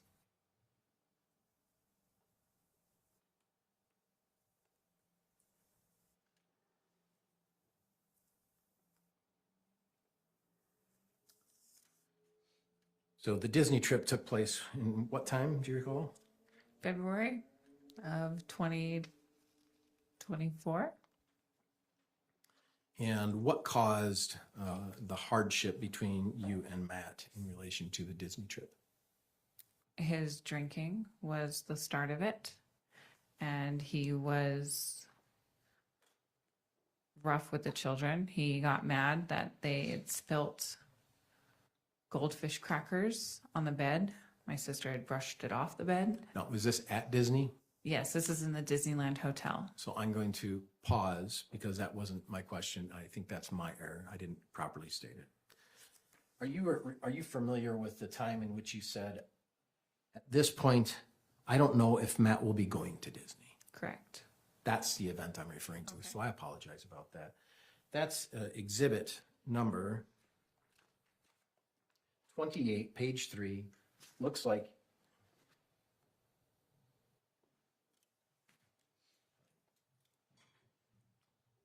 it occurred on January 13th, 2024. Okay. What precipitated Matt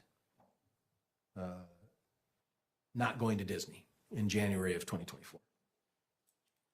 I believe it was just one of our arguments. It probably had something to do with the truck. It probably had something to do with me, quote unquote, having an affair.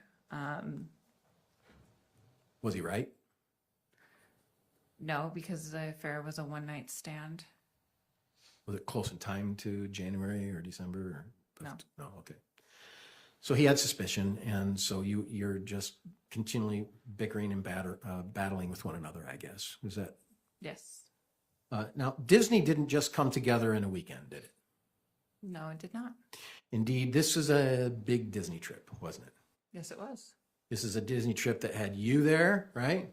Yes. Matt, Yes. Cheyenne and Steele. Yes. Did Lucas go? No, he did not. Okay, Cheyenne and Steele. And then Tara Lynn, right? Yes. Her husband, Dan, David. David, their children, Yes. and then Kevin Yes. and Rachel, Yes. Tim, Yes. everybody, right? Yes. Even a few you're missing. Yeah. How many total, do you remember? 18. I know you love Disney because I've read testimony before. You do love Disney, right? I do. Happiest place on earth, right? Yes, it is. Yeah. And so this experience was quite grand for the family, wasn't it? Yes, it was. And how many days were you guys in California doing that? I lived in California, I know. but my family had come in for, I believe, 4, maybe 5 days, but we attended the parks for 3 days. That's awesome. And in Utah, we say going to California, but when you're there, you just, do a day trip, right? Yeah. Here it's different. So how long did you think this planning for the Disney trip took? At least a year, I believe.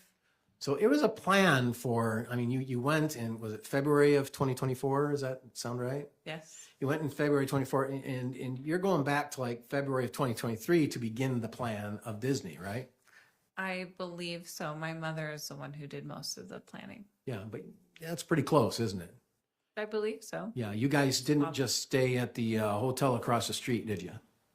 No, but it's a pretty good place to stay. It is, yeah. But you stayed in the Grand California, is that right? Where'd you stay? when you were No, at we Disney? stayed in the Disneyland Hotel. In the Disneyland Hotel, Yeah. on site, right?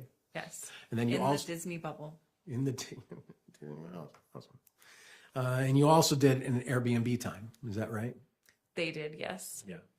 And so this was an event planned for a significant amount of time, right? Yes. And for you to send a text on January 13th to say, I don't know if Matt will be going, that was a big deal, wasn't it? It could have been, yes. He would have just been upset that he was not included. Yeah. Would you say that this was the beginning of the real deterioration of your marriage around that time? Or was it before that? I would say it started in June of 2023. And once again,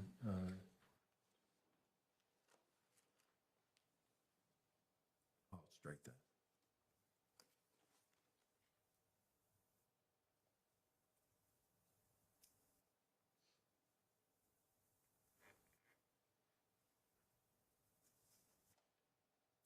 So was your understanding at the beginning of this Disneyland adventure that all of these family members would be going, Yes, plus some. plus some? And so Kevin would be going? Yes. And it was, now I'll go to the question that you and I mistook. There was an experience at Disneyland where one of your siblings told you about Matt's bad behavior. Is that Correct. right? What happened?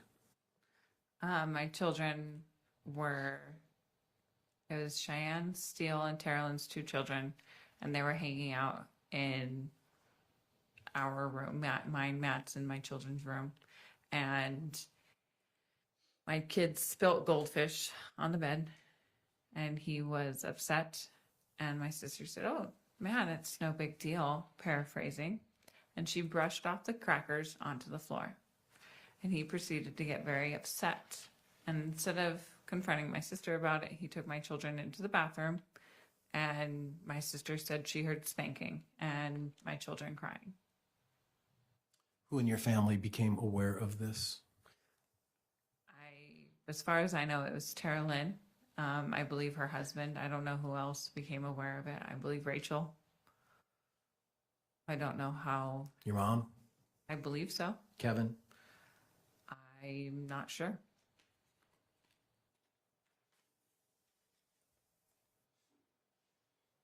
Tim? I'm not sure. Did Rory know? I'm not sure. Where were you when this happened? In the park? In the park, and they were in the hotel? Yes. And did Teralyn express fear for herself? I don't think she had fear for herself. No. What did she express a fear for anybody in particular? My children. What'd she say? She just didn't like how Matt was treating them. She thought he was being abusive. Yes. Did she use that word? I don't recall.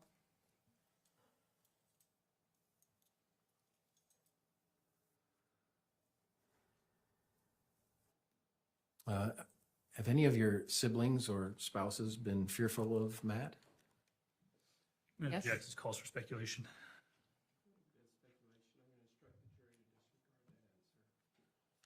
Any of your siblings or spouses expressed to you their fear of Matt? Objective calls for hearsay. I didn't ask for what they said. I just asked if they expressed. It's a yes or no, Your Honor.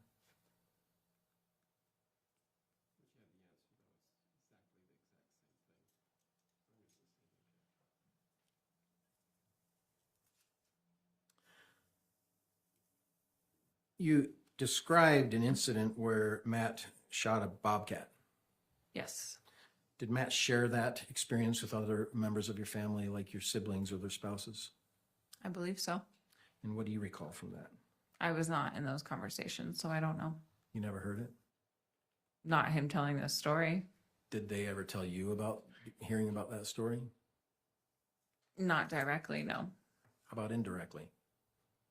Through the grapevine, sure. Through what grapevine? My sister telling me that her husband was. Again, Your Honor, I'm going to object to hearsay at this point. I think it's fair to say, to the point that we just got to hearsay. So was Teralyn aware that your brother or that Matt had shot the bobcat? I believe so. Did she tell you she was aware? I believe so. Has Teralyn ever told you that she's fearful of Matt? Yes. Has any other siblings or spouses told you that? Again, That's hearsay. Just trying, Judge. Trying my best. They'll testify later. We can ask them. That'd be fair. So long as it's not hearsay.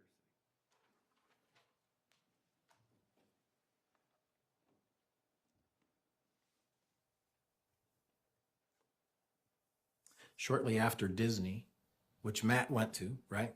Yes, he did.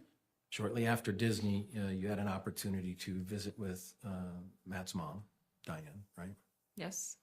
And this is in regards, well, I don't know what it was in regards to, but there was a conversation about Las Vegas. Is that right? Yes.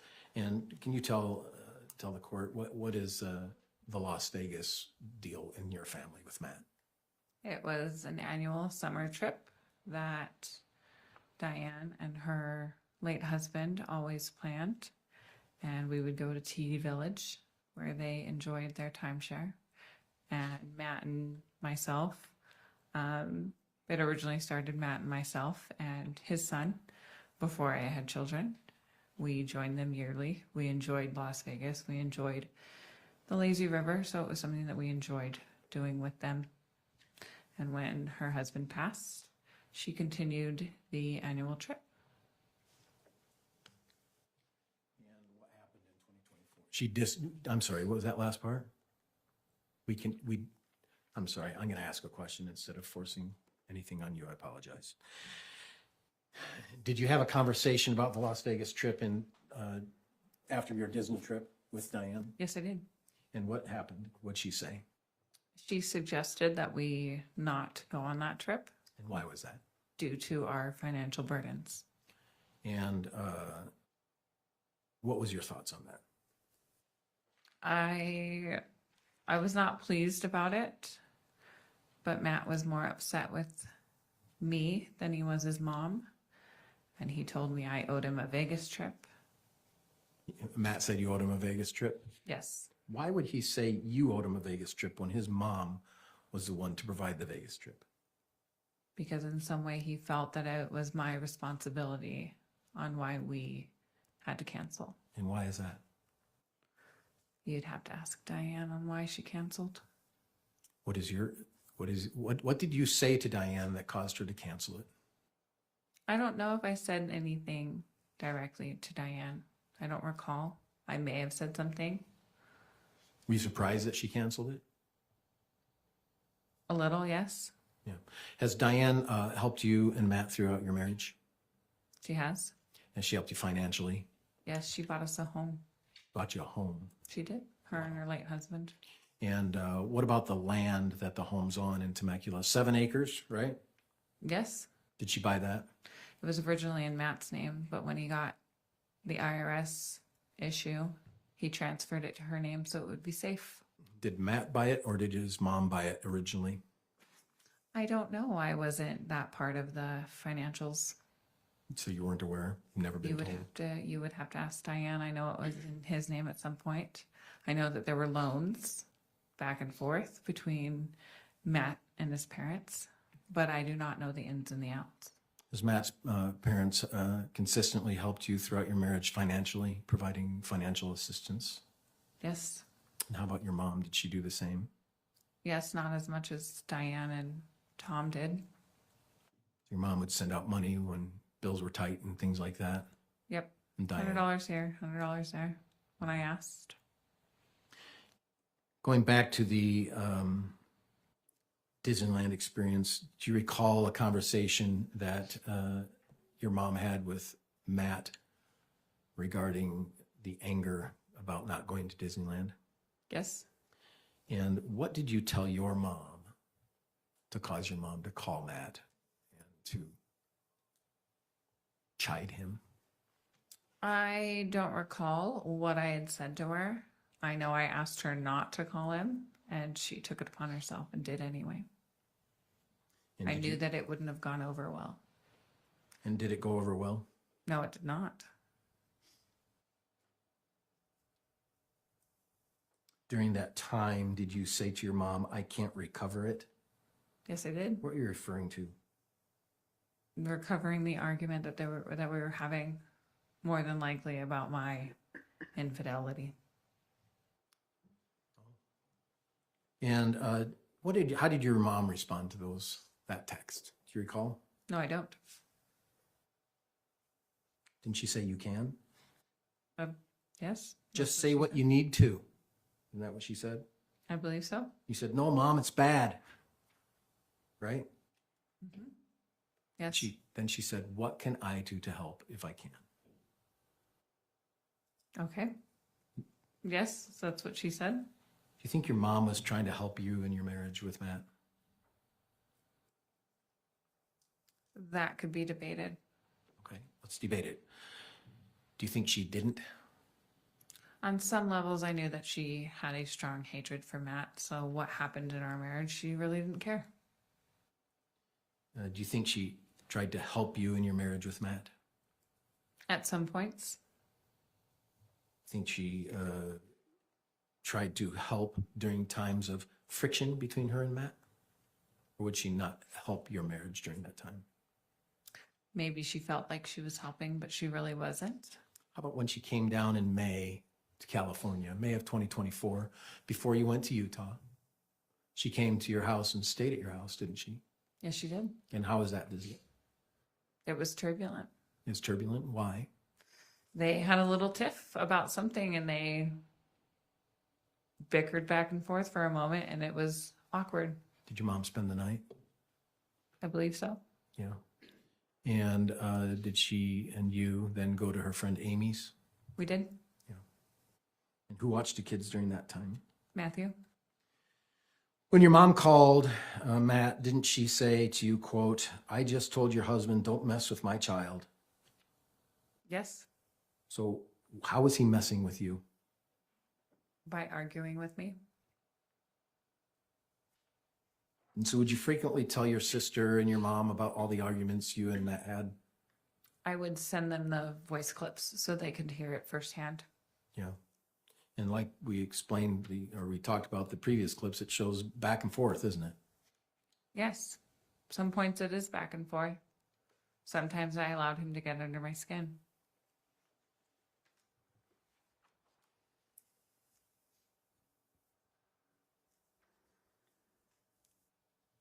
Do you recall when she said, I'll just drive 9 hours and strangle him?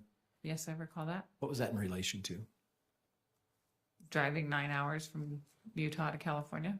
No. What was the event that she sent that text in relation to? The same, I believe the same messages that you're talking about now. It was when she called him and told him, don't mess with my child.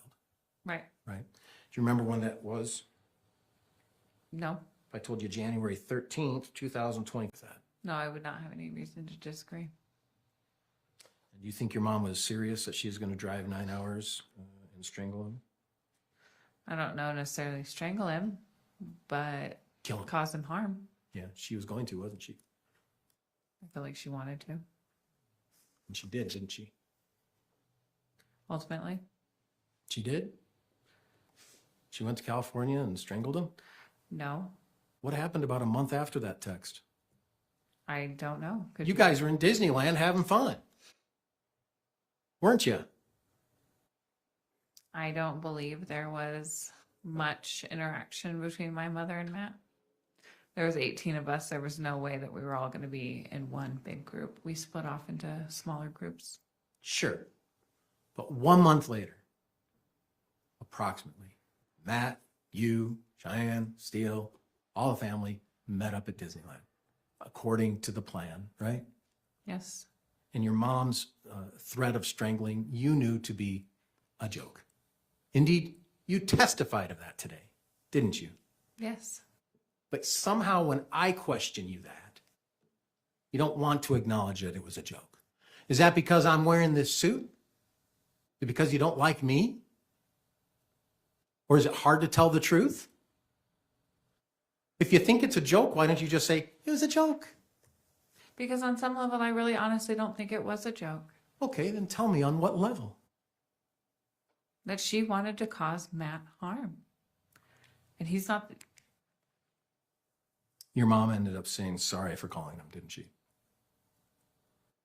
In an actual text? Yeah. Do you want to go to it? Yes, please. All right, page 11 of exhibit 28.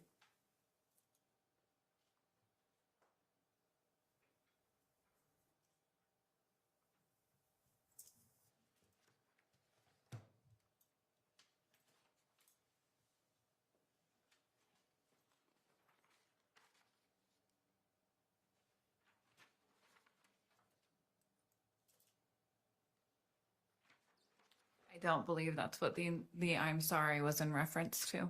Was it in reference to you dry heaving? I believe so.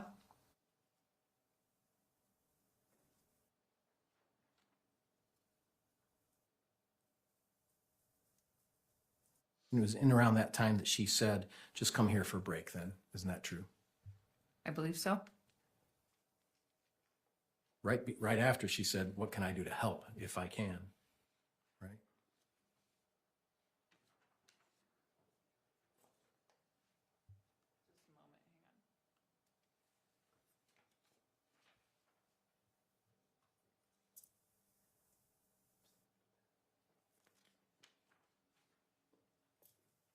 Restate your question, please.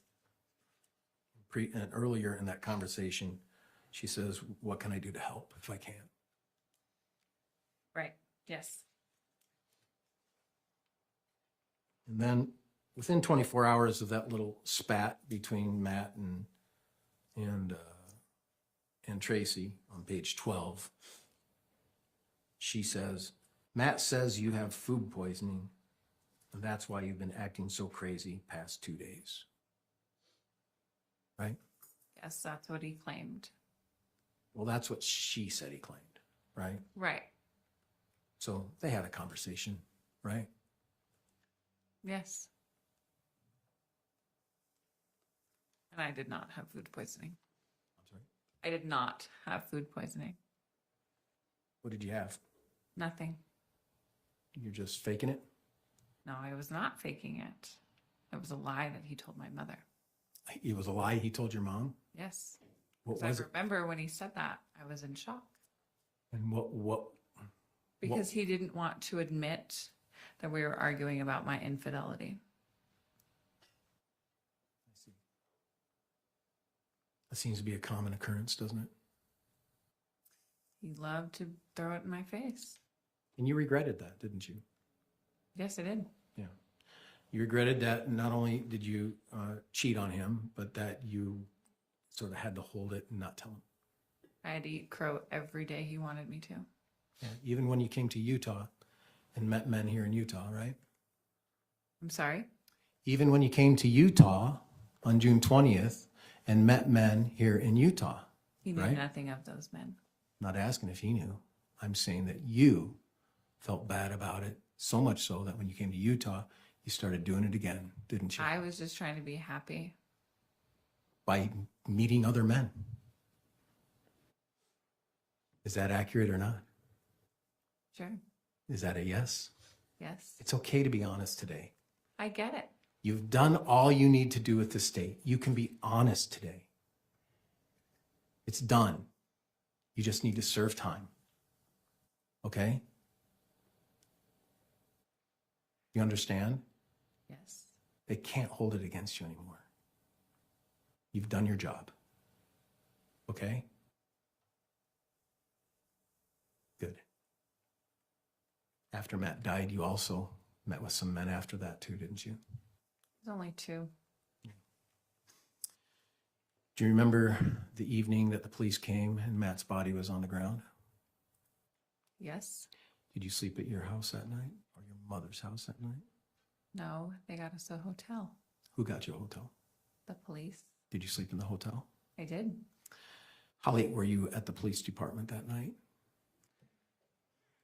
2, 3 o'clock in the morning. So I did don't you- recall. It was a blur. That honestly was a blur. I'm sure it was. It was very traumatic. A person had died. I get that. Was it traumatic for you? It was very traumatic. Yes, I believe that. But isn't it true that the American Fork Police Department tried to help the family because it happened in your home, that they provided a hotel Yes. for a couple days? Yes. And isn't it true that during the time that you were provided a hotel, you wanted to bring a man to that hotel? I thought about it. Yeah, and isn't it true you told your mom that? Yes, I did. And isn't it true that it was only a 3-day stay that the American Fork Police Department provided? Yes, but I never brought anybody to the hotel. But you talked about it. Right? And this is all during the time that you're smoking marijuana, right? Yes. That you're really not having any communication with Kevin, right? Correct. No communication really at all with Kevin, right? Very little. Yeah. Do you think the fact that you're providing this statement to the court now or to law enforcement 3 times, that you've improved your ability on how to state your case, state your story of what happened? Yes, that seems fair. Do you recall during the trial, actually,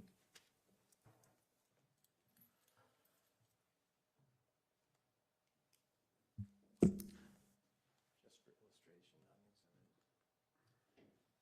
you recall the date of June 12th, 2025? June 12th is 2025. Yeah, I don't know the significance. I'll provide you a picture. Oh. Yes, I remember that. Does that look familiar? Yes, it does. June 12th, 2025, you met with law enforcement and prosecution regarding your time to be truthful, right? Yes. And you had, and that picture just shows you being there. And who's in that picture, do you know? I'm in that picture. My attorney, Mike Brown, is in that picture. Mr. Brown, who's here? Mr. Watabi, Mr. Brown, and I don't know her name, but they're paralegal. And a police officer. He's not pictured, but yes. He's not pictured. Yeah. Well, you can see his Can you fingers. see his hand? Yeah, there you go. I can't identify his fingers from just his fingers, but I'm only providing this picture to demonstrate that you met with prosecution and law enforcement to talk about providing the truth. I did. And during that time that you talked to them, you talked about times that the conspiracy between yourself, Kevin, and Tracey was going on, right? Yes. And during that time, you provided honest information to them, right? To the best of my knowledge, yes. Yeah, to the best of your knowledge. You've been in jail now, November, December, January, February, March, April, May, June, 8 months, right? Yes. And you've had the opportunity for 8 months to think about this case, right? Yes. And do you do much more in jail than think about this case? I tried honestly not to think about it because it's traumatic and I didn't know what I was going to do with all of it. So you tried not to think about it. Yes. And so are you trying more nowadays to think about it now that you're in prison? Now that I'm more sober, yes. You had 8 months of sobriety of marijuana at that point in time, right? Right.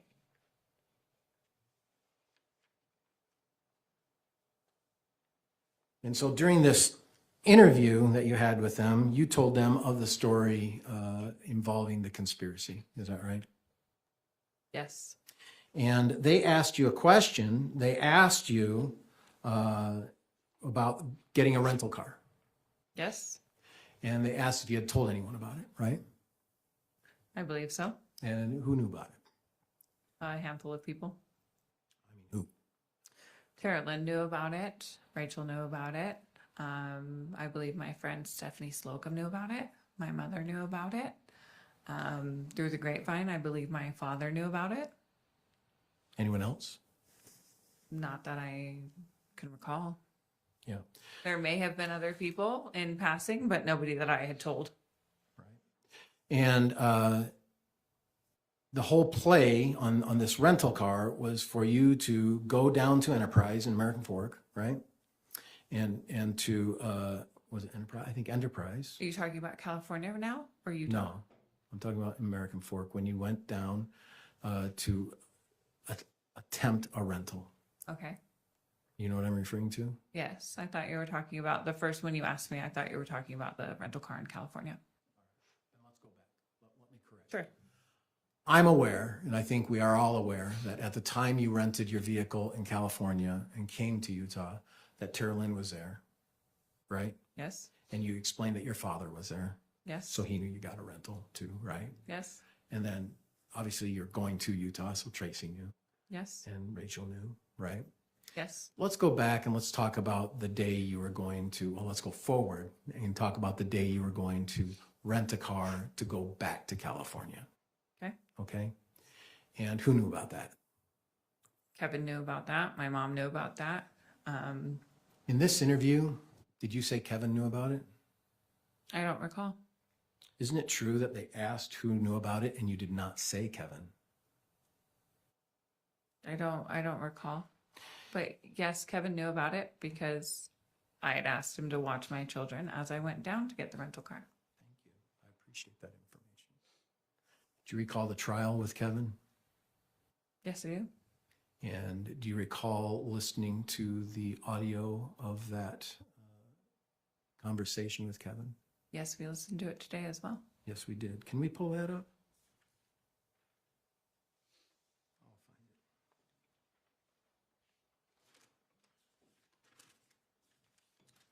States 11.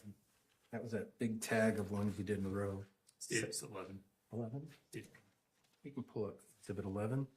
Let's listen to that.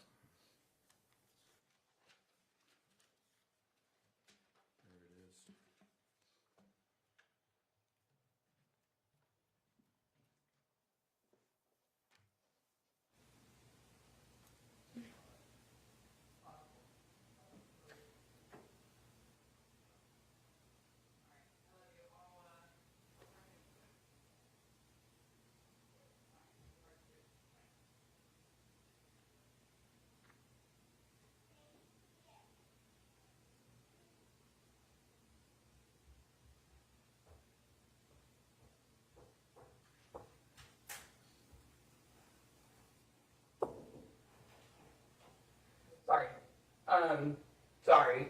I need to go to my place for 5 minutes because I need to go over to rental car place to make my story plausible that I need to go over there and they need to turn me away and say, no, we cannot rent you this car because your driver's license is out of state. Thank you. I'm leaving in like 2 minutes.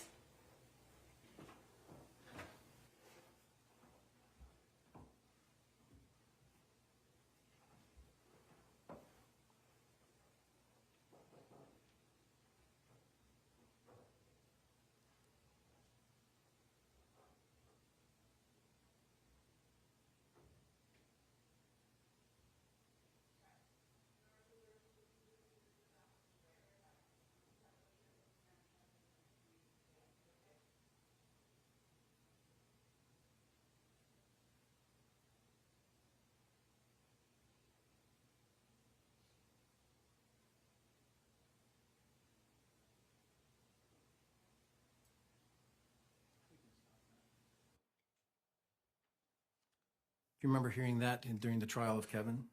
Yes. Do you remember being asked about that? Yes. And until it was played in Kevin's trial, I did not recall that I had actually knocked on his door and told him to watch my children. Until 2 months ago, you did not recall having that conversation with Kevin, right? Correct. Do you remember what your testimony was today? That I remembered it? Yeah. Because it was played? easy. So easy and quick, right? Yes. When in truth, your memory 60 days ago, you didn't even remember that conversation. Isn't that true? Yes. And 60 days ago, you even called it an accidental recording. You didn't even know you're recording. Isn't that true? I would still call it an accidental recording. Yeah, I would too. I believe that. I guess the point I'm getting at is that your truthfulness in presenting it to the jury today is very rehearsed and very prepared because you had an opportunity on this day to advise them of that audio, which they knew about and they even asked you about, and you did not say that Kevin knew you were going to the rental company. And then June to January, so 7 months later, you were asked again, except this time dressed like you are and in custody like you are as a witness, and you didn't remember. But then today, when asked that question, it came just like, yeah, Kevin knew. Of course he knew. Don't you find it odd that you're willing to just allow the narrative of law enforcement to tell you what you remember? I don't think it's a narrative of law enforcement. I think it's the recorded audio. It is a recorded audio, but your memory of this recorded audio is what we're looking for. Your memory of the events that took place need to be accurate. They need to be from you. If you don't remember, you just need to say, I don't remember. You have an audio of it, I get it, but I don't remember. But when you told the jury on direct examination, you didn't offer that information. If it weren't for me here right now pointing it out to you, they would never know that. They would just think, yeah, well, she remembered her and Kevin, and she was walking down the hallway, and she said, hey, I'm going to the rental company, I'll be right back. But that's not your memory. You had opportunities to tell them that as you were being truthful of who all knew and what all was going on. Right? Yes. I mean, that's your goal, is to just provide the truth and justice. Right? Yes. Very hampered by your marijuana use, isn't it? I don't know how I'm supposed to answer that question. Truthfully. If your memory's hampered by your marijuana use, then just say yes. If it's not, say no. I'm sure it has. How many other kinds of things did you say are feeling pressured to comply with the state's narrative of the conspiracy? I'm not sure I understand your question. How many other things do you have to say to the jury today, and to the jury before, and to law enforcement, because you have felt pressured to talk about an alleged conspiracy to commit murder? I don't think that's a fair question. Okay. When did you decide to murder Matt? 2 weeks before he came out. A week after being at my mom's house. And was that by way of agreement or something you just came in your mind that that's what we're going to do? It was posed to me by my mother. Sorry? It was posed to me by my mother. 2 weeks before Matt came out? Yes. Do you know in prior testimony you said it was 3 days before Matt came out? Want me to find it? If you'd like. If I told you that you said it was 3 days before Matt came out, would you have any reason to disagree with that? No, but I don't think it matters when we actually started to conspire. Just the fact that we did conspire. Did your mom ask you to make phone call recordings of phone calls between you and Matt? No, she was very upset when she found out I reported so many phone calls. Did your mom know that you were making I'm saying it wrong, I'm sorry. That you're making recordings of phone calls on July 11th? Was she aware of that? Say that again? Was your mom aware that you were making recordings of phone calls July 11th, 2024 with Matt, I don't believe she was aware of them until after he died. including the 12th, right? Yes. So your mom was not aware that you were being quite lovey-dovey with Matt on those phone calls, was she? That was the plan, to be lovey-dovey. Do you remember the question? No, repeat it. The question was, your mom was not aware that you were being quite lovey-dovey on those telephone conversations with Matt. I believe she was. She told me to be sweet. She told you to be sweet? To keep him calm. To keep him calm? coming out here. So she's the one who's telling you to keep him coming out here. It was an agreed upon. Where were you when that agreement took place? I don't recall. What were you wearing that day? Probably something pink. Are you being facetious? No, most of my wardrobe is pink. Okay, I'll accept that. I thought you were being facetious, but that's nice. These are hard times, Kate. I get it.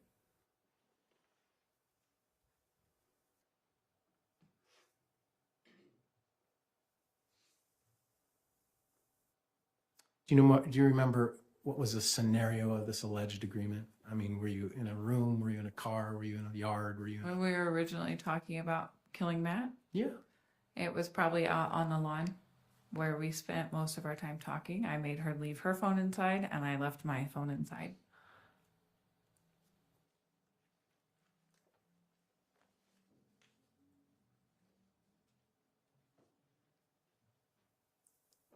Did you ever tell your attorney that you had an agreement 2 weeks before Matt came out to kill Matt? I don't recall. Do you recall your attorney providing a document to the prosecutor about your proffered testimony? Yes, I do. And I remember agreeing upon that proffered testimony. Do you know what proffered means? Not off the top of my head. I had to learn too, so that's okay.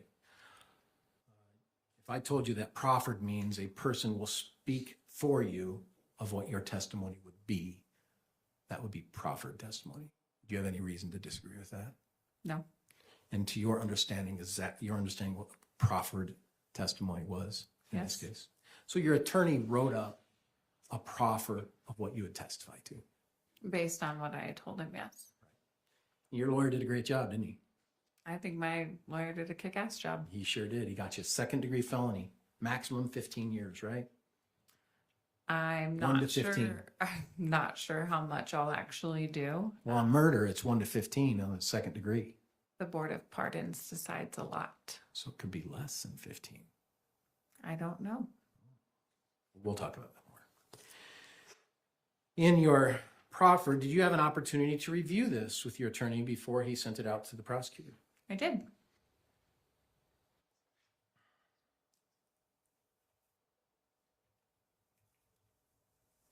Oh. Can we bring up digitally? I have it on paper, but if you have it digital, we'll do that for our jury. If that's okay. This is me taking advantage of the technology of the state. Thank you very much. Okay.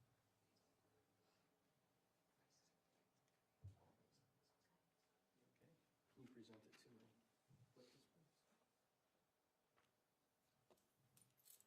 Judge, I shall declare Defense Exhibit 1 Any objection, Mr. Watabe? No objection. And me, Mr. Brown. Okay. Thank you. Do you see it? Yes, I do. All right. What's the date on this? June 6th, 2025. And this was in and around the time that you decided to be truthful, right? Yes.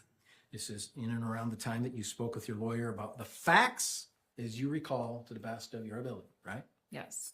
And then he drafted this 2-page and a little bit, right? Yes. And in this fact scenario right here, do you ever talk about having that meeting with your mom 2 weeks before Matt got there? I don't recall. I will give you an I'd opportunity. have to read it. Yep, I will give you an opportunity to read. So we'll pause. Remember the question? Nope. Good. That's all right. I didn't expect you to because you just read a lot of paragraphs, and that's okay. The question is, do you recall telling your attorney that you had an agreement 2 weeks before Matt got there that you would murder Matt? No, I don't recall telling him that. Is that in there? Was that in? No, I don't see it. Okay. I don't see it. Paragraph 9. You see paragraph 9? Can we go to paragraph 9? Tracey would talk to Kathryn about taking violent action against Matt to remove him from the situation. Kathryn indulged Tracey, but did not think Tracey would follow through. That doesn't sound like a conspiracy. Does it to you? No. You have But to. it's You have to come to an agreement, don't you? yes.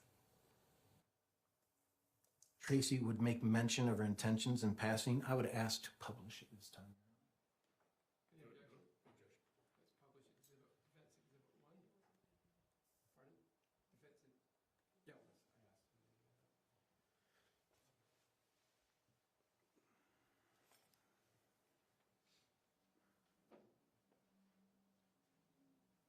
There we go, paragraph 9. Halfway through that paragraph, Tracey would make mention of her intentions in passing, not in any concerted effort where Kathryn, Tracey, and Kevin would meet to discuss a plan. Right? Intentions of meeting to discuss. That doesn't say an agreement, does it? Like, no, it doesn't say meeting. However, in retrospect, Tracey proved to be true to her word to remove Matt. Right? Correct.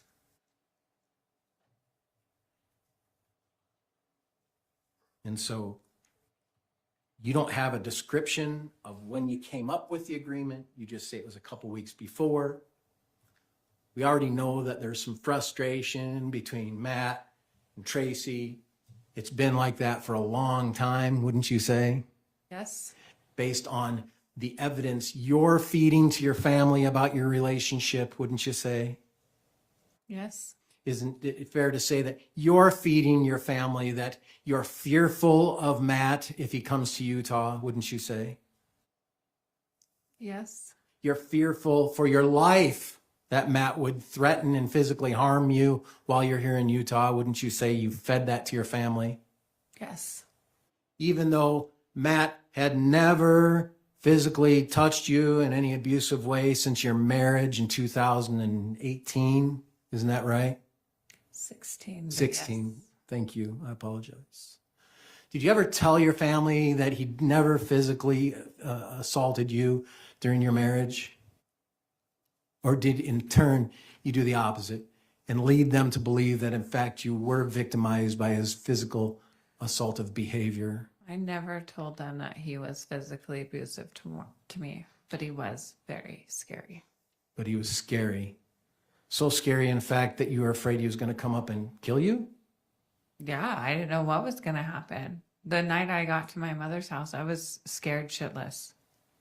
Because you went to work, rented a car, took his kids 1,000 miles away, and sent them a text. Didn't you? I did. You didn't even draft the text. No, I had Carolyn help me because I was driving. You sent them a text saying adios, right? More words or less. Yeah, we'll get into that too. Well, don't you think that would frustrate any spouse, male or female? I can assume so.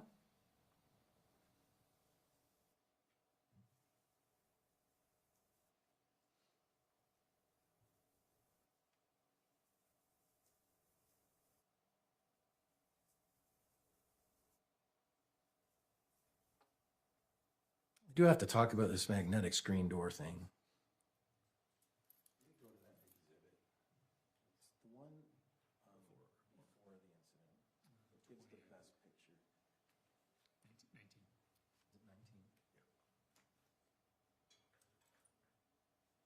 I've seen these, but I never bought one.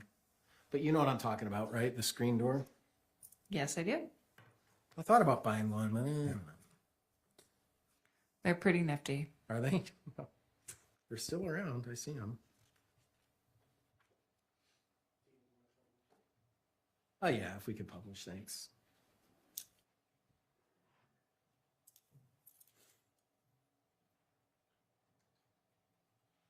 And so this is a view of your mom's home before Matt arrived, right? I don't believe it was before Matt arrived. I don't know when this picture was actually taken. Well, we got the toys of the kids, right? Yes.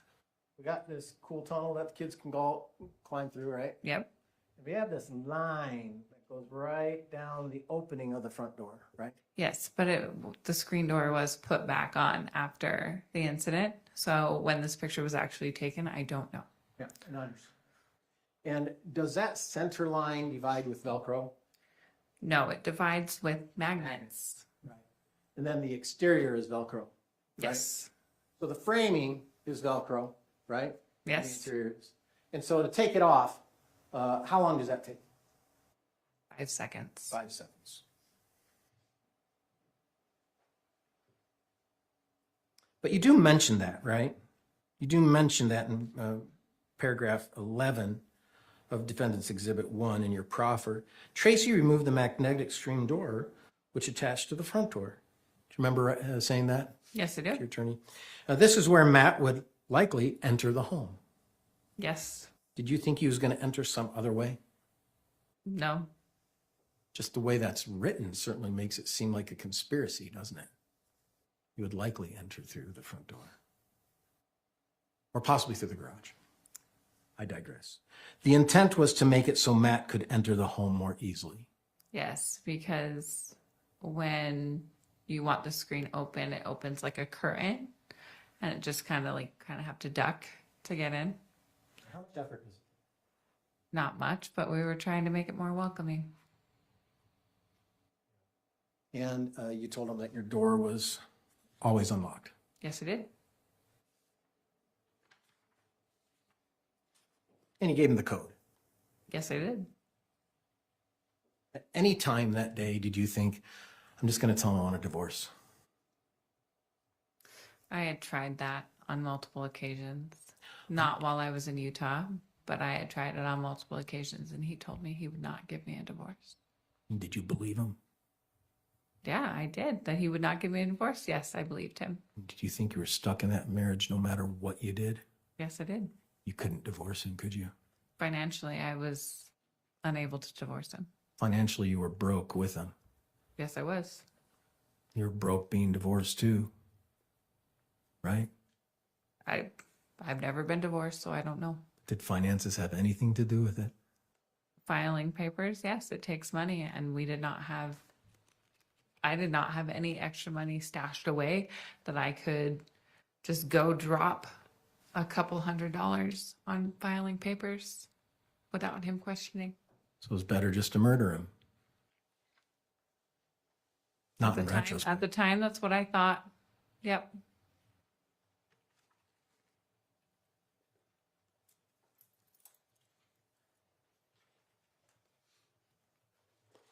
The judge has informed me today he has some responsibilities So I want to close today, but we'll pick up tomorrow. I'll be here. I know. Thank you, Kate. No, will close tomorrow, today, with this line of questions. Okay. Sorry, Judge.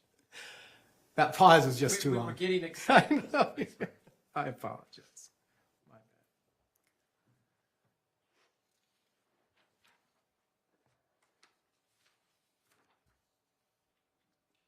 bad. Just getting my notes in order here. I'm sorry.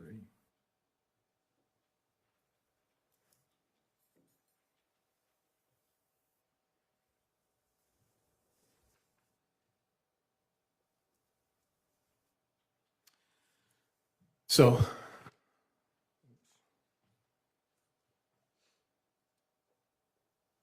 on January 20th, you were here in this courthouse and you testified at Kevin's trial. Do you remember that?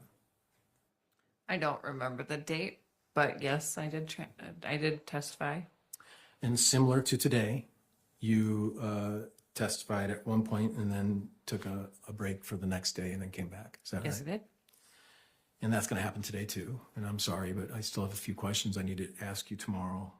I'm gonna come for you for my lost wages. See what the judge can do. Remember what the last thing you said when getting questioned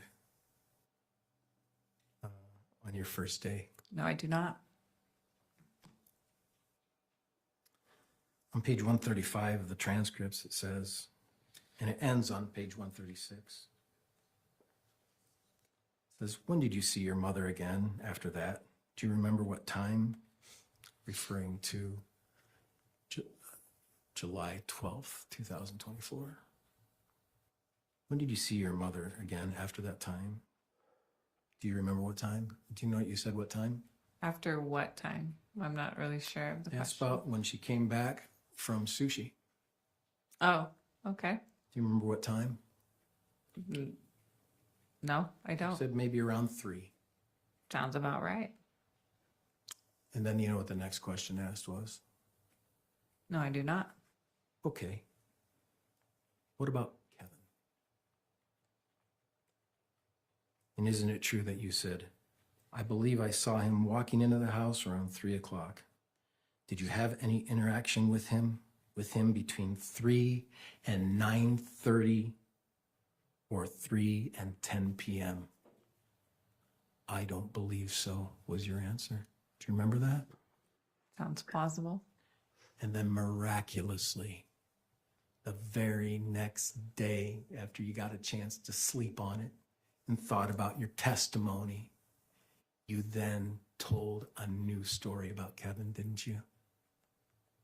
The last question asked on the first day was, what was your interaction with Kevin when he got back from sushi to 10 o'clock at night when Matt got there? And you said, he walked by. And then the next morning you said, you know, I remember something. I had a huge conversation with my mom and Kevin and me in the front lawn, and we talked all about the murder plan. Do you remember that? Exactly what I said? That's not exactly what you said? I said, is that exactly what I said? Would you like to see it? On the next day? The next day? You're saying the next day I stated something else. The next day you stated that you forgot, that you now remember that you had a meeting on the front lawn with Tracey and you and Kevin and planned what you're going to do that night to kill Matt. I don't know if it was a huge conversation, but yeah, it was. We're going to follow through with this. Was it more than, I believe I saw him walking into the house around 3? And when did you see him after that? I don't believe so. Was it more than you didn't have a conversation with him? I don't recall. Yes. The next day you talked about what you testified to of today, that you and your mom and your brother talked on the front lawn after their sushi. Isn't that true? I don't believe it was the front lawn. I believe it was the back lawn. But I do believe that after he walked in the house, he may have come out and had a little sit down with us. Of course, you had an opportunity to leave this courthouse, go to bed, sleep on it, think about how you did, and come up with a whole new story that you never told prosecution about. In this interview on June, you never told prosecution about that meeting on the grass, did you? I don't believe so. You never said it on the first day of your testimony of the trial with Kevin, did you? I don't believe so. You never said it in your proffer that you provided your awesome attorney to get you the deal of the century for a murder, did you? I don't think so. But you had a chance to sleep on it. And when you came the next day, came up with a new story, didn't you? I don't think came up with a new story, but remembered more details. That's all I have for today, Your Honor. Ladies and gentlemen of the jury,